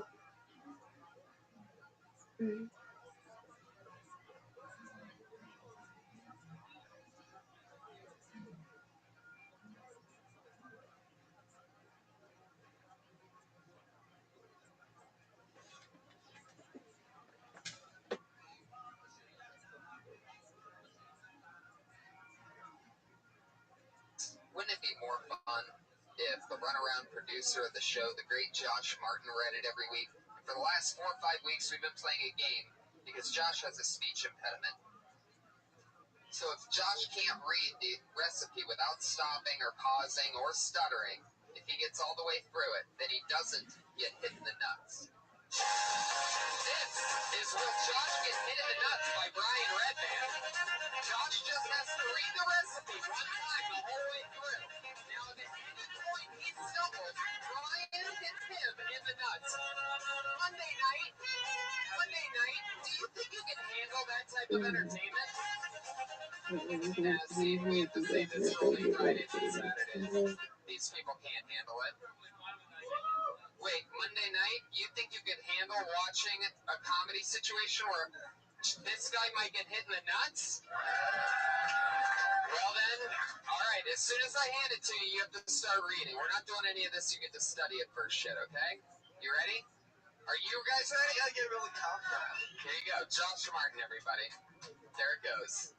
Okay, tonight's meal, roasted red and golden beet salad with baby kale, goat cheese, toasted almond and olive oil, marinated chicken breast, marinated supercalifragilistic. I don't think this is marinated supercalifragilistic. I wrote that last part. Good job, Josh. Elise wrote the recipe. He made it all the way through the recipe. After she handed it to me, I'll just read what's written here. Roasted red and golden beet salad with a baby kale, goat cheese, toasted almonds, olive oil, marinated chicken breast, marinated in supercalifragilisticexpialidocious is the part that I wrote in. What's so funny is that his stutter or his speech impediment, you could almost not understand what he was saying. He just wasn't pausing. It was just like, It's like, You gotta learn them done it. What I did. it's like Ari You Shafir heard singing. that one, Rabbi? That's what it sounded like. Heard of what? why would that, how do you know what that Rabbit's sounds like? donuts? Oh yeah, I got video from there. Oh, yeah. Oh, I see what you're saying. Yeah, Yeah, a little that's a big tourist place. It's got a huge donut on it. obsessed for you people Look with at Ari Shafir that. posters on your Yeah. walls.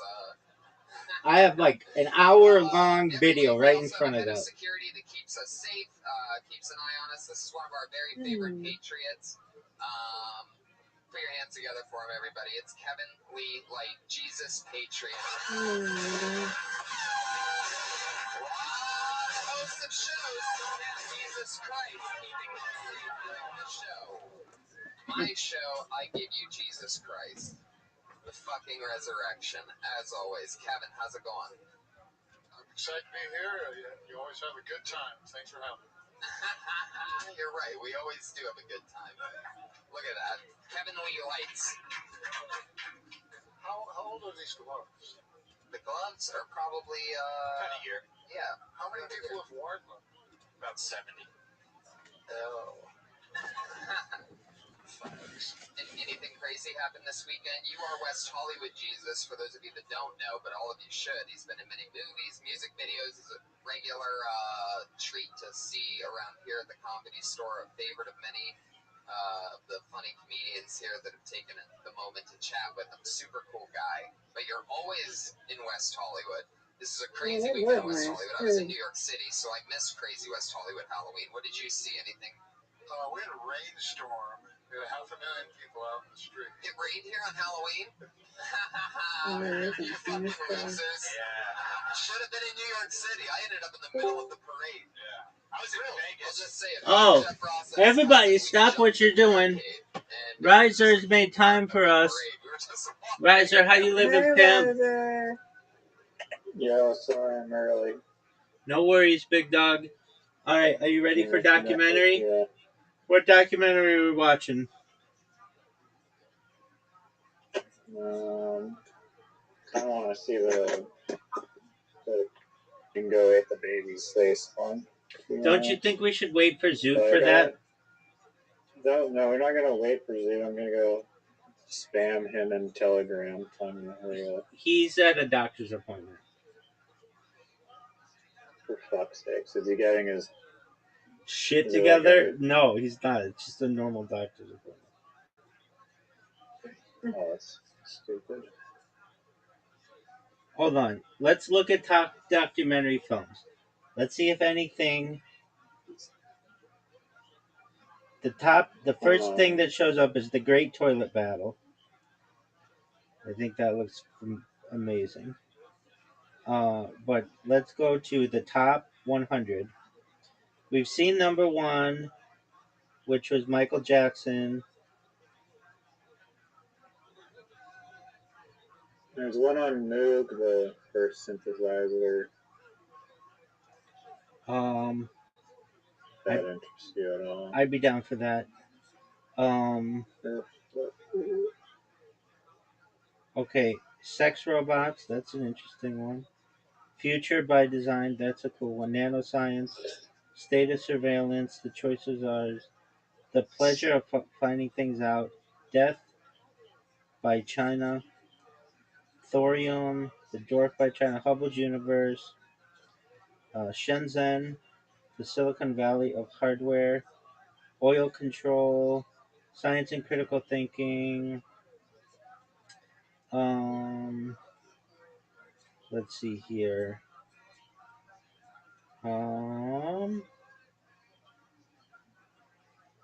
There's one about Disneyland handcrafted. All right.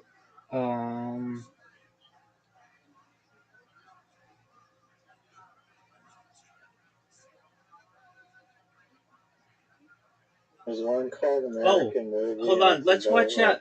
Let's watch that one. Scenes. Let's watch that one that Zoot loves about the. You want to watch the one on Donkey Kong? I mean, yeah, fuck it. If you don't want to, that's okay. It's of any. No, I'll watch it. It's decent. Yeah, I think it's good. What's it called? Donkey Kong. It's like Fistful of Quarters.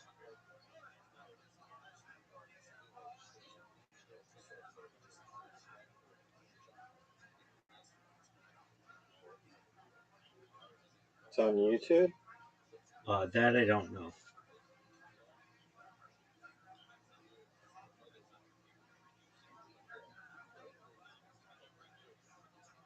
Yeah, I don't see it on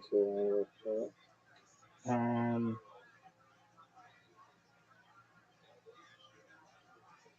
That's okay. I'm looking. Surviving in the Siberian wilderness for 70 years. That's a good one. That's shit that we like.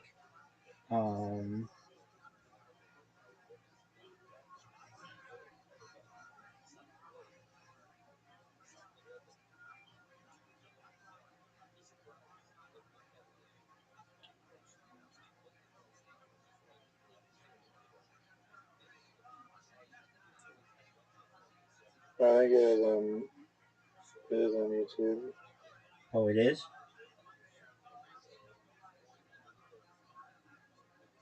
Then let's do it.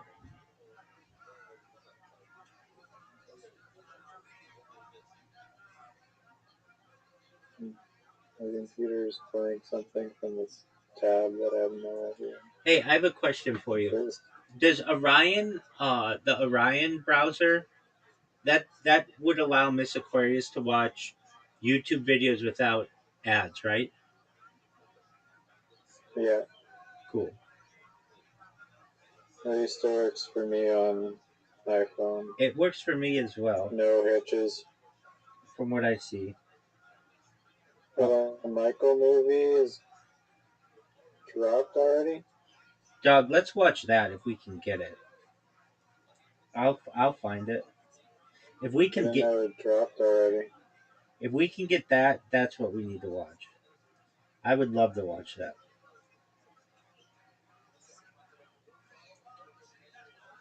I look. I have it, but the quality is like terrible. There'll be a better version in like a week. Right. That isn't like literally handheld video camera of an actual movie. Those are baller.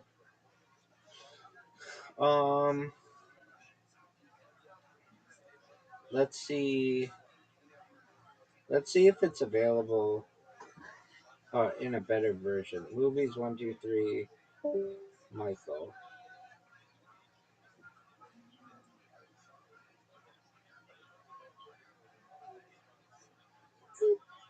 Watch Yeah, now. it literally just like 04/22 is like a day ago, right?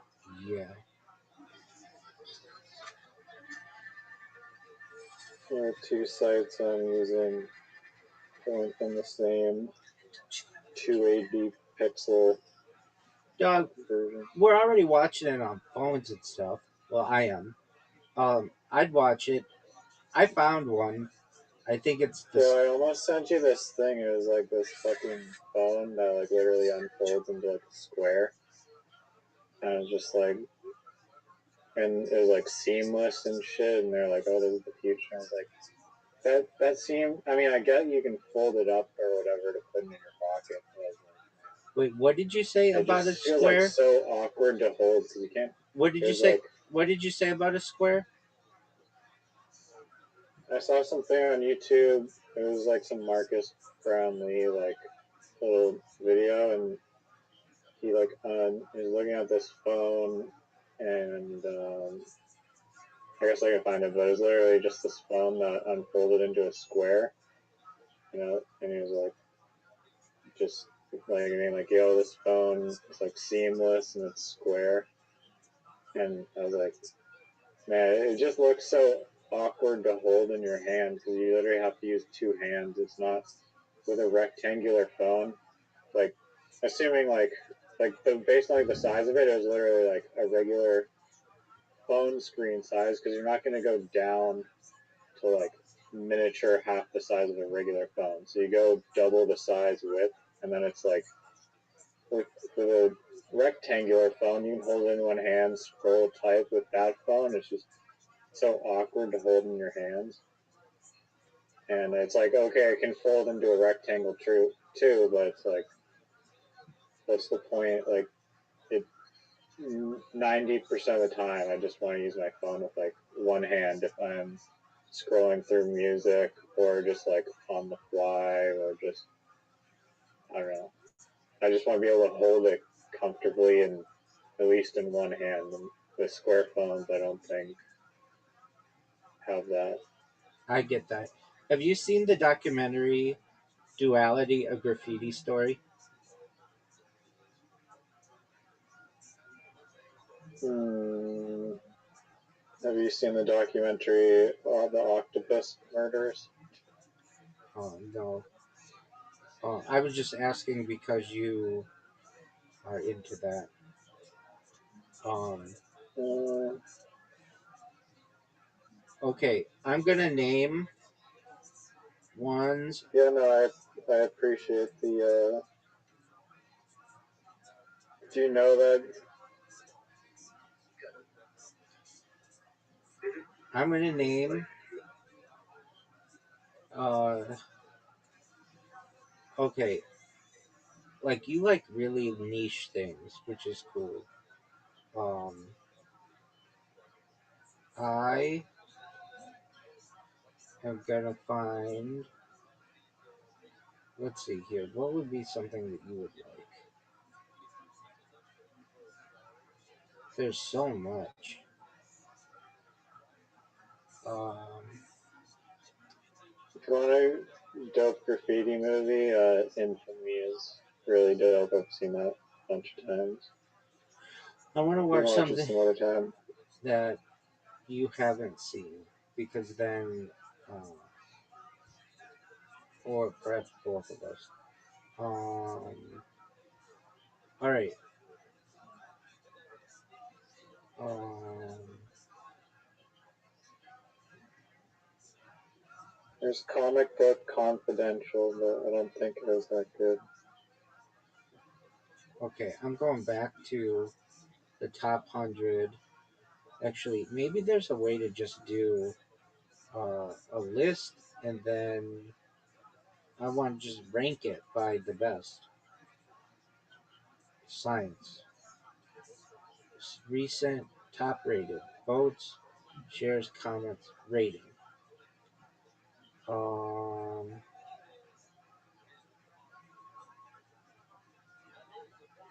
That's too much doom and gloom stuff. Let's try art.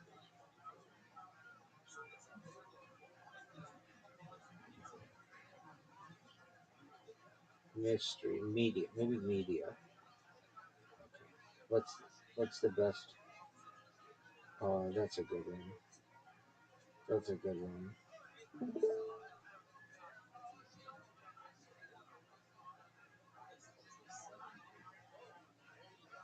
Um, what about the one, the fistful of quarters? If that's the one you want to watch, I'll watch it. Okay. What about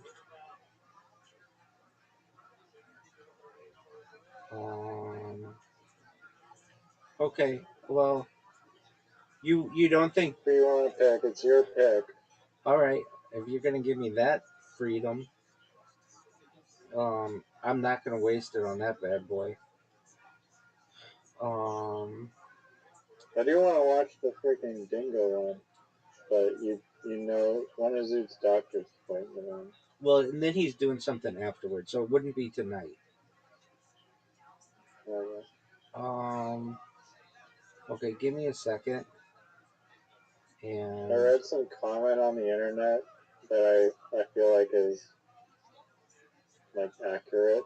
It said like death is not what scares me. It's what comes after that terrifies me. And I was like, sheesh. That's an interesting one. See, a lot of these are like just too old.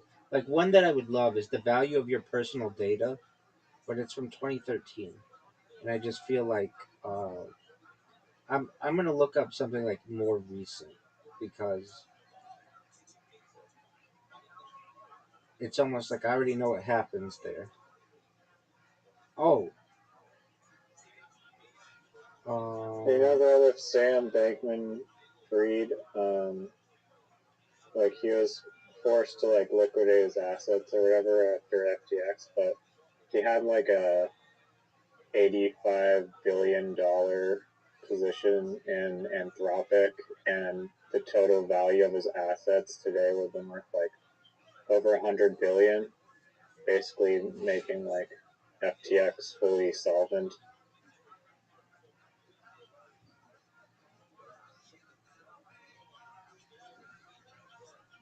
you're saying his net worth would make FTX solvent?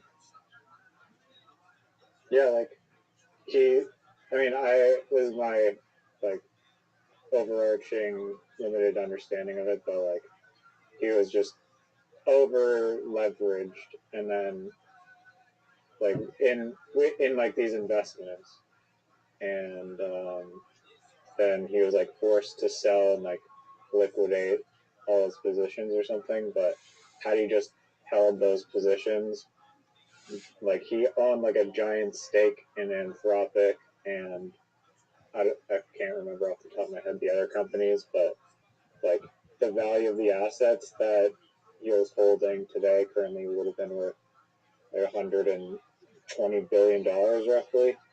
And I forget the amount of money that he owed with FTX, but I thought it was like around 50 or 100 billion or something. But I don't know the exact number of how much he owed, but he was just forced to like liquidate those positions. It's just kind of interesting on that. Okay, The dude was not just frivolously wasting money in fistful investments. I sent you a suggestion. I don't know if you'd be interested in it. It's from 2021, Artificial Immortality. That sounds dope as fuck. Yeah, I think so. I like, I love anything, anything like mind-blowing technology. I'm all about. I am too. We can watch that one. Okay, cool. And it's recent enough that I mean it's still 5 years old, but it's still like not outdated yet. There were some other cool ones like on Project Stargate and stuff, but they were only like 20 minutes long, and that to me is not like that's like that's not like a full on documentary. It is, but this one's 74 One thing minutes. they touched in on that synthetic pleasures documentary, which I found interesting, is like they're saying how you'd be able to basically like they said like a chip or like a USB, but you'd be able to like share these like experiences, but like basically like copy almost like literally just like transferring data of like a simulated experience into someone's mind, which I found interesting. That's baller. So I guess it makes sense in a ultra synthetic universe that you can just crop information. I was thinking about this earlier today, and this is really with you. If you were to say to yourself, Riser, in the evenings, if I have something, I've got to go do it or whatever, but generally, if I don't, I should make an effort to come to Rabbi's Discord every night at 8 p.m. and we should watch a different documentary every day till he goes viral or whenever, uh, as much as possible, almost like a book club. I mean, I personally watch documentaries and that's great, but I don't always have the discussions afterward, which I feel are very important and also clear things up. And so I understand if you can't do it every night, but it should be, if I were you, it should be like I was just thinking like how much smarter we would be if we did this every night. We would just know like all these words that we didn't previously know or concepts, and I want to do it I just like the wild ass stories of like Big River Man and shit. there's that too. There's that too. I almost picked up one like that, but um, I find immortality to be irresistible. What was the one that was like Big River Man? It was so there are two of them. One is on Wim Hof, Iceman, and you know who I'm talking about. Yeah. And then the other one I think is just called Iceman. It might be on him as well, but so they're both one's known as Iceman and the other documentary is called Iceman. Um, he's somebody we should study as well. Do you ever use Deviant Art? Yeah. I don't know what Deviant is. Deviant Art? Have you ever heard of it? Okay, maybe I've heard of it then. Yeah, I've only heard of it till today. It's basically they say is the world's largest gallery, um, like picture gallery. And I've been telling you that like I've been flooding the internet with just thousands of memes, and um, DeviantArt has a pretty good setup. They give you like 2 gigabytes, which is okay for if it's just it's nothing in comparison for video, but for pictures you could probably like normal size pictures upload like I don't know maybe 10,000 pictures, like quite a few pictures. Um, but get this is so annoying. In order to publish them, so you can upload, let's say like I upload like 993, and it took like I don't know 20 minutes to upload 993, and to publish them you can only publish them one at a time.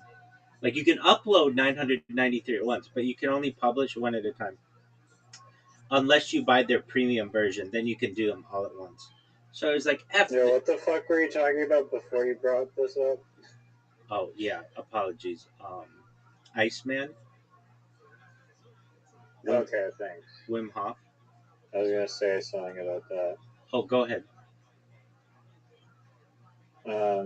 Yeah, no, just my homie on Vancouver Island. He has been doing this like breathing practice where I'm gonna butcher it entirely, but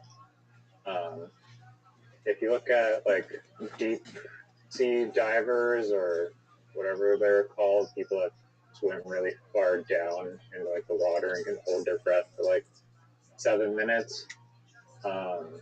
They're able to do that. There's because of the carbon dioxide in their like lungs. Like there's just more.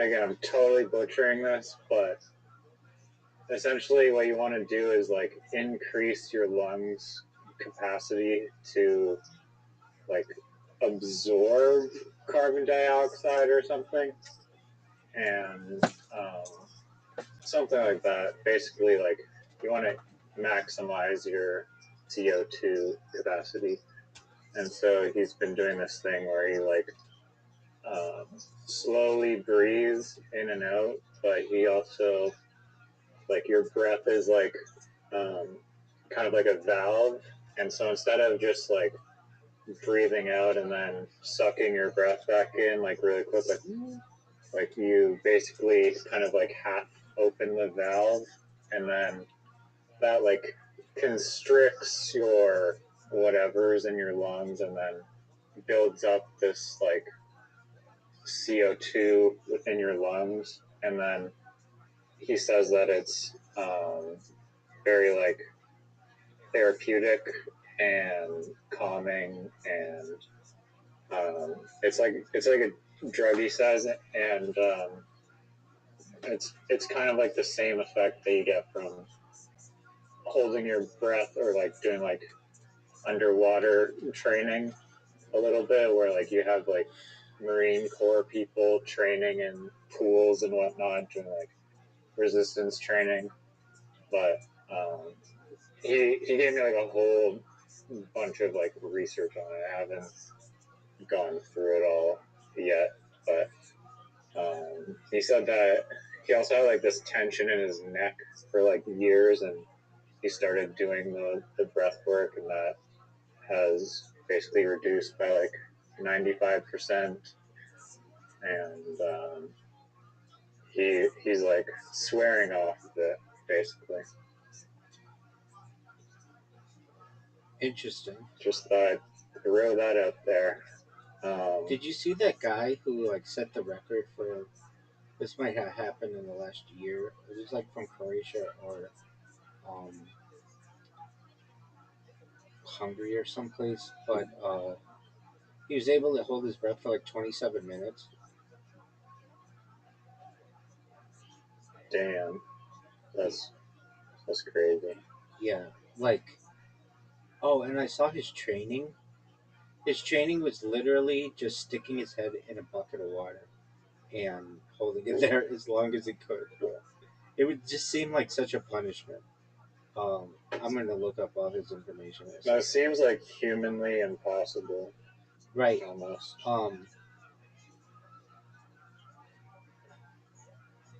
I agree with you. Like, even 1 minute, 29 minutes. He is from Croatia. 29 minutes and 3 seconds. People get to like 8 minutes, I've heard of, and like 12 minutes if you're like David Blaine or whatever and using TV magic.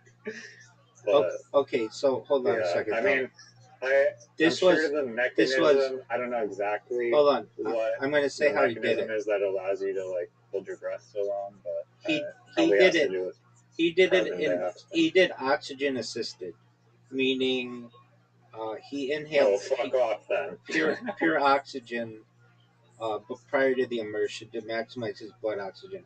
For unaided breath holding, without pre-breathing, pure oxygen, the record is 11 minutes and 35 seconds, which is still like a really long time. Just stop breathing for 11 minutes. I would like I can't do it for like more than like 30 seconds. Like 30 seconds to me would be excruciating. 30 seconds is a lot. 10 seconds to me is like my limit. And I don't even like to do that. I start to panic. I like oxygen. Yeah, I mean, you'll literally asphyxiate and then not be alive anymore. So, but 29 minutes, that's such a long time to go without breathing. Even 11 minutes, just like holding your breath is wild. I bet. I was going to tell you this earlier via voice note, but I didn't. Dude, if you really ever send me a voice note, I won't listen to it. Just speak into your phone and have it typed for you. I'll read that. Sorry, what? If you send me a voice note, I won't listen to it. I mean, I have because it's you, but just speak into your phone and have it type it out for you. Why is that? You don't like voice mails in your thing? Nope, I can't stand them. I get so many of them on Twitter that it's just annoying. Okay, interesting. I get voice notes from like guys in Africa. Like, dog, don't waste my fucking time with that. I like to just be able to read it, and then if it's interesting to me, I'll keep reading it. If it's not, then I'll move on to the next thing. Yeah, because with the voice note, you don't know what's around the corner. That's exactly right. I can't like skim a Subway Takes. If you know that Instagram channel, Subway Takes, some guy on there was like, "Don't ever." I literally watched it today. It was like, "Don't ever leave me the voice note message. Like, just send me a text." And I was like, I'm that way too. I'm that way too because I want to be able to skim it and just like be able to get an understanding of what it is right away, as opposed to you, some asshole, being like, "Yeah, hey, hope you're having a good day. Oh, did you know that whatever, like, like this really important information," and they save that to the end. It's like it also shows me that you are super lazy, that you don't have whatever it is that you think is so fucking important that I need to take out time of my day to review. You think your time is so valuable that you don't have time to type that out for me. And for that, I say F you. Now, you personally, you've sent me well, on Instagram, it's kind of like the best of both worlds because you'll send a voice note, and then you can literally like expand it and see the transcript like right underneath it. I like that the most. If you did that, I'm cool. So, I'm cool with that. But like under normal conditions, if you're just sending me a random voice note, especially on Twitter, I'm not listening to it. If you sent it to me, I would listen to it, and you've sent them to me in the past. Unless it's like, hey, I wanted you to hear this sound that I can't describe via typing. Take a listen to this. Like, okay, that's fine. But otherwise, it just, to me, it shows laziness of the person who's sending it because it's like, I'm I'm so busy. Like, so it's like somebody saying, I'm so busy that I'm just going to speak into my phone, and I expect you, without having any idea what I'm saying, to take time out of your life to review it, and it may be a benefit to you, or it may not. But I'm so busy that I don't have time to just type it out. And especially with voice to text, where literally you could just talk into your phone and it would type it for you, and you can send it like a normal message. Um, I don't understand why people choose to do that to their friends, or strangers. I can't believe people do it as strangers. That's ridiculous to me. Like, I don't know you, and you want me. Sure, yeah. I feel like with like friends though, like when you hear the sound of their voice, it can be a lot funnier or just engaging and more stimulating overall. So if I was like doing like a stand-up comedy bit, it's like one thing to just type out the words. That's different. That's if you actually hear. That's totally different. It, then it'll be funny. That's totally different. And if you were like this is what I would prefer in that situation. hey, you typed this. Hey, I was thinking of this stand up bit. I wanted you to hear it. And then you send it to me. I'm totally fine with it. Basically, what I'm saying is that I want a summary before I listen to your fucking note so I know what to expect. Because I don't know if you're telling me good news or bad news or whatever it is. Brief me on it beforehand. That's more appreciative. Or I'm more appreciative if somebody does that. Yeah, no, I have a friend, and I've never been explicit about it, but he'll send me like these like 7 in a row, like 1.5 minute long voice notes, and I'm like, dog, Get out of here with You're that. killing me right now, dude. Get out of here Like, with that. How do you even listen? How do you even listen how to the all that? fuck? You think I have 7.5 minutes to dedicate to our friendship? Exactly. What the fuck are you smoking? Well, agreed. Do you really listen to it all? I'm polite and Canadian, but still, I've been like, I'm not in the mood for this shit right now. Not whatever you're saying. Just I hope it's not important. I know I'm the king of sending really long messages to people, and um, at least those though people can skim them. If like you'll see if there are words in there that are important to you versus 7.5 minutes. What if something really important they say is like 4.5 minutes into it? Now I have to like be really patient, like paying attention the whole time. That's a lot. I know this. I mean, it kind of has something like what led me to this thought was like when you see a wall of text, like the human mind. I mean, I'm sure it varies between person, but like it's super intimidating. Like you're able to analyze images or like visual information much quicker than at least audio information. Right. And like you can just like parse and digest it much quicker. And I was doing like this captcha today on 4chan, and it just I actually like. I mean, you'll be like, fuck you, but I like doing captchas if I'm not like just forced for like 8 hours in a row to do them, because it's like a mental exercise. It's like a fun game. Some of them are like when you don't know what the fuck the captcha is actually asking you to do, they're obviously a nuisance. But these ones, it was like it'll show you just like this random like symbol, and it'll be like 4 triangles stacked on top of each other, and then it'll be like, okay, find which one of these 5 slides contains those 4 triangles stacked on top of each other, and then those 4 triangles are going to be rotated in a way. And I guess AI and machine learning, especially if they add in like some morphing and like distortion on top of it, is just not good enough at detecting it. It's interesting that like every single captcha for like years on 4chan was like just the basic like 4-letter or 5-letter like type in the words that you the letters that you see.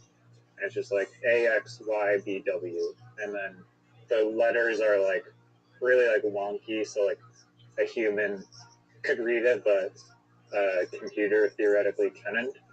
But now it's just like they've be like, all right, we're moving along to just abstract shapes that you have to recognize, apparently. Don't they have the thing where you have to like slide something so it shows what the letters are? At least on mobile, they do. Yeah. I mean that. I know what you're talking about. Yeah, dude. 4chan's too hard for me to use. At least on mobile, it's ridiculously difficult. What did you say? The captchas suck on mobile. It's ridiculous to use. It's so hard. I've used 4chan in my entire. I did it today, and it was fine. I don't know. Maybe it's the size of my phone. I hate their captcha system. I also can't stand captcha systems that don't tell you if it's case sensitive or not. Most of them are not, so I'll just be like, whatever. And then it'll be like, no, it's incorrect. I'm like, what? Oh, I bet it's case sensitive, and I have to go back and fix it. Also, what asshole made these things when I is in there and L is in there, and they can look exactly the same. I don't understand those. Or O and 0. Yeah. Oh, that 1 and L. Oh yeah, no, the O's and zeros are like, come on now, Right. get the fuck out of here. I'm an advocate in the future that all O's, or all zeros, I should say, should have the line through them. And all I's should have a dot, or L should be capitalized. Or Yeah. something. Yeah. One Like or the it should other. have the top thing and the bottom thing on I. Like it should have to. No more just straight lines. That could be a pipette. That could be a 1. That could be a lowercase L. That could be an uppercase I. That's all bullshit. I've seen captures where like even I couldn't read the letter, and I was like, okay, we're doing a little too much work here at the captcha. I wonder what company like is doing the captchas. Do you know? Yeah, it's called art.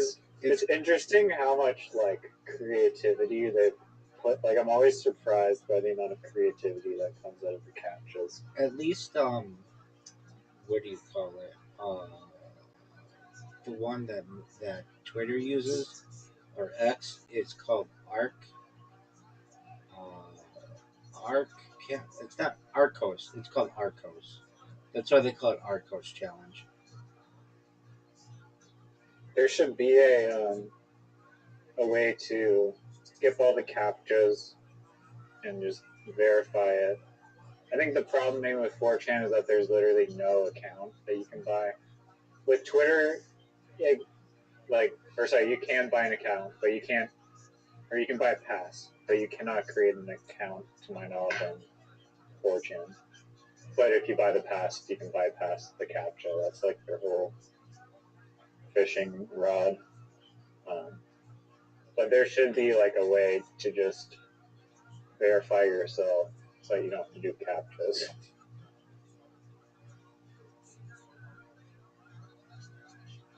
It's an interesting setup that they have.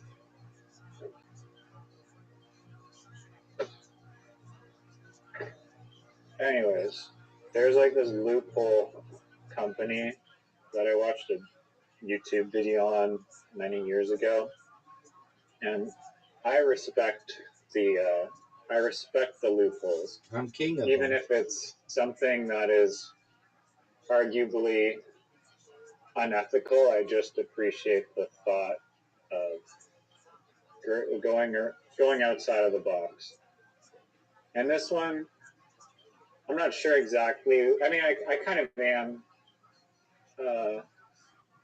sure where I stand on the on the argument, to be honest. I'm talking about the argument of ending one's own life. I feel like you should have the free will to do that, even though I don't wish anyone necessarily does that. You shouldn't be illegal, in my opinion, to do that if you're just in a horrible, unnavigatable circumstance or whatever. So this Australian company called Mad Dog Brewing, founded by euthanasia advocate Dr. Philip Nishke.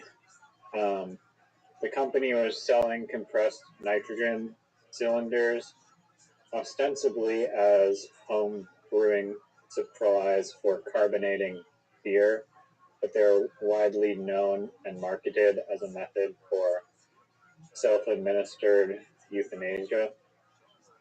And I'm just reading the AI thing, obviously, but the company utilized several specific gaps in Australian law to operate.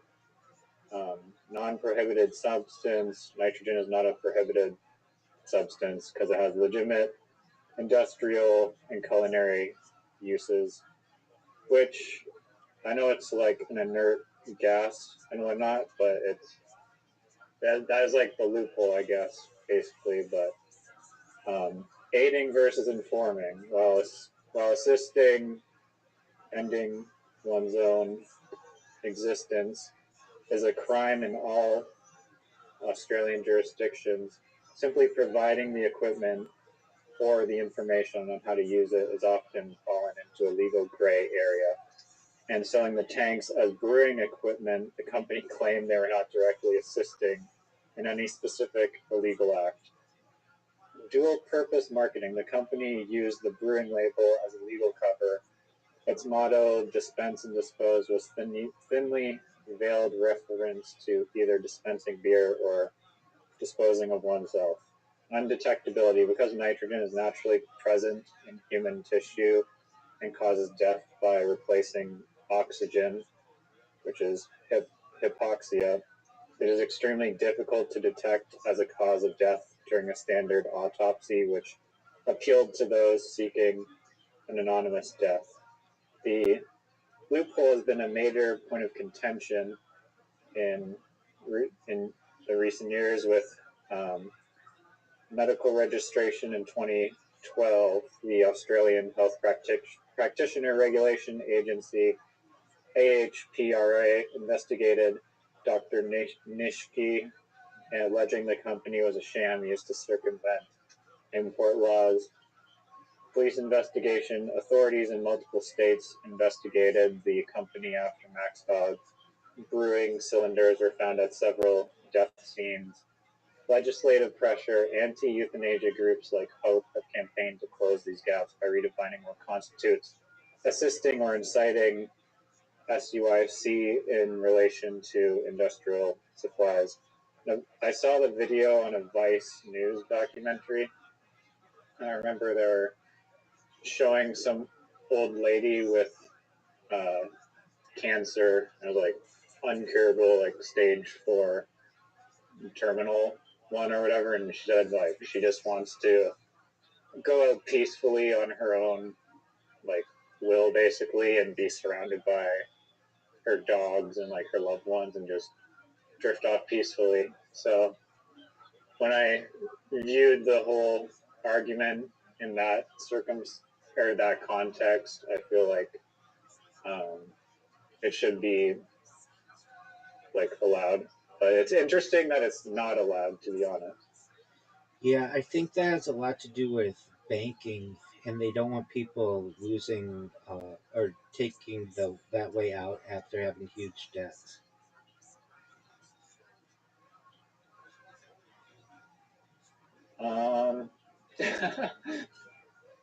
I mean,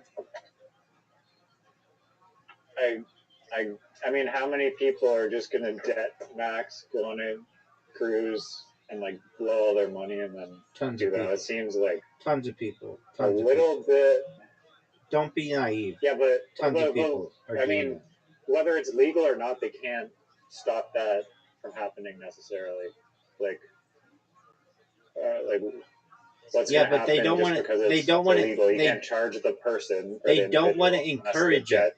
They don't want to encourage it because what they'll have is a bunch of old people who are like 95 years old being like, dude, I'm gonna just fucking play it up, blow everything, get a bunch of debt, and then be able to take out this easy, painless way of dying, as opposed to like the more traditional, more painful ways. And then there's just all this unpaid debt. That's really the reason why I've come to a conclusion why it's illegal. Because otherwise, it's kind of harmless. Like, so long as you're not raising children and you're making that decision on your own. I don't know. That's kind of how I feel about the situation. Now, that's a good strategy if you're if you're on knocking on heaven's door, is just like, give me my line of credit, please. Right. I'm going to Vegas. Right. They used to have these things called go bags. I mean, I don't where it was just like a mask that you would wear. It was called like a go mask or something, and they made them illegal, at least in the United States. Canada, it's becoming more and more popular. You guys have it. I think more people died there of state assisted, you know what, than who die from gunfire every year. Yeah, I mean, you read me that statistic. That was like 1 in every 20 fatalities is the medically assisted Thing. program Right. in Canada. I don't like the premise of lethal injection. I feel like using a gas is better. So I would opt for the gas if I was in the if it was a choice of mine. All right. Well, fortunately, we're not in that position. So let's talk about living forever. So I sent you that documentary. Oh wait. Can I say that there's these SUID pods that you've probably seen that are like, Yeah. I think in like Sweden or somewhere in Scandinavia, it's like it's not illegal or something, and there's like a company in like Norway or Sweden or something that's manufacturing the pods, and apparently you can buy the pods for like $15,000, and it's just this like gas. It looks like a little spaceship, which is it looks cool. kind of funny. It looks comfy, just as like a way to like a hot box thing for smoking weed. Yeah, if I had to go, I would just want to overdose on morphine. That to me is like the best way to do it.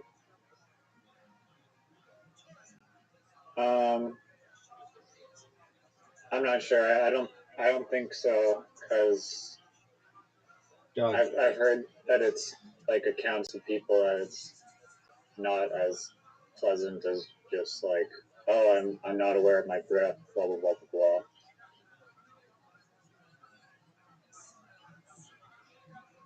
But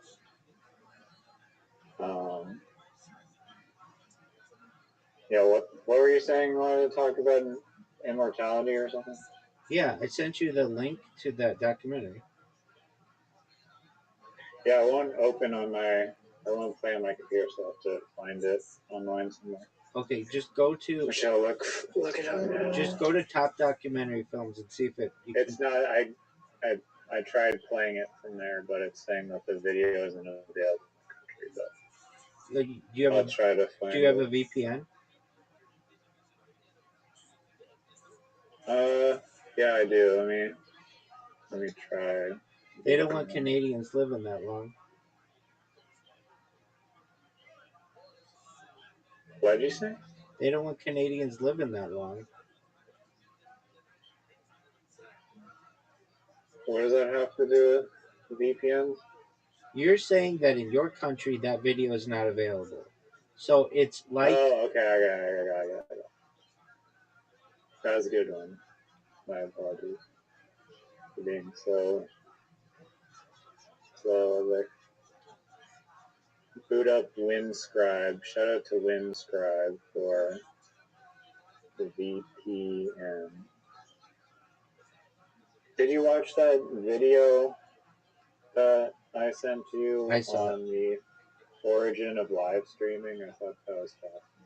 I did not have a chance to see it yet. I saw that you sent it, but I did not have a chance to see it. Do you know how long it is? 35 minutes. That's why it was, because at the time I was doing something else. I'll take a look at it though. Yeah, we can watch it together if you want to watch it. Let's watch it. I'll play it right now. Yeah, let's watch it. Absolutely, I'm down for that. Okay. The VPN worked, by the way. Dog, that's why you're rocking with the best, dog.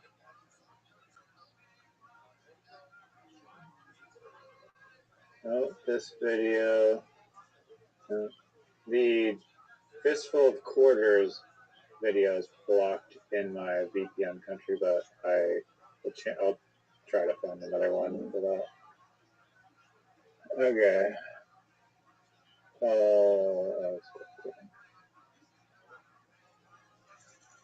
I haven't heard from Caspian Sea in a good minute.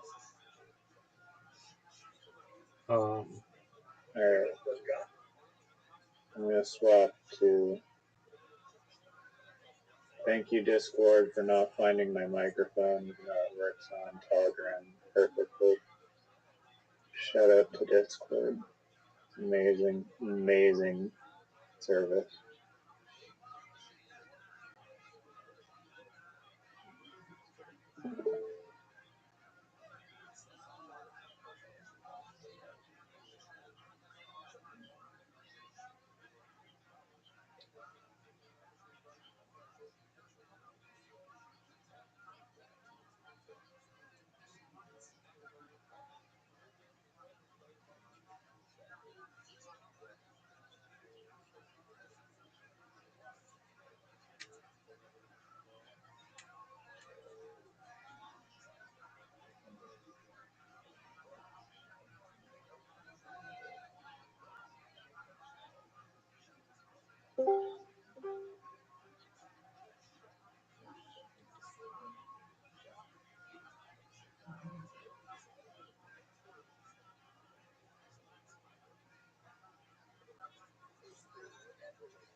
I thought you said it was. So, I thought you said it was 35 minutes. I said 5 minutes. Oh, apologies. Yeah. There we go. That channel's cool though. I was watching another. They have like all these, like the Speedify company is like some like latency thing, or but they have like a bunch of interesting videos. One of them, Elon Musk is like, there's like some video that I saw in like my recommended feed on like why Elon Musk was saying that there all these like AI data centers are like going to space or whatever, and then these people, like the same guys that are just talking, like released a video just basically like debunking that and saying like why it's an awful idea to send AI data centers to space, and like Microsoft has already experimented with just using like the ocean, which is cold enough for cooling off the equipment, and they're like, yeah, basically like they're Elon Musk is saying how like oh, space is like the perfect temperature or whatever, super cool or whatever, but because space is like a vacuum, apparently, like the heat needs an actual thing to dissipate into, like air, but because it's in space and it's a nearly tight vacuum, apparently like the heat dissipation is a big problem, and then also just there is an orbit in space, like um, you can do like the geo whatever type orbit. Yeah, the geosync orbit when you're just going around in perfect sync. Like, yeah, you're whatever parallel to the Earth and like experiencing night and day. But there's an orbit in like that. That's our regular human time. But if you basically like chop that in half, then you're at another orbit where you can have like solar panels that are just continuously receiving sunlight because it's going at the same pace that the sun is around the world. But even then, it's just like the maximum solar panel efficiency is like 45%, and you need like to power a freaking data center like a square mile worth of solar panels. So it just does not. It seems like the AI, and also like again, Elon Musk will be like a company hypothetically like profiting off of sending junk into space because he owns SpaceX. So that's possibly why he's showing it. But yeah, apparently it's just not a good idea. And the ocean is just much more rational. It's way closer for maintenance. It's like much easier.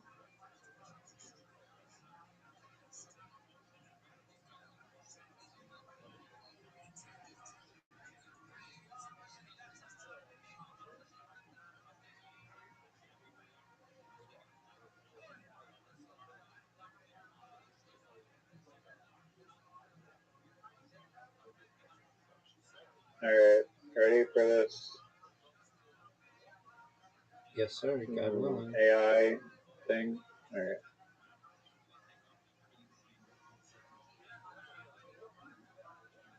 Do you have any thoughts on that AI space data center thing?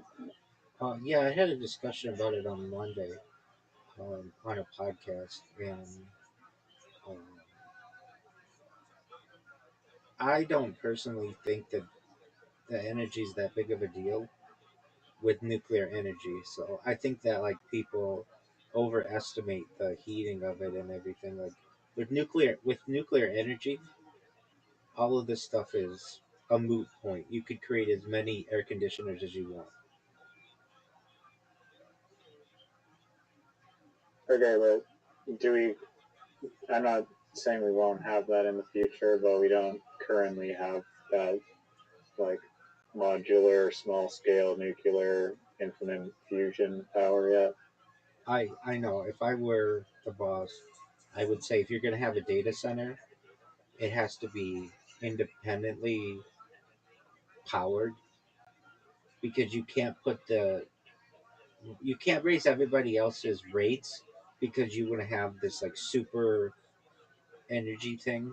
So if you're going to build a data center, then you have to build a nuclear reactor within like a reasonable distance from it.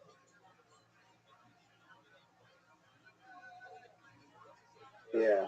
I mean, how how far away are we from these small scale nuclear fusion reactors? Negative 50 years. They've been around for a long time. On a small scale, I thought they only had like large scale ones. Um, well, some are. It depends. What do you mean? Like how big? Like to run a whole city? We've had that for a long time. To run half a country, we've had that too. I mean, like a country like France or something like that. 66% at least of all France's um, power is nuclear generated and has been for the last 50 years. So some of their nuclear generators are bigger than others, but some of them are small, like to the point where you could run several data centers on it without an issue. And everything else regarding the facility, all its parking, everything.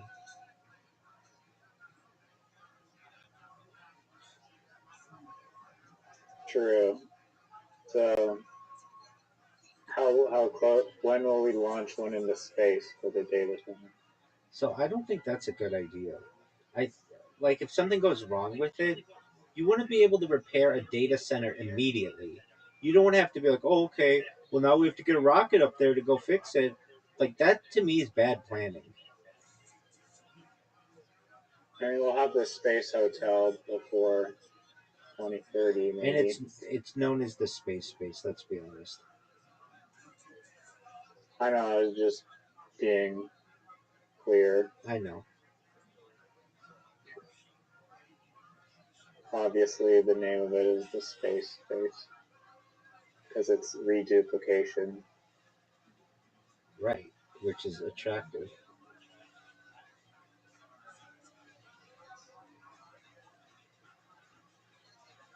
All right. Good take on the nuclear energy. Well, point. I mean, doesn't it make sense? Like, I understand maybe you have a backup up there, but if anything happens to your data center, you want to be able to fix it within minutes or hours maximum, not like weeks or months that it takes to get into space. And then you have to train special astronauts or whatever to be able to work on it. And even if you're like, well, we could have a robot do it, that's still a long period of time. Um, well, I mean, I think the bigger concern would be if something went wrong with the nuclear reactor, and then, but that is a good point about robots. Assuming you could have a robot that is permanently up there and has all the replacement parts necessary and tools, and is fully trained on how to diagnose and repair all of that infrastructure, then it would be just dandy, I guess. I agree.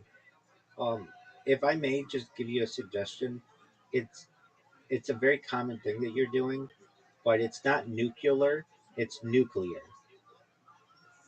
Just making you aware.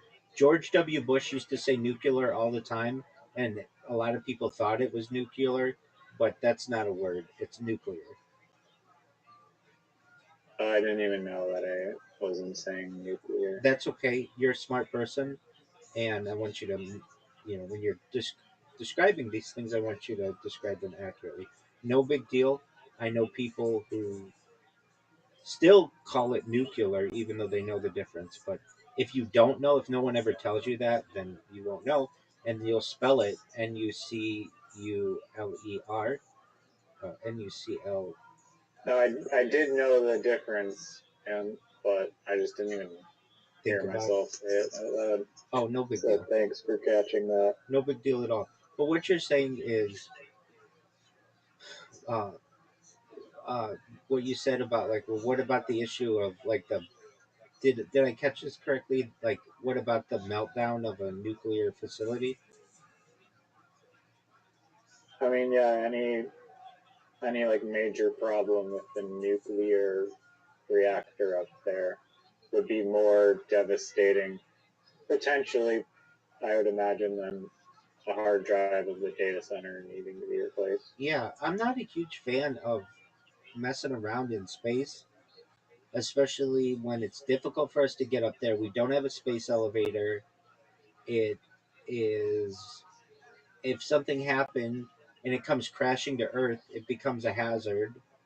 Then you have to worry about all the data there. We just don't have a lot of control over what's going on up there, and thus put it on the Earth. Whatever. If you want to put it in the ocean, fine. If you want to put it in the Arctic Circle, you and I both know that there is absolutely jack shit going on in Canada above the Arctic Circle. I mean, barely anybody lives there. Like you could say, okay, we're going to take this little area and just dedicate it to servers without, you wouldn't have an issue, at least for a cooling issue. I think isn't the issue it needs to be close enough to society and like the grid. Okay, or then just take it and put it underground, which has a constant temperature of like 65 degrees. I don't know, isn't that like lukewarm in Fahrenheit? Okay, run cold water over it. I mean, whatever you do, or just dedicate a lot of man or human power to thermodynamics and learn how to cool these things down a lot better. I mean, at the end of the day, if you have fans on them, you'll be fine. Fans and air conditioners, that's it. And then you just have your nuclear reactor, and you shouldn't have an issue. Now, the sad thing is they aren't requiring the nuclear power. They aren't requiring any kind of energy independence, and these things are sucking off of the grid and raising everybody's power bill, making electricity extremely expensive. When it used to not be, people would just leave their lights on all the time, 24 hours a day, because because their power bill was pennies. Now in Germany, like we have these friends in Germany that I've visited like one time, and they were like were very conscious about leaving lights on and would use like candlelight and like always focused on preserving their electricity bill. Whereas my bill, it's like $40 every 3 months for all of the electricity. There you go.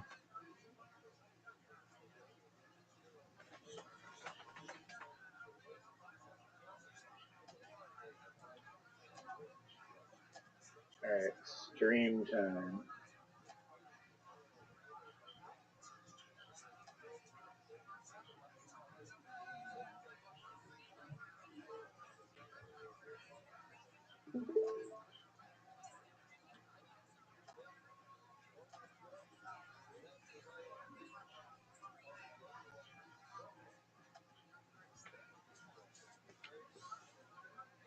This video cannot be played.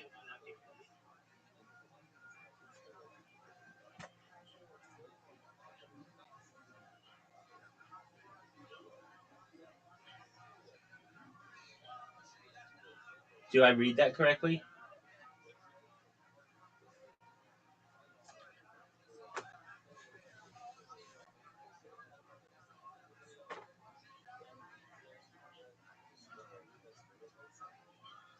Streaming on I saw it streaming in the Discord fine.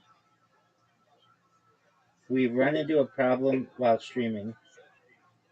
Is it called Who Are You by Maddie Matlock? Oh, never mind, never mind, never mind. I'm looking at the wrong person's thing. My apologies. I stopped the stream now, but it was going fine. I could see it Please, working please, as it normally does. please do it again. It was my apologies. Okay. We've got Brandon who's doing like 5 different live streams, and when you left the first time, then it just defaulted to one of those. I'm pretty sure that's what happened.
fear, are you ready to go out and make eternity great again? When I first started making close paths for G, I am now known as Swami G. That's my affectionate nickname. Gabriel is a pastor with Teresa, a transhumanist religion that believes we can use technology to achieve immortality. Fundamental to every religion is the immortality of the soul, which in Teresa is our consciousness. The philosophy that science will contradict is a basic Teresa belief.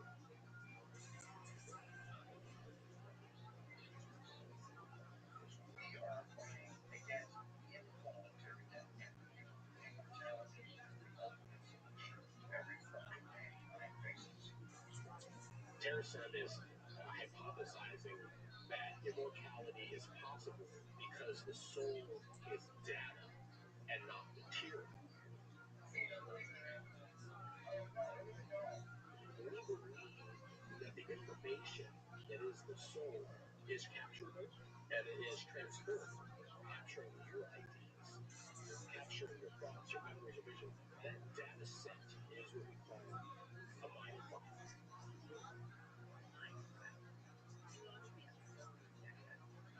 But let me just try to break down the idea of mind file.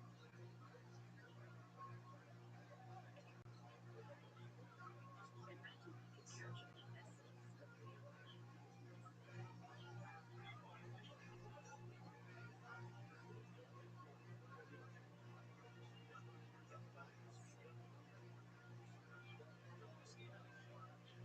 Triumph, feeling, that one person.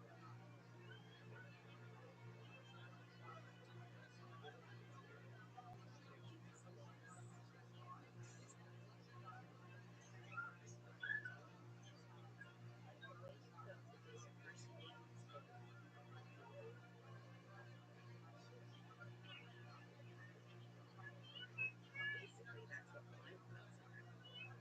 Teresa believes these memories and experiences are the key to our immortality if they're captured and transferred. It's only as mind file. Way to go. You got time for us? You got mind file? Each and every single one of us have separate time zones. Right?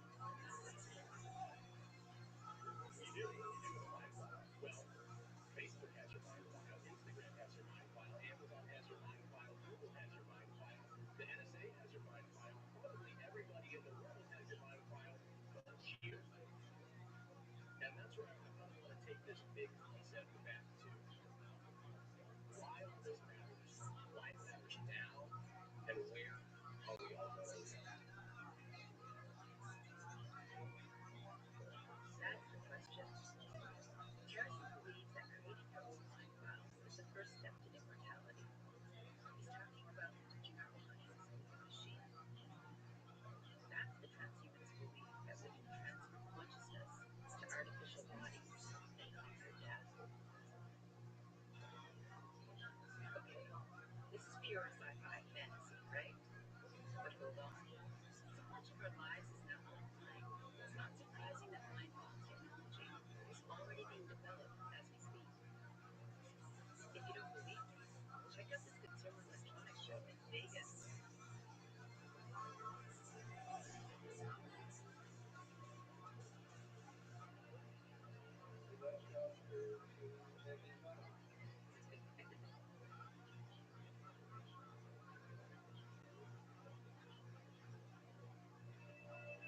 Sure.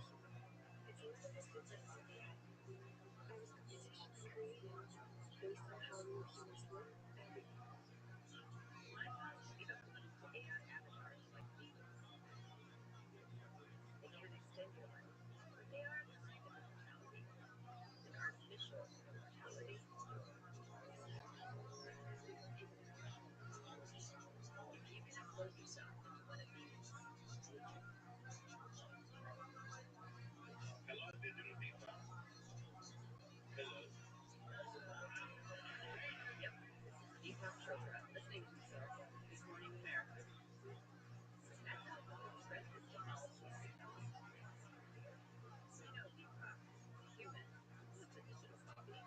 spiritual guru. The former Rabbi was a controversial philosopher a doctor who turned to alternative medicine and wrote dozens of books that sold millions of copies. Hello, I'm a digital version of Dr. Deepak Chopra. See if he could create an AI clone of himself. I'm in training to serve as your infinite well-being guide. Digital Deepak is like the veins in the ocean, like any baby needs education and expanded knowledge. So I'm training it right now. Enter your email. It is reading all of my 90 or so books. It can replicate my facial expressions and eye movements. It remembers my voice. And it could lead meditations for a bunch of other avatars. Right. When you're ready to laugh, you can mentally ask yourself only good questions. So, what's the book?